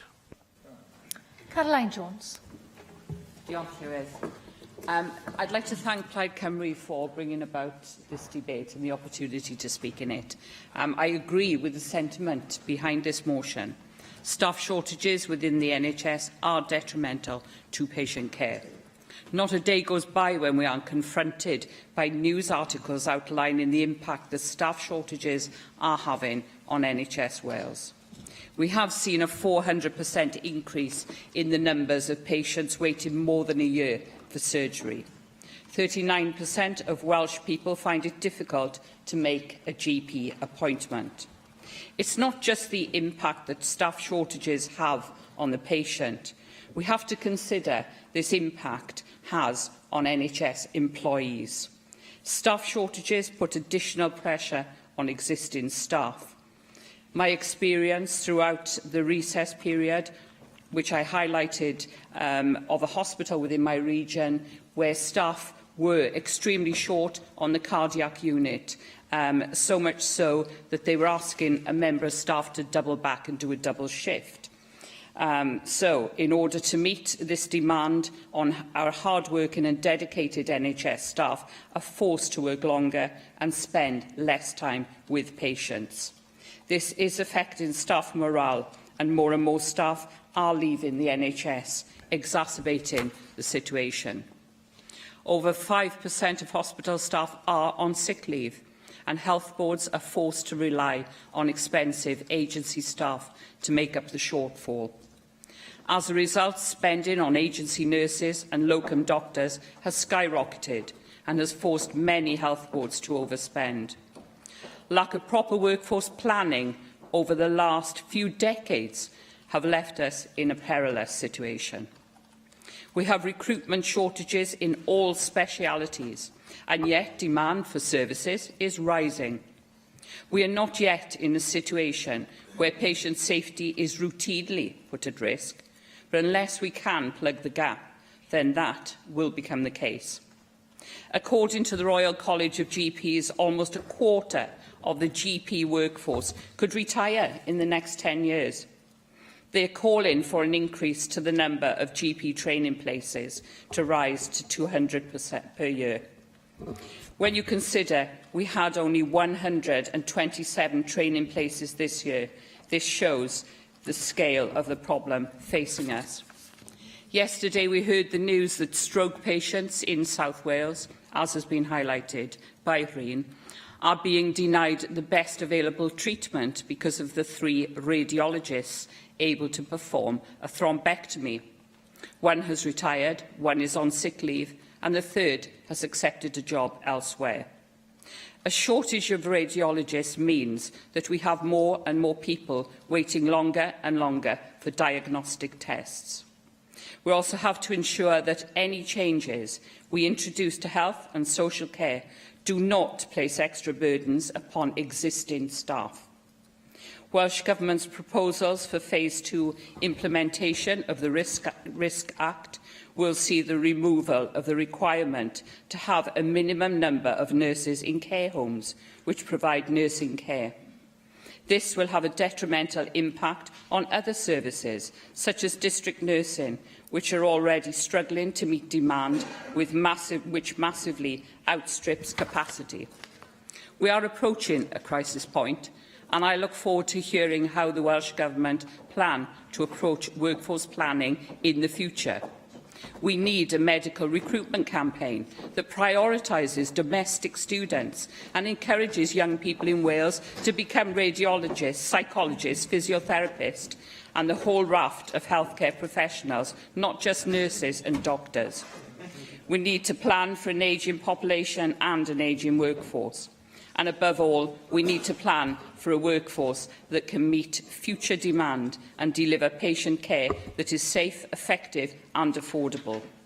The growing reliance on expensive agency staff and locum doctors, I will in a minute, is unsustainable, and I urge the Welsh Government to plan for greater use of staff banks. With these points in mind, UKIP will be supporting the motion as the Welsh Conservative amendment. We will be abstaining on the Welsh Government's amendment, as it does not recognise the impact shortages have on our dedicated NHS staff, but fails to address the issue. I'd also like to ask you a question, if I may, with Rhiannon. Am I allowed to? No, you're not. Oh, She's not in. She wanted an intervention. She's not in government yet, so so you can't ask her a question at this point. No, she wanted an intervention. Yeah. Have you finished your contribution? I have. We will be. Then no intervention is possible. I did give an intervention. Llyr Griffith.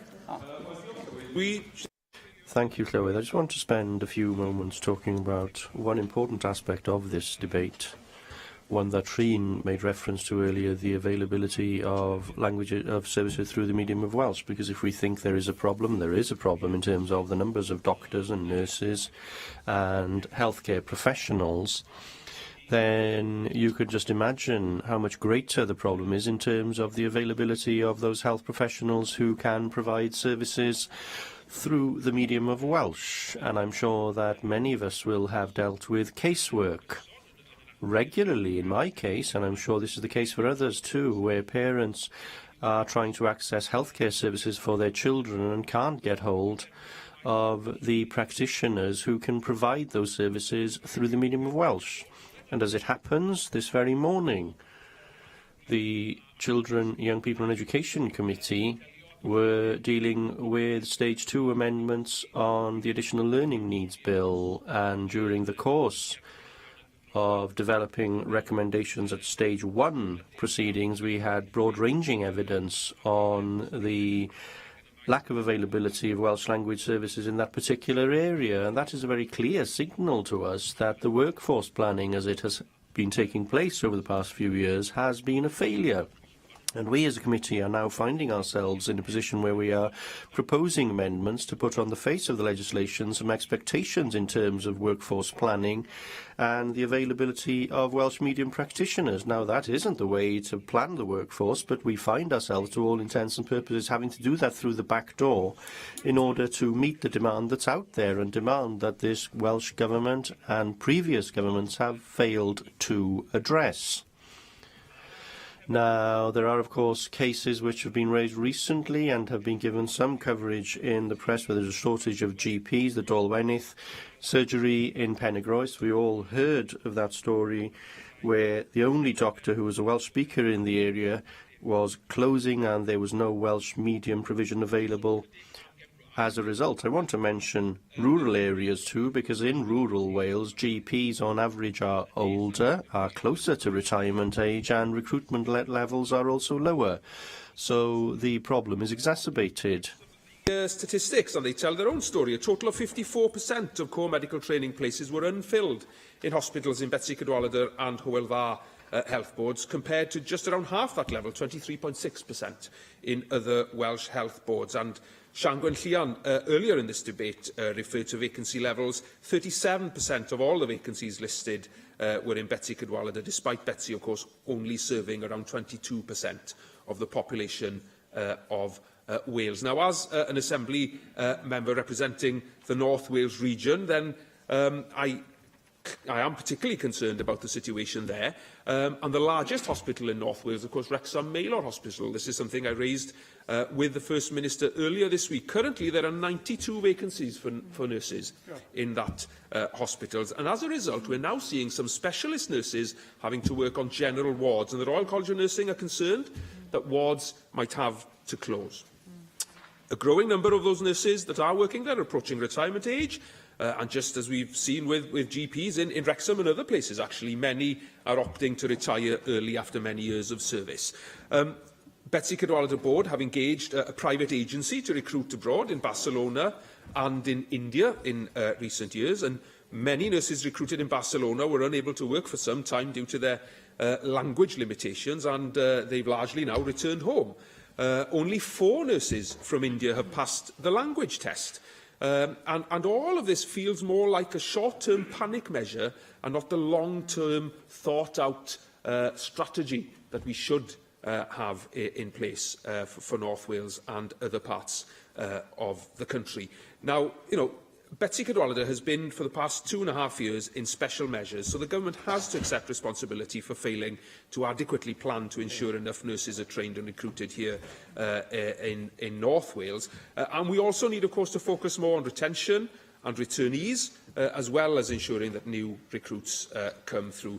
And to make things worse, I have to say, Glyndŵr University, less than half a mile from the Maelor, practically across the road, has now started to train nurses on a new course, a full slate. 35 trainee nurses have enrolled this year, which is great news. But none of these trainees will go on placements within Betsi Cadwaladr hospitals. Instead, they'll be going to placements in Telford, in Chester, and some private healthcare providers locally. And this is because the Welsh Government is refusing to recognise the course because the nurses are not eligible for the bursary. So trainee nurses are not getting the practical training in their local hospital and therefore are more likely to settle into work across the border as a result. It's a sad loss of talent for North Wales, but it does reflect the state of workforce planning in our health service in Wales today.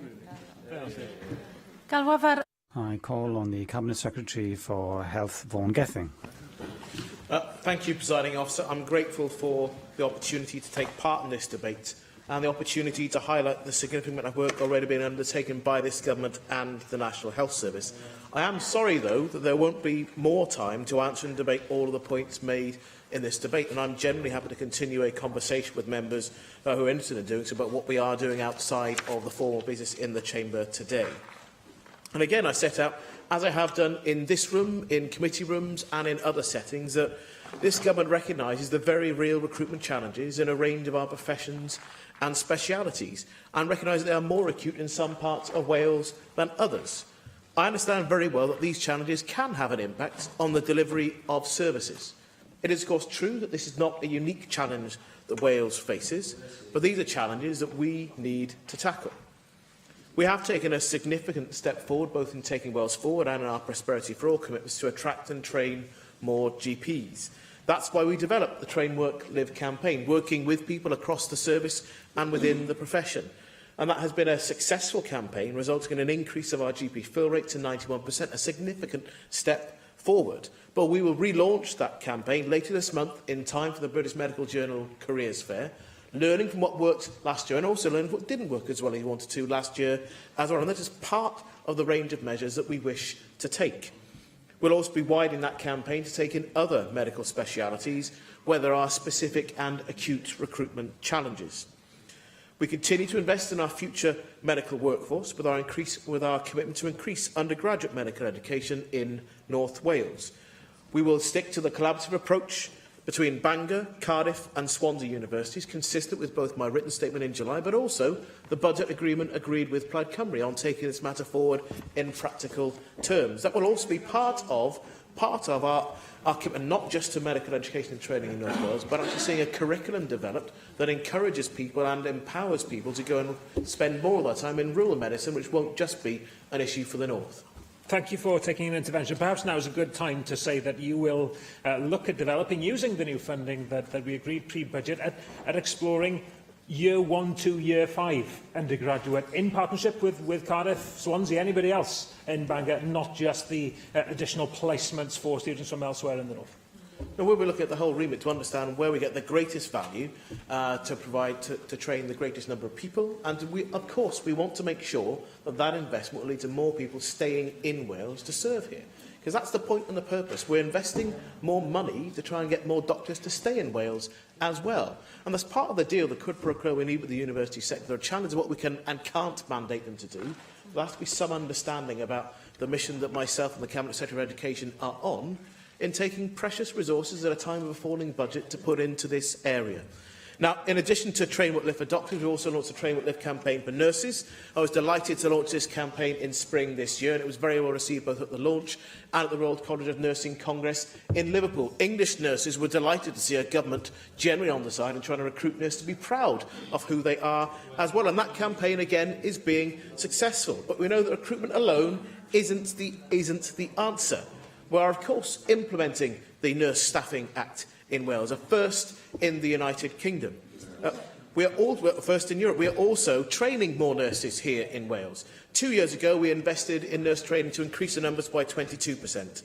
Last year, we increased nurse training numbers by 10%. This year, an increase of 13%. We are actively looking to train more nurses here in Wales. It is the biggest investment in education and training for nurses since devolution. And in addition, we have also increased midwife training by 40% this last year as well. And as Rana Passmore reminded us, we have maintained the student bursary here in Wales, directly different to the path taken by the Tories in England. And that isn't just important for nurses, but it's also important for other allied health professionals in training. Because our investment in education and training includes those allied health professionals. And the £95 million package I announced early this year has resulted in 3,000 new students joining those already studying healthcare education programmes across Wales. And we are committed to extending the Train, Work, Live campaign to pharmacists and other healthcare professionals. And specifically on radiologists, who mentioned more than once, not just in the debate today, but in the Chamber, we expect the £3.4 million investment that I announced in an Imaging Academy in Pencoed to make a real difference to recruiting and retaining radiologists here in Wales. And again, it's a signal that we are investing in and valuing all of the varied and different parts of our workforce.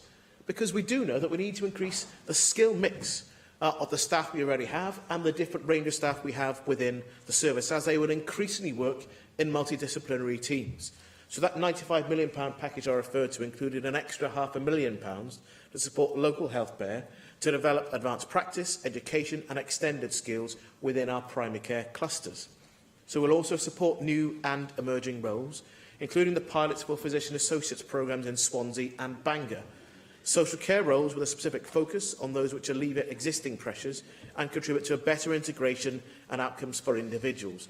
And in terms of planning the workforce, regulation plays a key role as well. So I'm pleased that that the UK had listened to voices in Wales and other parts of the UK to regulate physician associates. That is a good, positive move forward to allow us to plan properly for their role in the future workforce. I am, however, deeply sceptical about the UK Government plans to regulate nurse associates. That appears to me to be a cost-driven role substitution rather than a quality-driven, prudent healthcare approach that we wish to take here in Wales. In addition, we will continue to develop the healthcare support workforce, who make a valued and increasingly varied contribution to service delivery in both clinical and non-clinical services. And again, that is something where we agreed in partnership with the trade union representatives and the staff in the health service how to develop that role to use it to its fullest potential. We also continue to invest in the NHS workforce year on year, and it's worth making this point, bearing in mind the comments made in the debate. From 2015 to 16, the last year we have complete figures, the NHS full-time equivalent workforce rose by 3.2%. And that is in the face of year upon year upon year of Tory austerity. That's a simple fact. We come to this place and we debate the difficult choices we have to make and what it means to continue putting more money into the National Health Service, what that means for other public services who are shedding staff and deciding what they can no longer do. In that context, to continue putting more money into the NHS, to continue to see the staff headcount go up, it is a real and significant achievement that we should all take note of, and it does not come easily. That is the context in which we have this debate about the demands for more staff in more specialities. It does not mean we are not planning to increase staff where we need to have them, but let us not pretend it is an easy thing to do. So we remain committed to the development of a 10-year workforce plan, with the principle of that already having been developed. But we cannot and shouldn't avoid the fact that all parties in the Chamber agreed to a parliamentary review for health and social care. It would not make sense to publish a detailed workforce plan and advance the publication of the final report of the review.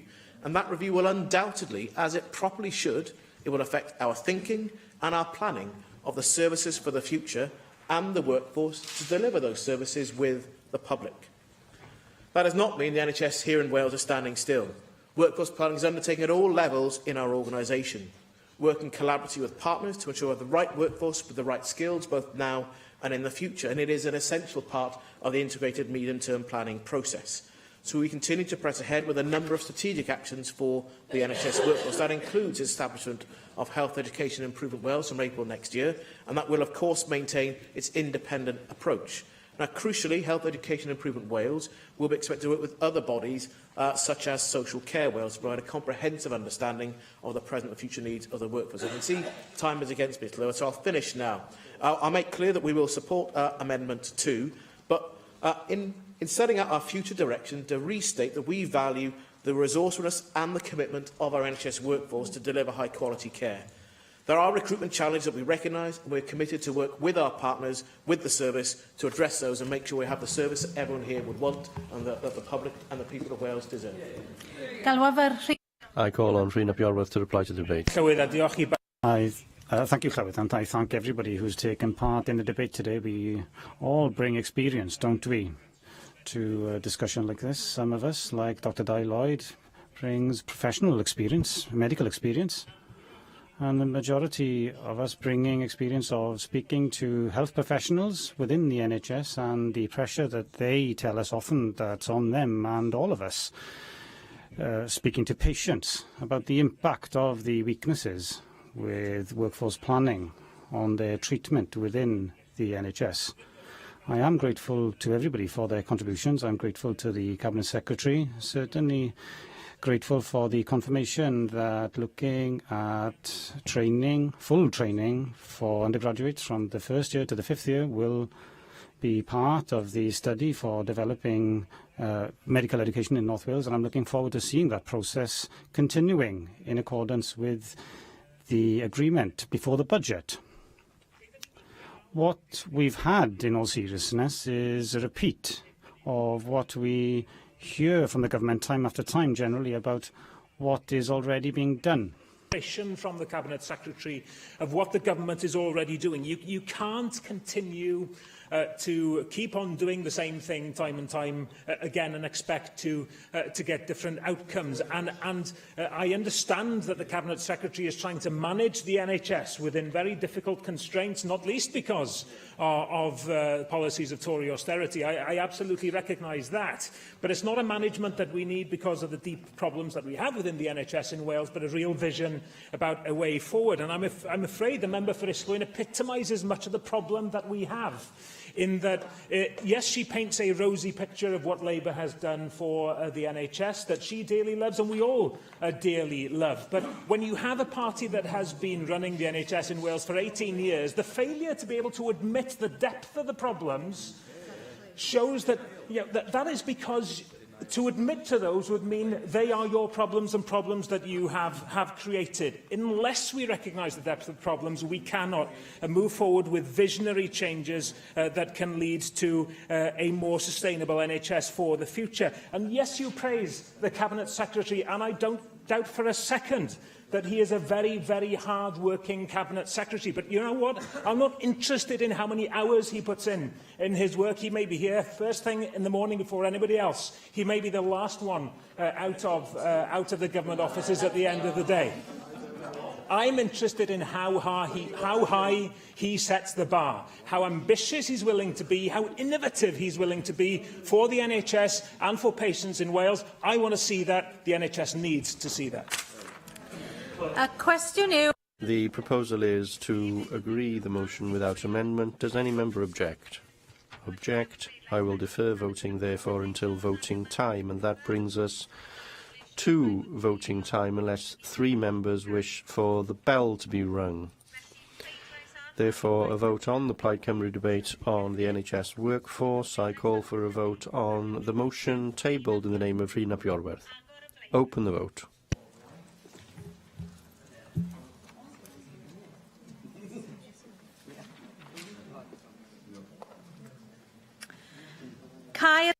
Close the vote. In favour 11, no abstentions, 30 against, and therefore the motion is not agreed. I now call for a vote on Amendment 1, tabled in the name of Jane Hutt. Open the vote.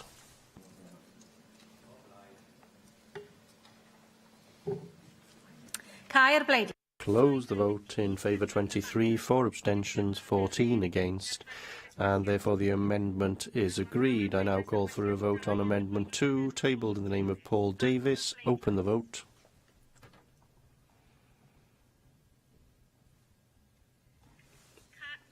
Close the vote. In favour 41, no abstentions, none against, and therefore Amendment 2 is agreed. I now call for a vote on the motion as amended. Open the vote.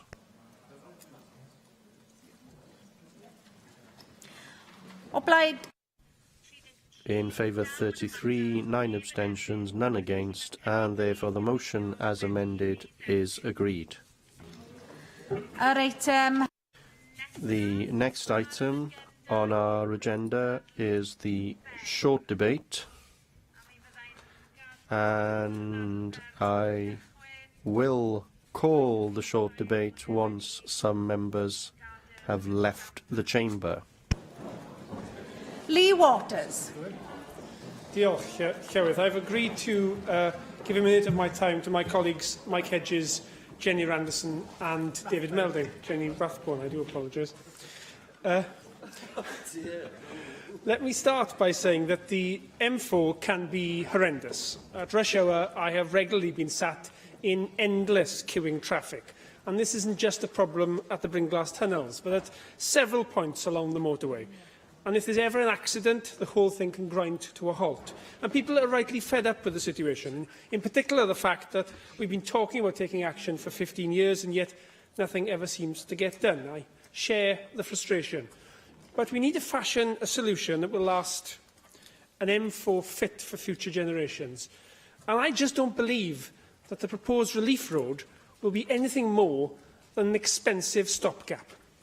In fact, as a policy approach, it manages to do something quite remarkable. It succeeds in both being outdated and premature at the same time. Outdated because the evidence of the last 50 years of transport policy is that building new roads increasing capacity only leads to more people using their cars, quickly filling up the new space, and premature because it pays no attention to the game changers coming our way. Now, I think it was Einstein who was meant to have said that the definition of his insanity is doing the same thing over and over again, but expecting a different result. And in transport planning, we continue to do just that. We've become wedded to this so-called predict and provide approach, which, simply put, engineers predict the traffic will grow in the future, so they build more roads to deal with it. And that's a never-ending model of traffic growth, set out 30 years ago, and frankly is nonsense. Just think about it. If we were to take that to its logical conclusion and follow the trends, this approach has each of us earning an income of £1 million by the year 2205, and a lorry on the road for every man, woman and child. Now, aside from the pay rise, I don't think this is a future any of us want to live in, and it's certainly not the type of future we created the Future Generations Act to try and shape. Yes, there's a problem at peak time around the Brynglas tunnels. Yes, something must be done about it. But we cannot build our way out of this problem. We've been trying that for generations, and it doesn't work. Traffic builds up, roads once again seize up, and we rapidly find ourselves back at square one. If we're not careful, we could end up with a £1 billion car park.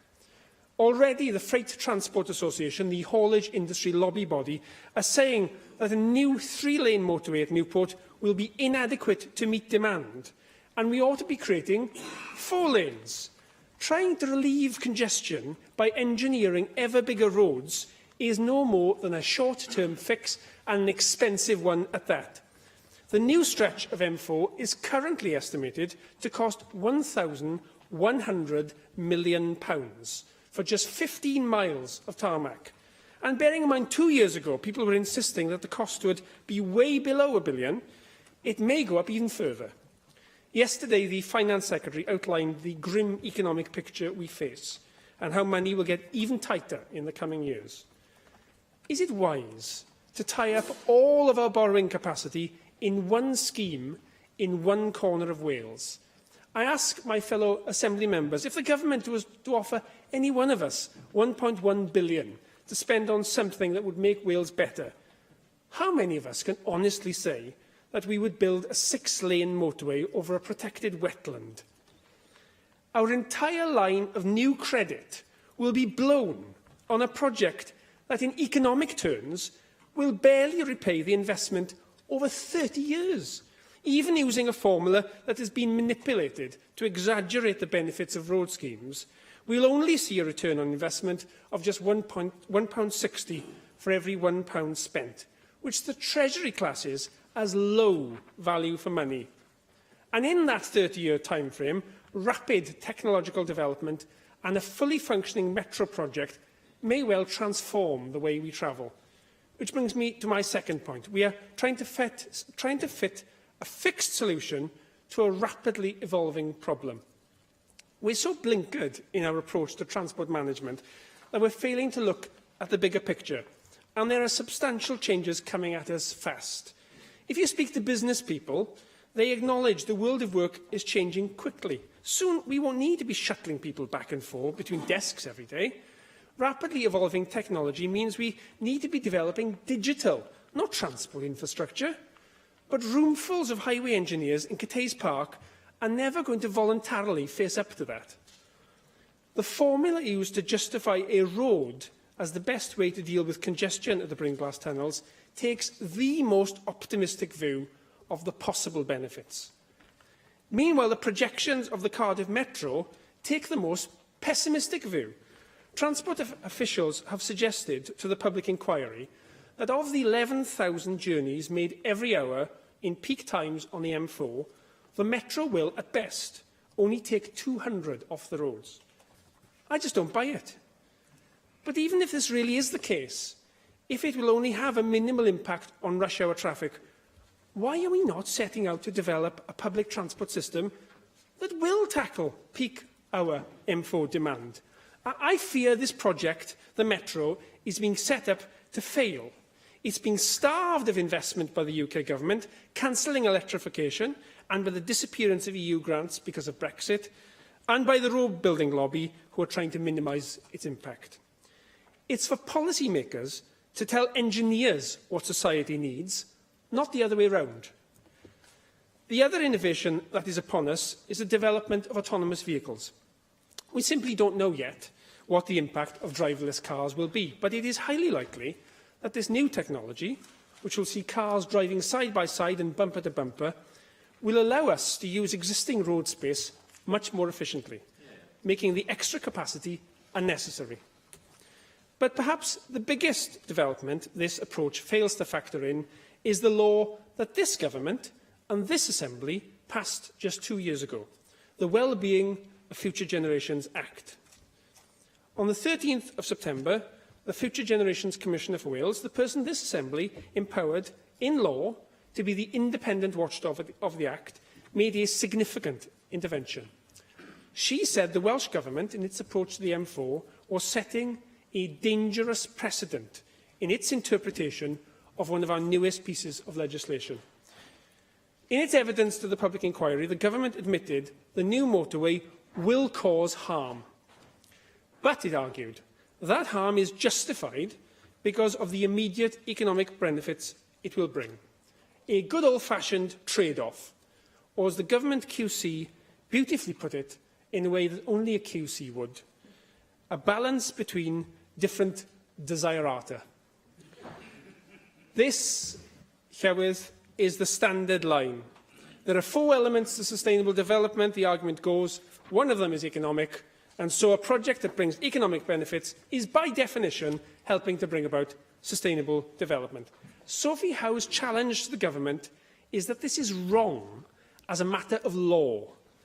One pillar of sustainable development cannot override the others. Trade-offs are no longer lawful in Wales. Under the Future Generations Act, we can no longer bargain the long-term interests of future generations for the short-term benefits of today. I don't see how an initiative that not only builds in traffic growth, but rising emissions for generations to come, whilst also saddling them with the costs, can be labelled as anything other than harmful for Wales's future. This is a substantial challenge from the Future Generations Commissioner, one I believe should not be confined to a debate amongst lawyers at the public inquiry, and today's intervention was a catalyst by me to try and bring this debate onto the floor of our National Assembly where it belongs. Once the Future Generation Act became law, the Welsh Government should have looked afresh at the problem of congestion around the Brynglas tunnels and developed a solution consistent with all the principles of the Act, not just the one that suited its predetermined plan. And there are solutions to the problems of congestion. There's lots of evidence of how improvements in public transport and for short everyday journeys can cut car use, can reduce congestion, can alleviate pressure on the road network. On top of an ambitious metro project, congestion can be cut by a battery of interventions. I just offer a few as an example. This is not an exhaustive list. Bus priority lanes, traffic signals that give precedence to sustainable transport, park and ride, workplace car parking charges, targeted and tailored information about bus routes and times, combining policies to encourage behaviour change with hard infrastructure to improve public transport has been proven to work. This is not revolutionary. This happens in successful cities all over the world. It's just for the last 50 years we've turned our back on it. And now we're paying the price through poor air quality, congestion and the highest levels of childhood obesity in Europe. There's a way of tackling the problems on the M4 which does not harm the needs of future generations. In fact, it can help a whole range of policy interventions that we are trying to make work. And I would ask the Cabinet Secretary to quickly set up an expert group to find the solution to congestion issues on the M4, which doesn't involve trading off the needs of future generations with the short-term aims of today. The public inquiry isn't doing that. It's looking at a series of road options to deal with the problem of congestions. And who have we asked to adjudicate the best answer? A civil engineer. I would urge the Government not to reject the Independent Commissioner's judgment on this. If they fight her in the courts, they risk undermining their very own landmark legislation we have told the world we are so proud of. We created this Act. It requires a new approach, not a retrospective defence of what we were planning to do all along. Diolch. Thank you very much. Mike Hedges. Diolch, Deputy Presiding Officer. I can be convinced that we need a relief road from the M4, but I'm currently unconvinced. We always talk here about decisions being evidence-based. Do we know where people join and where they come off the M4 using number plate recognition technology? Do they need to be using the M4 or are there alternative roads? Has any thought been given to signposting Nice, Swansea and West Wales, as well as Abergavenny? People like myself keep on coming down the M4, come down to the M4 and turning on the M4, when we would probably be better off going across the heads of the Valley Road. But it says Abergavenny, and I know I don't want to go to Abergavenny. No offence to Abergavenny. Can we model the effect of the South Wales Metro on the M4 traffic movement? I mean, there's an awful lot of thought and study can go into this. Yes, I'm convinced if we need it, but I really do need convincing. Thank you. Jenny Rathbone.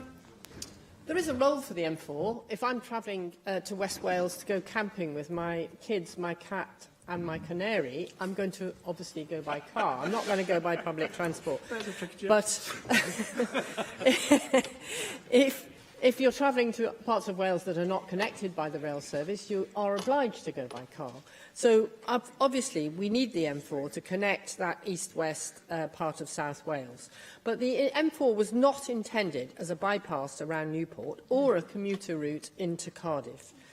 The new natural resources policy promises a modal shift away from roads for people and freight, aimed at reducing emissions and the impacts that transport has on the environment and people's health. The M4 relief road would do the opposite. The Welsh Government even admits it would increase the traffic, but tries to argue that it would reduce congestion and therefore air pollution. However, it might temporarily reduce congestion around Newport, but it would simply move the problem west to Cardiff. Cardiff already has highly congested areas in my constituency, affecting at least 5 schools having illegal levels of air pollution, and the M4 relief road would make that a whole lot worse. This is not an effective use of over £1 billion. Instead, we could and should be investing that money in the Metro, which would deliver the modal shift that our growing capital city urgently requires. David Melding. Thank you, Deputy Presiding Officer. I do hope the canary is not the cat's lunch. It sounds an interesting journey you're making. As a terribly wicked Tory, I am sceptical about free goods. And, of course, one of the freest goods we have are the roads. And I think when we are making a really huge public investment like this, we need to look at all the evidence and anticipate what's likely to happen in 10 or 20 years. Within 10 years, I confidently predict there will be comprehensive road pricing. We will no longer be able to tax motorists as we always have done through fuel prices, and technology will allow us to do that. We will get much more rational use of the roads once we have road pricing. And I do see an age where possibly what is now congested won't be so congested in the future. So we do need to think very seriously about these matters. Thank you very much. And I now call on the Cabinet Secretary for Economy and Infrastructure to reply to the debate. Ken Skates. Thank you, Deputy Presiding Officer. And can I start by thanking all members for their contributions, and especially the member for Llanelli for bringing forward this debate today. And I wanted to begin my contribution by also thanking Lee for the discussions that we and other members have had over the last few months around this issue. We may not have always agreed, but I have appreciated the practical challenge that he and others have provided to this project. In that same spirit, there are a few key issues that I want to address in my response today. It's vital that we start by recognising the continued and worsening problems on the M4 around Newport, and that they must be resolved. These are problems not simply faced by commuters on the motorway, but problems faced by the residents of Newport and the wider economy of Wales, problems of congestion around the Brynglas tunnels, problems when buses are regularly delayed or the police and council are impaired at doing their jobs by people simply seeking to avoid the congested motorway, problems of air quality worsened by stop-start traffic, the reputational and economic impact of a gateway to Wales that is unreliable and a disincentive to inward investment. The inadequacies of the existing M4 around Newport are clear for all to see. The road was first designed in the 1950s, not as a motorway, but as a Newport bypass. It falls far below modern motorway standards, with lane drops, intermittent hard shoulders, poor alignment and frequent junctions. Central reserve enhancements and a variable speed limit have improved the situation, but make, do and mend is no longer a sustainable policy choice to meet the long-term needs of Wales. Tackling that congestion and modernising what is a vitally important piece of infrastructure in Wales is a key priority for this Welsh Government. That's why the last Welsh Government made it very clear in the last Assembly to deliver a relief road for the M4, and my party reaffirmed that pledge in its 2016 Assembly election manifesto. That commitment was then voted on by the people of Wales and entered into our programme for government. And these commitments and endorsements do not give this Welsh Government a blank cheque, but what they do give are promises, and we have a democratic mandate that should be respected and delivered on. The proposed M4 corridor around Newport would represent a significant infrastructure investment in Newport and comes with a strong business case and a suite of embedded environmental mitigation and compensation. The economic appraisal shows that the scheme provides good value for money. The adjusted benefit-cost ratio, which captures benefits from increased economic density, greater competition and enhanced labour market access, is greater than 2.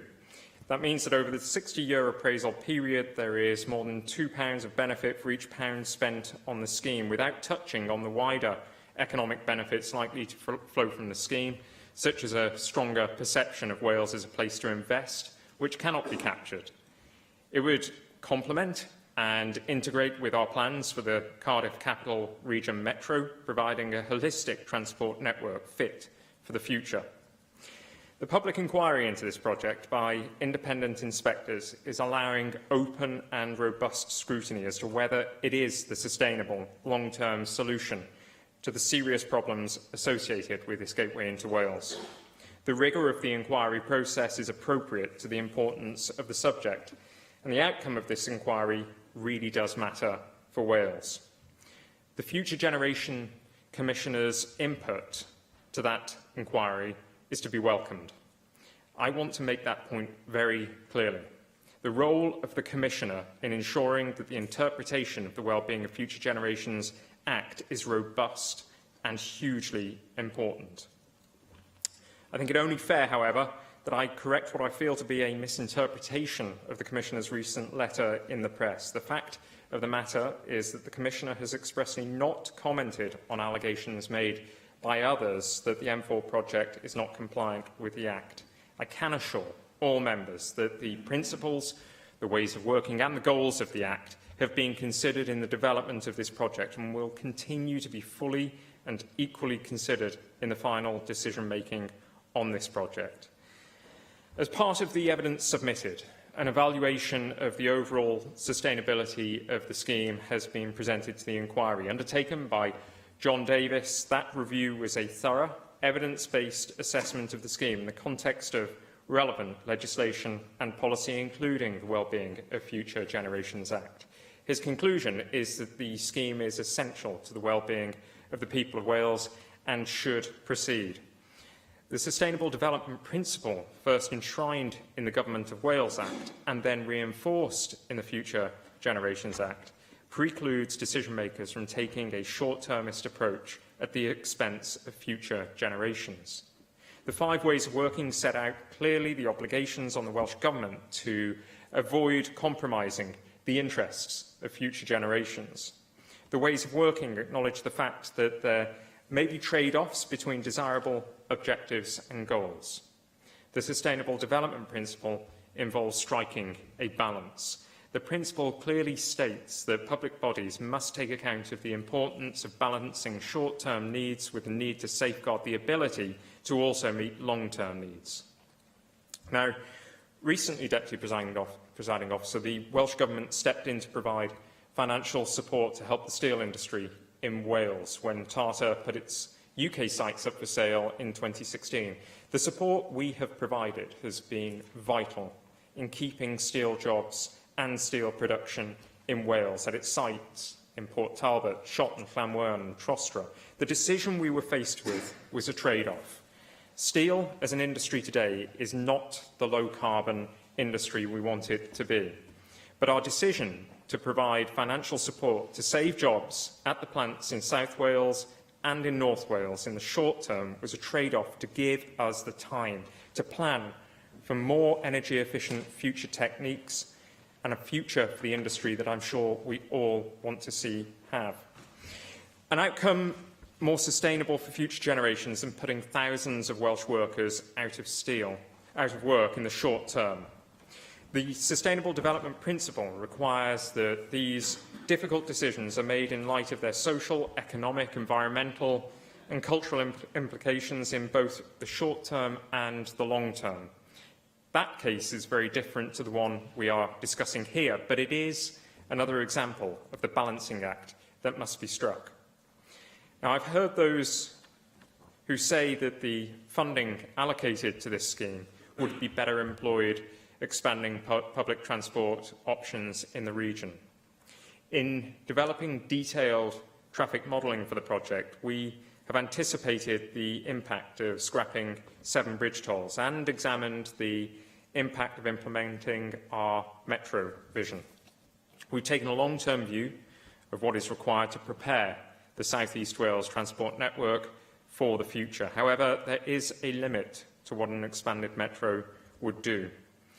As our detailed analysis makes clear, the metro's greatest positive impact will be on north-south patterns of travel and not the east-west journeys catered for by the M4.